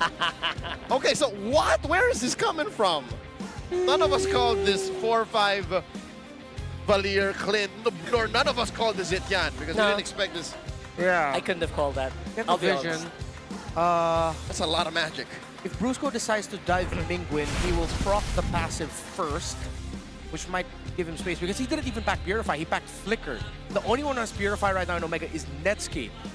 I want to share something about the interaction of Phovis and Valentina in lane that I'm sort of scared to admit. But I've experienced Phovis against Valentina, and who are you? Who are you? I Yeah, was a yeah. Phovis. And? then there were times that I was thinking, this hurts more than I expected. But that's because what? during that time, I had to pack, I had to go for the exact build that I went for, said earlier. Black Eye Shield, Rushing Chastise, because I was up against a similar damage profile. And then there was a point in lane where I was like, this actually hurts, even when we were both level 4. Yep. Oh, no level advantage? Yeah. What? Valentina wins most one-on-ones. It's built into her kit. That Terrify is terrifying. And the fact that she can also have that good amount of regen through the wisps that come out of her dashes. So, is that what James is playing off of? I think, yeah, he just wants to trade very efficiently and then walk around to a different lane. Yeah, Let's talk about what kind of ults he can get away with. Is he going to cosplay as the fool? There are times he's forced to. Yeah, he's going to be the forced. best ultimate he can take is the Kalea ult, but they don't need any more pick-off. It might just be a Phovis cosplay for this Valentina. Because you're not even going to take... I don't think you're going to take the Valir ultimate, the Vengeance Flame. No, absolutely not. Kind of weird to do that. Yeah. It's a glorified Purify. So it's mostly Kalea's old Tsunami Slam. 7. It might just be a Valentina cosplay. Phovis cosplay. And is that Gambit enough? Because we were saying he should have the Phovis anyways. Is this his own way of doing that? You're squishier, though. Right? The Valentina is just not as tanky as a Phovis and OG. We have seen XP lane Valentina's build hybrid. Yeah. CDR rush, right? Like through the Queen's Wings Oracle. Brute Force. Brute Force Breastplate, yeah. Doesn't need to be magic build. Interesting. First, let's see if it's a legitimate pick. Because elephant in the room, it did call a pause right as we head into the game. Yeah. Maybe, what if it wasn't supposed to be a Valentina pick? What if? Oh wait, no. It was a... Zetian? Zetian? It wasn't supposed to be a Zetian? Maybe it wasn't supposed to be a Zetian. Is that the point of contention? Are we supposed to see the Parsa in mid? Okay, we're It's going into the legit. game. It's legit. And it is legit. Ladies and gentlemen, game number 2, match point. We still do not know what the outcome is or the intended. Yeah. approach. Yeah, it's CDR build. It's Festival of Blood. It's Inspire, and it's basic common emblem. He's gonna be a Phoveus cosplay. He really just wants to outtrade the Phoveus and have more utility in the mid game as well. We are Phoveus. Yeah. We are Phoveus. But before mid game, let's look at mid lane. And let's see if King Kong will go for an aggressive rotation here. They're now going to the orange buff again, Golem Obsession. And it's going to be on the side where the Litho is. Xiva trying to pull it back as long as he could, but it's actually, no. They're not going to go to their own Golem. Ryzen invades instead, but Kurt checks it really well. Oh, that was a good idea. Vertical jungle as well, but here's the trade that we're talking about here. James, decent damage. Flicker in for Kurt. Oh my goodness, he wants blood. They're fighting off, and King Kong wants a piece of James as well. Oh no, James doesn't have a flicker! Oh, he has a dash though. King Kong doesn't have the rollout anymore. Ryzen goes back. All right. Okay. Not bad. So Kirk, what he wanted to do was flicker, proc that passive to track onto James, but he got away. Yeah, the heat-seeking shoulder tackle. Yeah, got away scot-free, but I would say a decent trade for the flickers of both of our XP laners. Yeah, that James MVP, man, he made sure that he will block the shield unity of that Baksha. Because if that landed into Ryzen, this game would be over again. But James literally saved him. And they're both going to be able to hit level 4. They both get their buffs. But of course, I don't think Omega wants to contest the first turtle. It is a Baksha they're up against after all. But the members of Kirk and Brusco are low, so they might want to consider it. Surge of Life helps out. There you go. Just get a little bit of healing. They might want to go for the fight. They know Xiva doesn't have the weight of the dragon yet. Okay. Ryzen's on the other side of the map. The SOL was enough to keep up ONIC at least a healthy amount. Yeah, they're going to give this up. Ryzen's going to go for the purple buff steal instead. Yeah, no retribution available here for Omega. Again, but Omega keeping them on their toes, wants to make sure that you are present while Ryzen makes quick work of the purple. Oh, Drats as Onyx King Kong spots the fact that crime has been committed. And I appreciate that Ryzen didn't waste time to try and get even like the little wolf in the purple buff. The baby serpent? Yeah, the baby serpent. I think that That was on purpose. Yeah, because it delays the cooldown just Yeah. respawn. Yeah. And give King Kong something to think about. You know, like saving 3 seconds off of the Baksha rolling out. That's actually, as a jungler, like those 3 seconds are actually pretty massive. Whoa, Now whoa, whoa, Brusco whoa, whoa. up on front. Can he actually make it out? Not really. Taken by his own Tsunami Slam. Perks with a beautiful way in the dragon. Big quick work of Super Prince. Okay, 2 for 1. ONIC looking for retribution. Vengeance for the fallen Monster Mage. And Penguin flickers out. Flicker out just in time. And yeah, I mean, I wanted to see Phoveus for James, and he got it in the end. It's just a different version of it, but it's working out. He just loves Phoveus that much. Yeah, and Omega are making the right calls. That was a beautiful flicker kick by Xiva. We might have ourselves a series here, folks. Yeah, that kick wasn't perfect, but it was enough. Unconventional approaches demand unconventional responses. Yeah. So, Smart Omega, what recovery here. Look at this. James went down to a third by Kirk's engage. So, the real breakthroughs for Omega don't happen in the lane. Yeah. It's got to be in big sequences. Yeah, together as a team. Ooh, Kirk actually did not get any boost at all. Decided to rush Radiant Armor, which if this Phoveus decides to join the fights and if he can get out much quicker compared to the Valentina, then Omega might be realizing or wondering to themselves why they can't kill Kirk. It's because he went for a full Radiant Armor rush. Yeah, we're approaching a game where the Phoveus actually will be the strongest mid-game hero in this game, I think. Seems like James is going for the Oracle priority, but he's still at 2,000. Taking a bit of time to get the items and the gold for him.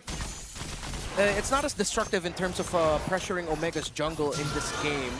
So things have stabilized a bit. That's a silver lining for Omega, but this Turtle 2 might be the big difference maker. And we still don't know what the payoff is for the Clint. Yeah. Yeah, we haven't seen that. We know what the carry is going to do. How's this going to work? Kirk up on front. Might have a Dark Wave available yet, but they jump in. There goes the Fury, the Phoenix is rising with the Retribution. Kirk is up on front, absorbing many carry hits, but James finally gets caught out by his own trick. And now it's going to be a very strong chase from ONIC. That's 2 down and a turtle. ONIC's signature is fight around objectives. Prior to the Lord fight, force a fight. After, you turn. That is what they put on display. And they will lose the tower in mid. That's why I said the second turtle could be the big difference maker in this game because they got a big L and they lose their tower in mid. Their map will feel so much smaller. Now they're going to be desperate to try and make a play. They force Severo back as they go rotate topside to at least take the tower out there. So credit Omega for being very fast on the pickup and deciding, hey, we need to trade something, we need to get something, and at least they got the tower up top. But we saw the big difference maker having the Radiant Armor rush was for Kirk. He survived a lot of hits from the Harley and the Zetian in that last fight. Yep, there's gonna come to a point where Kirk will even find, if you're the Phoenix, slightly pleasant. Yeah, he will slightly pleasant. He will just bask in it and say, okay, I'll just hop on AL again. Yeah, thank you for the stacks, which increases my magic defense. Yeah. I also like how Mingwin's been using the Fury of the Phoenix, is that once the dive starts, he'll just pop it off right away because he knows that's the little bit of window that they can use to delay ONIC's eventual collapse onto their formation. So they decide to trade side lane towers, cross-map trade. The only pain right now for Omega is they really need that mid-control. It's their own little version of the Golden Hour, but instead from a Chinese Phoenix lady. Yes. You know, say what you will about the Zetian pick, but Mingwin has been pretty on point with all these Fury the Phoenixes. Yeah. Right now, though, Netsky needs to catch up to farm compared to Severo. He does have a 700 gold gap to work through, only up through to a Corrosion Scythe. And we know the end game for the Clint is just raw, painful damage. Continuously. It's like unbearable, like an injection. Oh my goodness, look at that. Tsunami Slam on the Perks Eva. Still has the Way of the Dragon, but decides to save it. I don't know for when, but he uses the flicker and he is just gone. And now it's James on the front. Cannot really contest. You're not the real Phobius. He is. Two free pickoffs for the Super Fam. Deadly Magic's onto the Monster Mage. Not gonna work. Oh, Perks. He was just trying to get vision. And I want to add again something that I mentioned in the draft that could have happened. No purifies for ONIC. That hurts. They know that they have the bodies to just stop the Cho from wanting to combo comfortably. Correct me if I'm wrong. I don't know if this warrants an instant replay, but was that a Kumar bush by Perks Eva? Little bit. He dashed out. He dashed out of the mid bush. And then that's where Brusco caught him. Yeah, because I think he wanted to go into the bush right in front of the purple buff. He wanted to be the one to do maybe a kick, or was that a scouting? That was for scouting, I right? think he wanted to scout, but then he just didn't expect that Brusco was there ready for him. So it's like a counter Kumar. Yeah, it's a counter Kumar, I guess. The bush that Perks wanted to enter was actually held by Brusco already, and he was ready to suplex him. Oh, man. And Perks really, again, he used the flicker first before activating Way of the Dragon. Kick him. Netsky, King Kong in his face right now, and that is a kick, but barely in range to get into the tower. They go for the dive, and they are very comfortable taking these trades. Brusco goes down, though. It's a 2-for-1. Yeah, they know Netsky didn't have the Purify. That was just great read and great execution by ONIC. Been a while since I've actually seen an Enchanted Talisman, but yeah, glowing on Enchanted Talisman for the Valir. Hey, it works. You got no problems with your mana. Yeah. All good. Just keep throwing it out. Your CDR is huge. And So the icing on the cake is an ice cream one.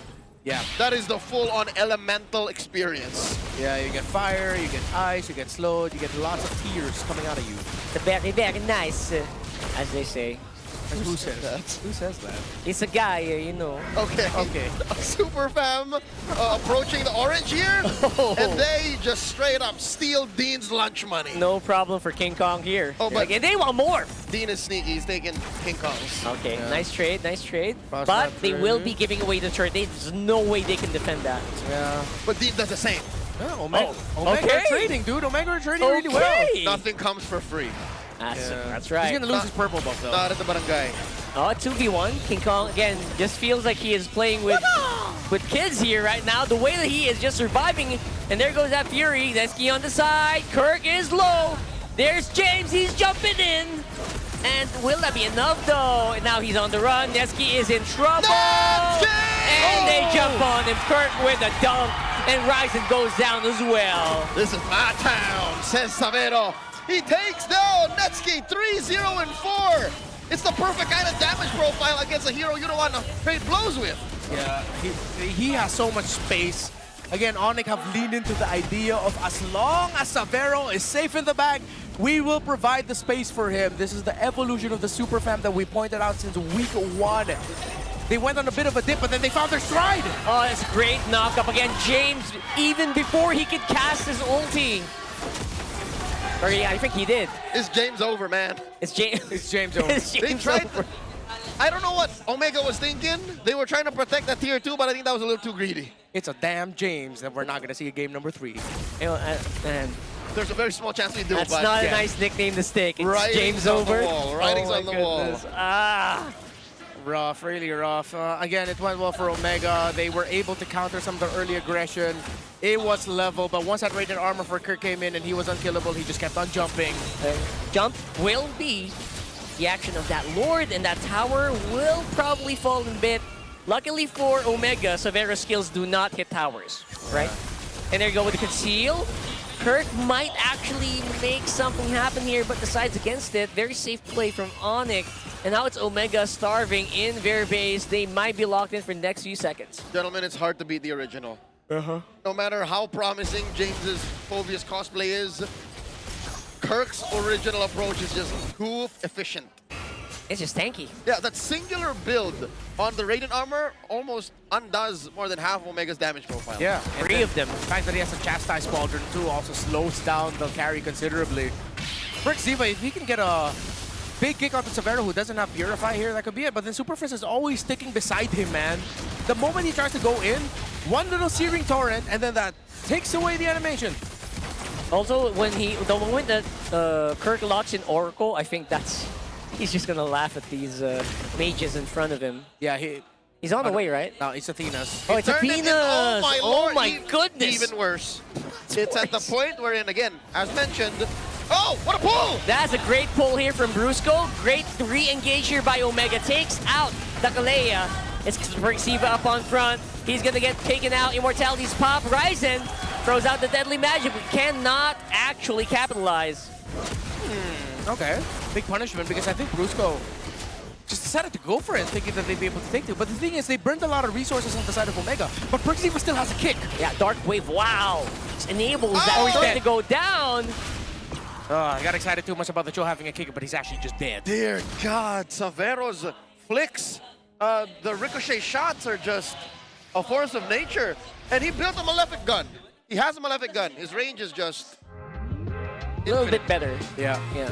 Compared to the carry, it's infinite. It is, right? Long arm of the law. Long arm of the law. Exactly how they say it. Now, yeah, I actually don't know how many hits it's going to take for you to actually tank a Clint combo.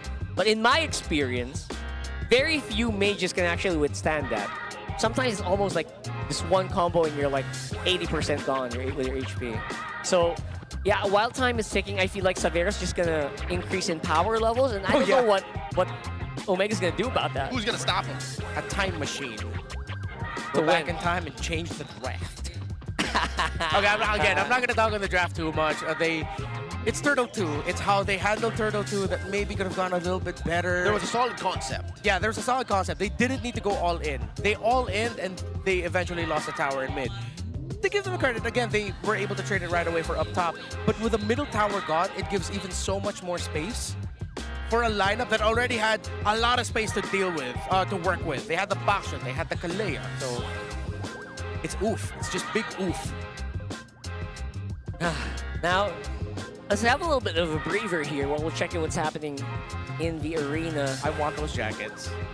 Who do we got to talk to? They're so smart. I just want to reiterate. They are smart. A green, yes, they are. Oh my god. A green sleeveless, what do you call these, vests? Vest. Yeah, we call them a chaleco. What? Oh, wait, no, chaleco is the denim version of that. Yeah. I would straight up just It's literally just like a watch. With our knee sticks, that's it. Arnis? Yeah. Yeah. That's very classic. That's standard issue self-defense weapons for Barangay Tanons. Yeah. And of course, the hidden ice pick. Chop Master says it's go time.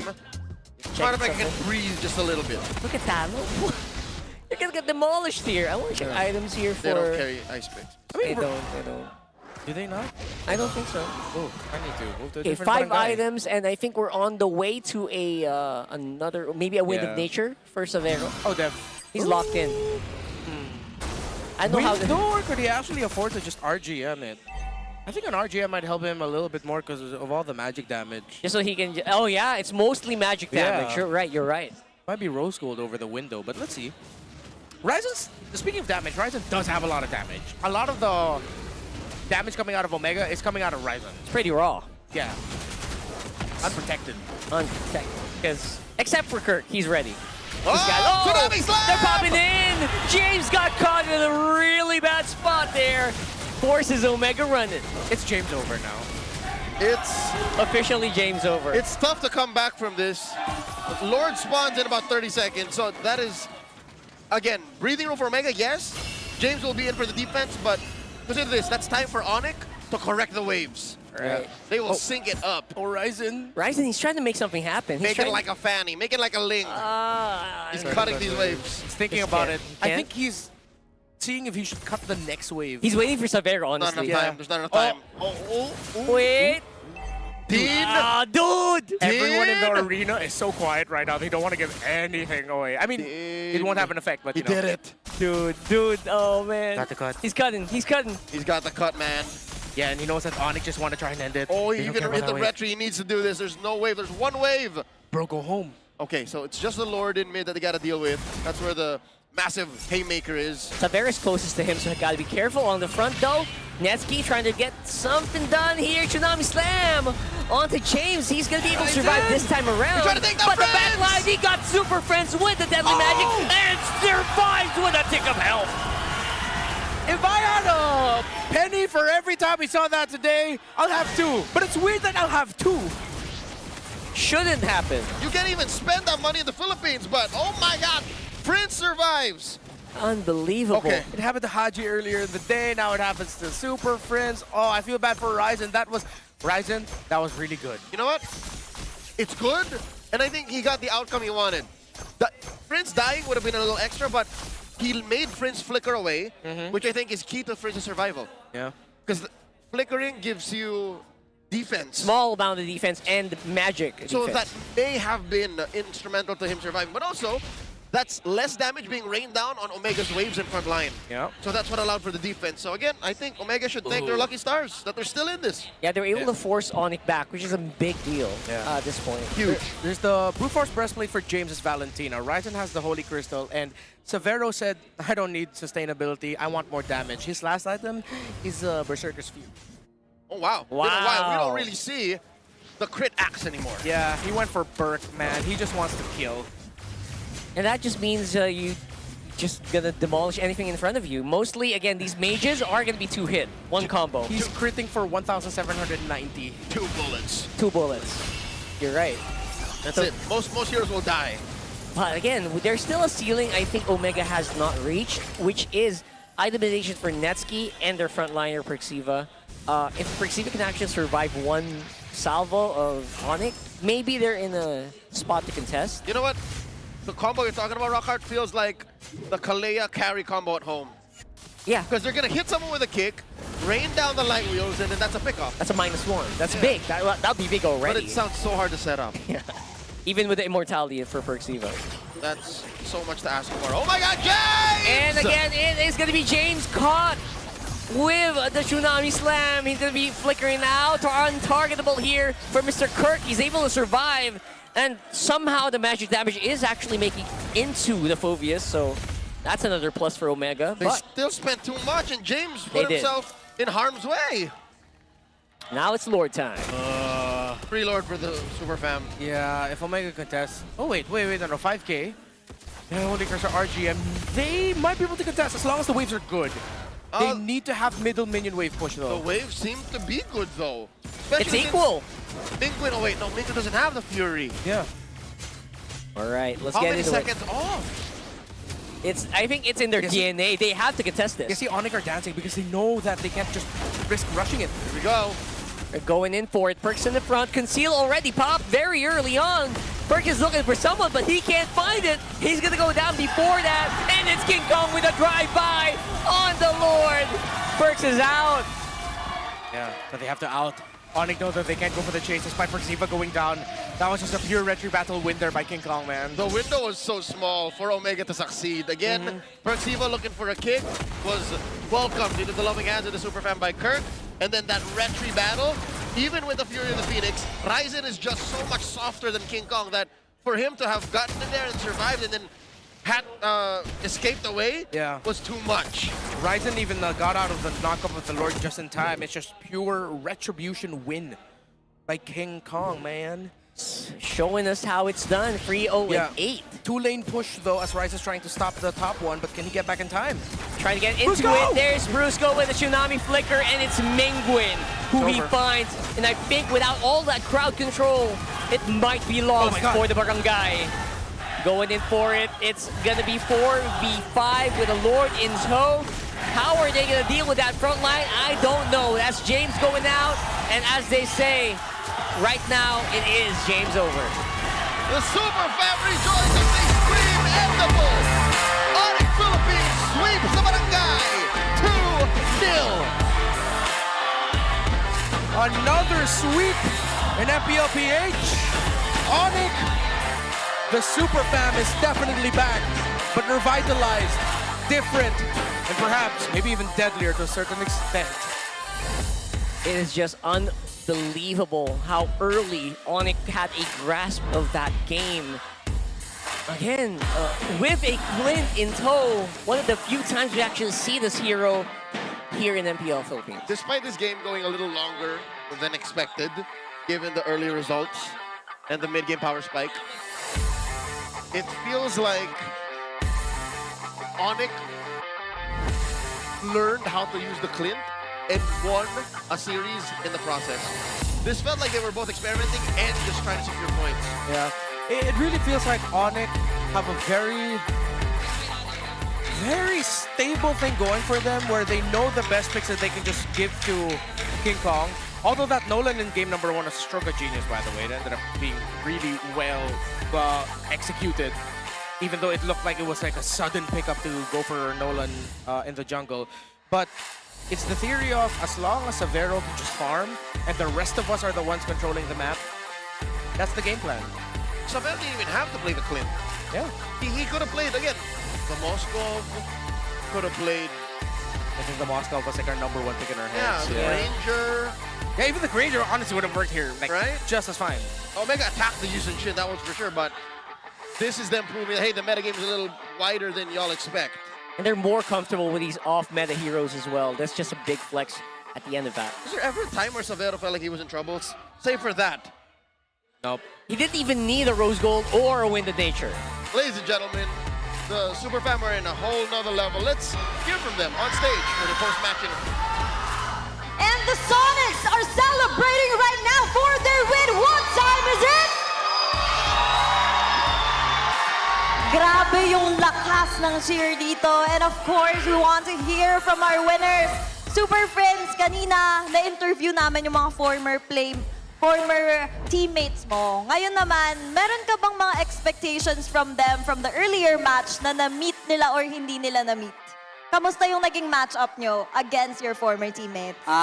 Siguro yung masabi ko sa naging matchup namin, parang masaya nakalaban ko sila ulit. Kasi matagal na kami hindi nagkikita sa mga matches. Kasi galing sa ibang bansa sila nets. At alam mo, ang ganda rin talaga ng Valier pick mo. Commended yung Valier doon sa Game 2. Minsan lang natin makita yan at talagang nahirapan yung kalaban sa inyo. But right now, I wanna talk to someone here sa ating gitna. Severo! Severo, your Clint was a sharpshooter. You aimed really well in that game number 2. I want to ask that Clint pick. Is that just your comfort pick or is this a glimpse of the Indonesian meta? Inspired by Kelra. Oh! Shout out to you, Kelra. Talaga namang namimiss ka pa rin ng ONIC fam dito sa Pilipinas. But Severo, earlier I asked Super Marco if he was going to rank the gold laners here in the Philippines. He ranked you as the top 3 gold laner. How about for you? What's his rank on your list, Super Marco?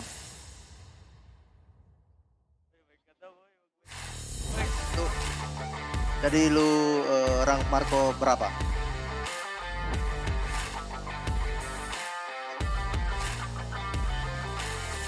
Top 1. Top 1! He is still top 1. But Severo, how about you? How are you going to rank yourself?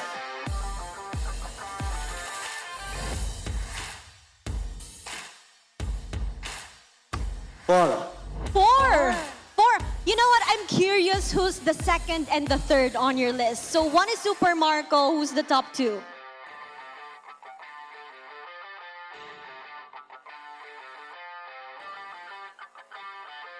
Domeng Teddy. Domeng and Teddy, and you're ranked 4. You already mentioned Teddy, and you're gonna face them on Sunday. It's your first time being with ONIC Philippines, and you're facing them in the Golden Rivalry. How are you going to prepare for this? Just play as usually. Play as usual? So you're not pressured at all facing TLPH? You're not pressured at all facing TLPH? Be the pressure. He is the pressure once again. I don't know, then nakakatuwa na lahat na sila nag-help na mag-translate, makipag-communicate. You course. see the chemistry. And of course, speaking of chemistry, Brusco, you and ONIC Philippines have a 3-game winning streak. Ang last loss nyo is against PNC. Meron ba kayong makikwento na learnings nyo or realizations from that game na nakatulong para sa momentum nyo ngayon? Siguro yung laban namin sa TNC, kasi, may side kasi si Super Friends nun eh. Tsaka pangat rin yung naging result ng mga scrim namin. Tapos yung comms talaga yung pinakamahirap nung time na yun. Pero ngayon, nag-adjust naman siya. Okay naman.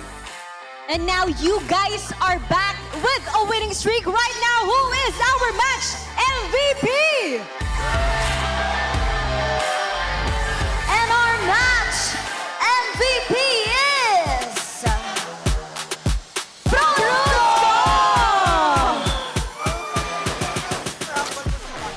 Super humble ng muka. Paano ba yung mukha ng super humble? Tingnan mo naman yung camera. Ganyan lang siya. So sobrang humble mo, Brusco. Ano ang mensahe mo sa Sonics na sumusuporta sa inyo? Sa mga Sonics na sumusuporta dyan, yung mga Sonics dyan, maraming salamat. Dahil patuloy niyo kami sinusuportahan sa bawat laban namin. At sana patuloy niyo pa rin kami suportahan sa mga darating na laban namin. Maraming salamat. And with that, once again, congratulations to ONIC Philippines! You may now take your victory walk.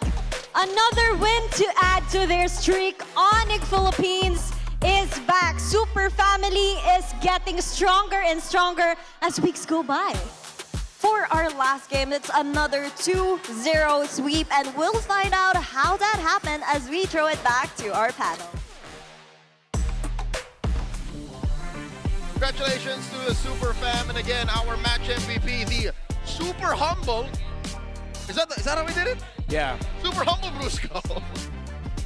Is that a thing now? Is that an internet thing, or is it I just a don't know. Brusco thing? I think it's a Brusco thing. And he's still our game MVP. Look at that. Yeah. I mean, he was just undeniable in this game, right? Even in a really weird 5 grouped up Omega situation, he's just no fear going in. Yeah, it's Kalea or Khalid. It's Ka or Ka. He has his own KK combo under the palm of his hand. And it seems like no matter what, they just control. Bruce Kalea, Bruce Khalid. Yeah, it's so much control, man. I'm still scratching my head a bit on this really early show, but you know what? I'll just look at the positives for ONIC. Super Friends on this Valier was a huge stopper. Look at the space provided by Brusco as he's showing up in front of them. This is why we've also spoken about the importance for the longest time. If you're playing through the Healing Roam Trinity, you have to get one if the other team is packing either a Kalea, Hylos, Gata Kacha. You get one of those also on your team because the equalization of the Kalea heal plus the Revitalize, that's why it's Kalea Hylos, Kalea Gatot, Gatot Hylos, Gatot Kalea. It's that little triangle. Dare I say there were probably some moments that Omega wishes they had just a bit more healing. like a little bit more time, a little bit more sustainability, maybe a revitalize in the hands of their roamer that could have extended fights just a little bit longer for Netsky to be able to hit, for Ryzen to finish off a job. Thus the need for, or yours personal want for a revitalized, for a different roamer, not to show in this specific. That's why they couldn't hold the box. That's why Smart Omega were always either falling back or constantly trying to find different angles off of a re-engage after Fury of the Phoenix. So it's too high concept. Again, what they tried to do with the Cho was what Brusco was doing easily with a single press of a button. They were trying to do it like 3 ults. Yeah, Brusco was doing great, just providing Surge of Life. I think we saw that very early on in this matchup. It feels like that's the reason why, it's a Harley, 3-2-0. I mean, why? And you see it. You see it in action so many times here. Yeah, if there's an adjustment I would have done, it would have been Valentina Phovius as their first 2 picks. Except the fact that the Kalea is going to go on to the other side. But I really think that maybe Omega just picked up the Cho because other than that being a comfort for Perkasiva, they accepted the fact that Brusco would end up with a Kalea on the other hand. So they needed one of the few roamers that could match in terms of the pick-off style. I still wish that they decided to match the healing factor. Because with all of the dive in space creation that ONIC had, you know what would have messed that up? For me personally, that would catch a taunt. Get taunt. Yep. Or again, a Hylos with a Revitalize and a Glorious Pathway backwards. Yep. Or forwards if you wanted to just dogpile on him. So these are all valid things that maybe Omega just weren't ready to cook with on the day. Yep. Is Cho at this point just Kalea at home with this specific matchup? I would say so, yes. That's what they're trying to do. Yeah. I mean, Cho does have 1 win, if I'm not mistaken. Like, Team Liquid has won with it earlier this season in the hands of JP. But then they played that with a very different lineup. It was pure Stampede. It was their greatest hits lineup with a Yuzhong at the EXP lane. Not a Valentina. It's like the championship lineup. Yeah, it was a championship. Yeah, I remember that. Their greatest hits. Yeah. Greatest hits. Ladies and gentlemen, we're about to get the privilege of listening to the Infinix mic check. Let's see what the Superfan were talking about for the win. Mabuhat ka pa. Ay, nasa loob na Chu. Ready ako, pre. Hero, kill. Yung balen. Mahal ko siya, no? Yung balen. Nice one, Kirk. Wala picker to. Set, pre. 515 yan, 515. Iwasan mo ang mga plato. Mid. Pre. Sipahin ka. Dodge mo. Nagulong pa lang ako, ha? Okay na yun, kesa masipa siya. Ano to? Kapatid to, Tara nga. Go. 5 seconds kill, ha? Guys, sa akin. Sipa na. Asakin na 5 seconds kill na. Lakad! Tart! Lakad matatag. Already gulungan. No Fury. Saradata. Ay, nasa 3 ata ko. Gumulong ko. Bipit. So, pre. Sipa na. Toto. Gana sa first skill. Up, Simitsu. Double dash balik. Okay na yun, 2 for 1. Wala ulti na rin bot natin. Ada ulti set ton. Ay, sabihin nyo nga pre, pag kumulit ng buhat yung balen, yung kanina di alam ni Clay. Di sinabi ko. Asa na ma? Basa. Tara, go, pre. Baslag. King, concept mo kasi mid. Saan? Ay, wait, reset. I-alert nila, guys. Let ko ton. Chu. Sip lang ako. Atin Lord, pre. Box. Saan, pre. Okay. Dito kami. Masyada ang katotan niya. Kalma, may Lord tayo. Lord. Tulong. Geresam. Duguduk. Nature. Harley, red 1. Ako na. Ikaw na nga, King. Nih, gua cancel nih, Ton. Aman, Ton. Duguduk. Harley. Ito lang, sa harap, po. Okay. Perfect. Yang ada ka.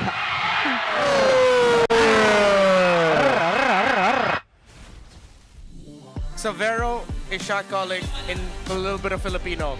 The first Filipino thing he said there, pwede ako pre, which is, I'm ready, I can do this, I'm good, let's go for it. And then he would use pre a lot, which is our short term for like bang. That's like our version of bang. And I think most of them use pre. Yeah, and then there was a moment where King Kong asked, hey, did you make the call? And Brusco said, yes, I told it to him in Bahasa. Bro, that's so cool! That's crazy, all happening in real time. Folks, we have a question for you. Do you think you have what it takes to run the show with the E Project, Esports for Everyone? We're giving you the power to bring the MPL energy to your own local. That's right. Go and participate, get exclusive access to tournament modes. There's also free in-game items and even diamonds. Go over to ph-mpl.com/e-project to start your application. Yeah, and it's time to turn that passion into action. Mga pre, our bangs, our bros. Visit our website for more info. There was a lot we learned from that. Yeah. Very interesting and exciting to hear more from Clayton.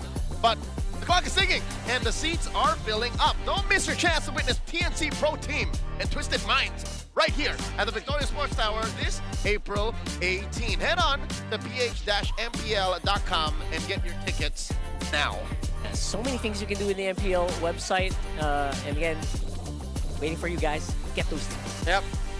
I'm setting to this as Karina number 3 in Pasig City. The wait is over. MCGG Rising Star Season 5 is back, and the stakes have never been higher. We've got the top contenders from 8 divisions all vying for that #1 spot. So will there be a fan favorite division take the crown? Or are we in for another legendary Dark Horse upset? It all comes down to this. Catch the semifinals on April 25 and the grand final on April 26 on the official MLBB social media platforms. Tune in and witness history. I swear, MCGG Esports is always a really fun watch. It really is. Y'all thought Indonesia was on top? The ECA are laughing in Russia. The battlefield is set. We officially have our top 10 teams locked in and ready for the Athena Cup Season 2 group stage. That's right. Huge congrats to our qualified teams. Vren X Touch, TNC Kaiserin, Diety, Voltes PH, RV Main, and Ubex. They now join our direct invites Navi, TLAC, WinX PH, and Minerva Empress. And of course, this isn't only for local supremacy. It's also their chance to reach the MLBB Women's Invitational Stage and be seen on the global stage. Catch the action starting tomorrow, April 18th at 10 a.m. on MPL PH's official social media pages. So watch MLBB Women's action before MPL PH. That's right. And then if you have the time, check out MSL Thailand. It's also their opening weekend. And then also MTC or MCT Amer is happening as well. Oh my God, a lot of MLBB. But real quick, after tonight's competitions, nothing has changed in the standings. Yeah. It's really looking like the top 4 teams that we've seen for majority of our time since, let's say, season 14, season 15. It's the status quo again. It's Liquid, Falcons, the Titans. It's ONIC coming up. Rora's still there, and I'm pretty sure they're hell-bent on getting back on the big win column this weekend, while AP Brand, Twisted Minds, Omega, and TNC struggle in the lower half. Yeah, a bit of a, I would say, different or same but different but still same is Fancy Klaban Infinix Week 4 Day 1 standing. So this reminds me of season 14, where it was ONIC and Aurora on top. And the Bees. And the Bees, and the Cavalry and Falcons. Falcons always plays around top 4. It's always a good time to be a Falcons fan. Yeah. Seems like Fancy Klaban in-game, in the Pro League, it's just a good time. They have a new recall, by the way. Have y'all seen that new draw? It's a different recall. Is it not? It's not like a sticker emote nice try anymore. Oh, No, it's a recall. It's the recall with the emote. Yes. Falcon. Oh. I'm about to draw for it later. Ooh, I'm let's do it. excited. Does it make a Falcon sound or like what does it say? Just listen to it. You'll see it later. You don't have it? I don't. Okay, well, you should. Ladies and gentlemen, it's been an honor to be at your service. What a great time to be an MLBB fan again. There's so much happening all around the world for MLBB sports. We're going to be wrapping it up. That's Renmar. This is Rockheart. My name is Leo. We'll throw it over to our stage. It's Odin and Thea taking it out. Y'all have a great weekend. Good night. And that wraps up the first day of Week 4. Talaga namang napakagandang simula para sa ating mid-season. Right, Thea? Truly a great way to start our week dahil dalawang showdown agad ang bumungad sa atin at bukas patuloy lang ang nagbabagang aksyon kaya makiget-get out sa amin sa Super Fan Saturday! We are all up for a treat dahil hindi lang dalawa, kundi 3 matches ang ating matutunghayan. You already know it. When it's Saturday, it's a triple header day. Triple ang excitement, triple ang aksyon, kaya maraming salamat sa pagsama sa amin ngayong Biyernes. This is your host, Thea. And this is your very own Odin. Magkita-kita tayong muli bukas. Dito lang sa tahanan ng pinakamalalakas, ito ang MPL Philippines Season 17. Palag na to!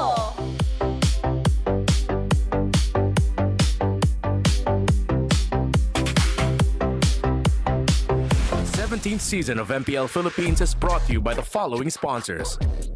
Infinix, the official gaming phone partner, the power behind every Madlang gamer. Smart, the simply reliable connectivity partner of the MPL. Our partner in esports, Clear Men. And our strategic partners, TT Racing, Ferry, and SIP. Don't miss any MPL action by following our official Facebook and subscribing to our YouTube channel. Follow MPL PH on TikTok for more content. Experience the lakas ng Pinas of MPL PH Season 17 live at Victoria Sports Tower. Grab your tickets now via the official MPL PH website. MPL Philippines is monitored and supervised by the Games and Amusement Board.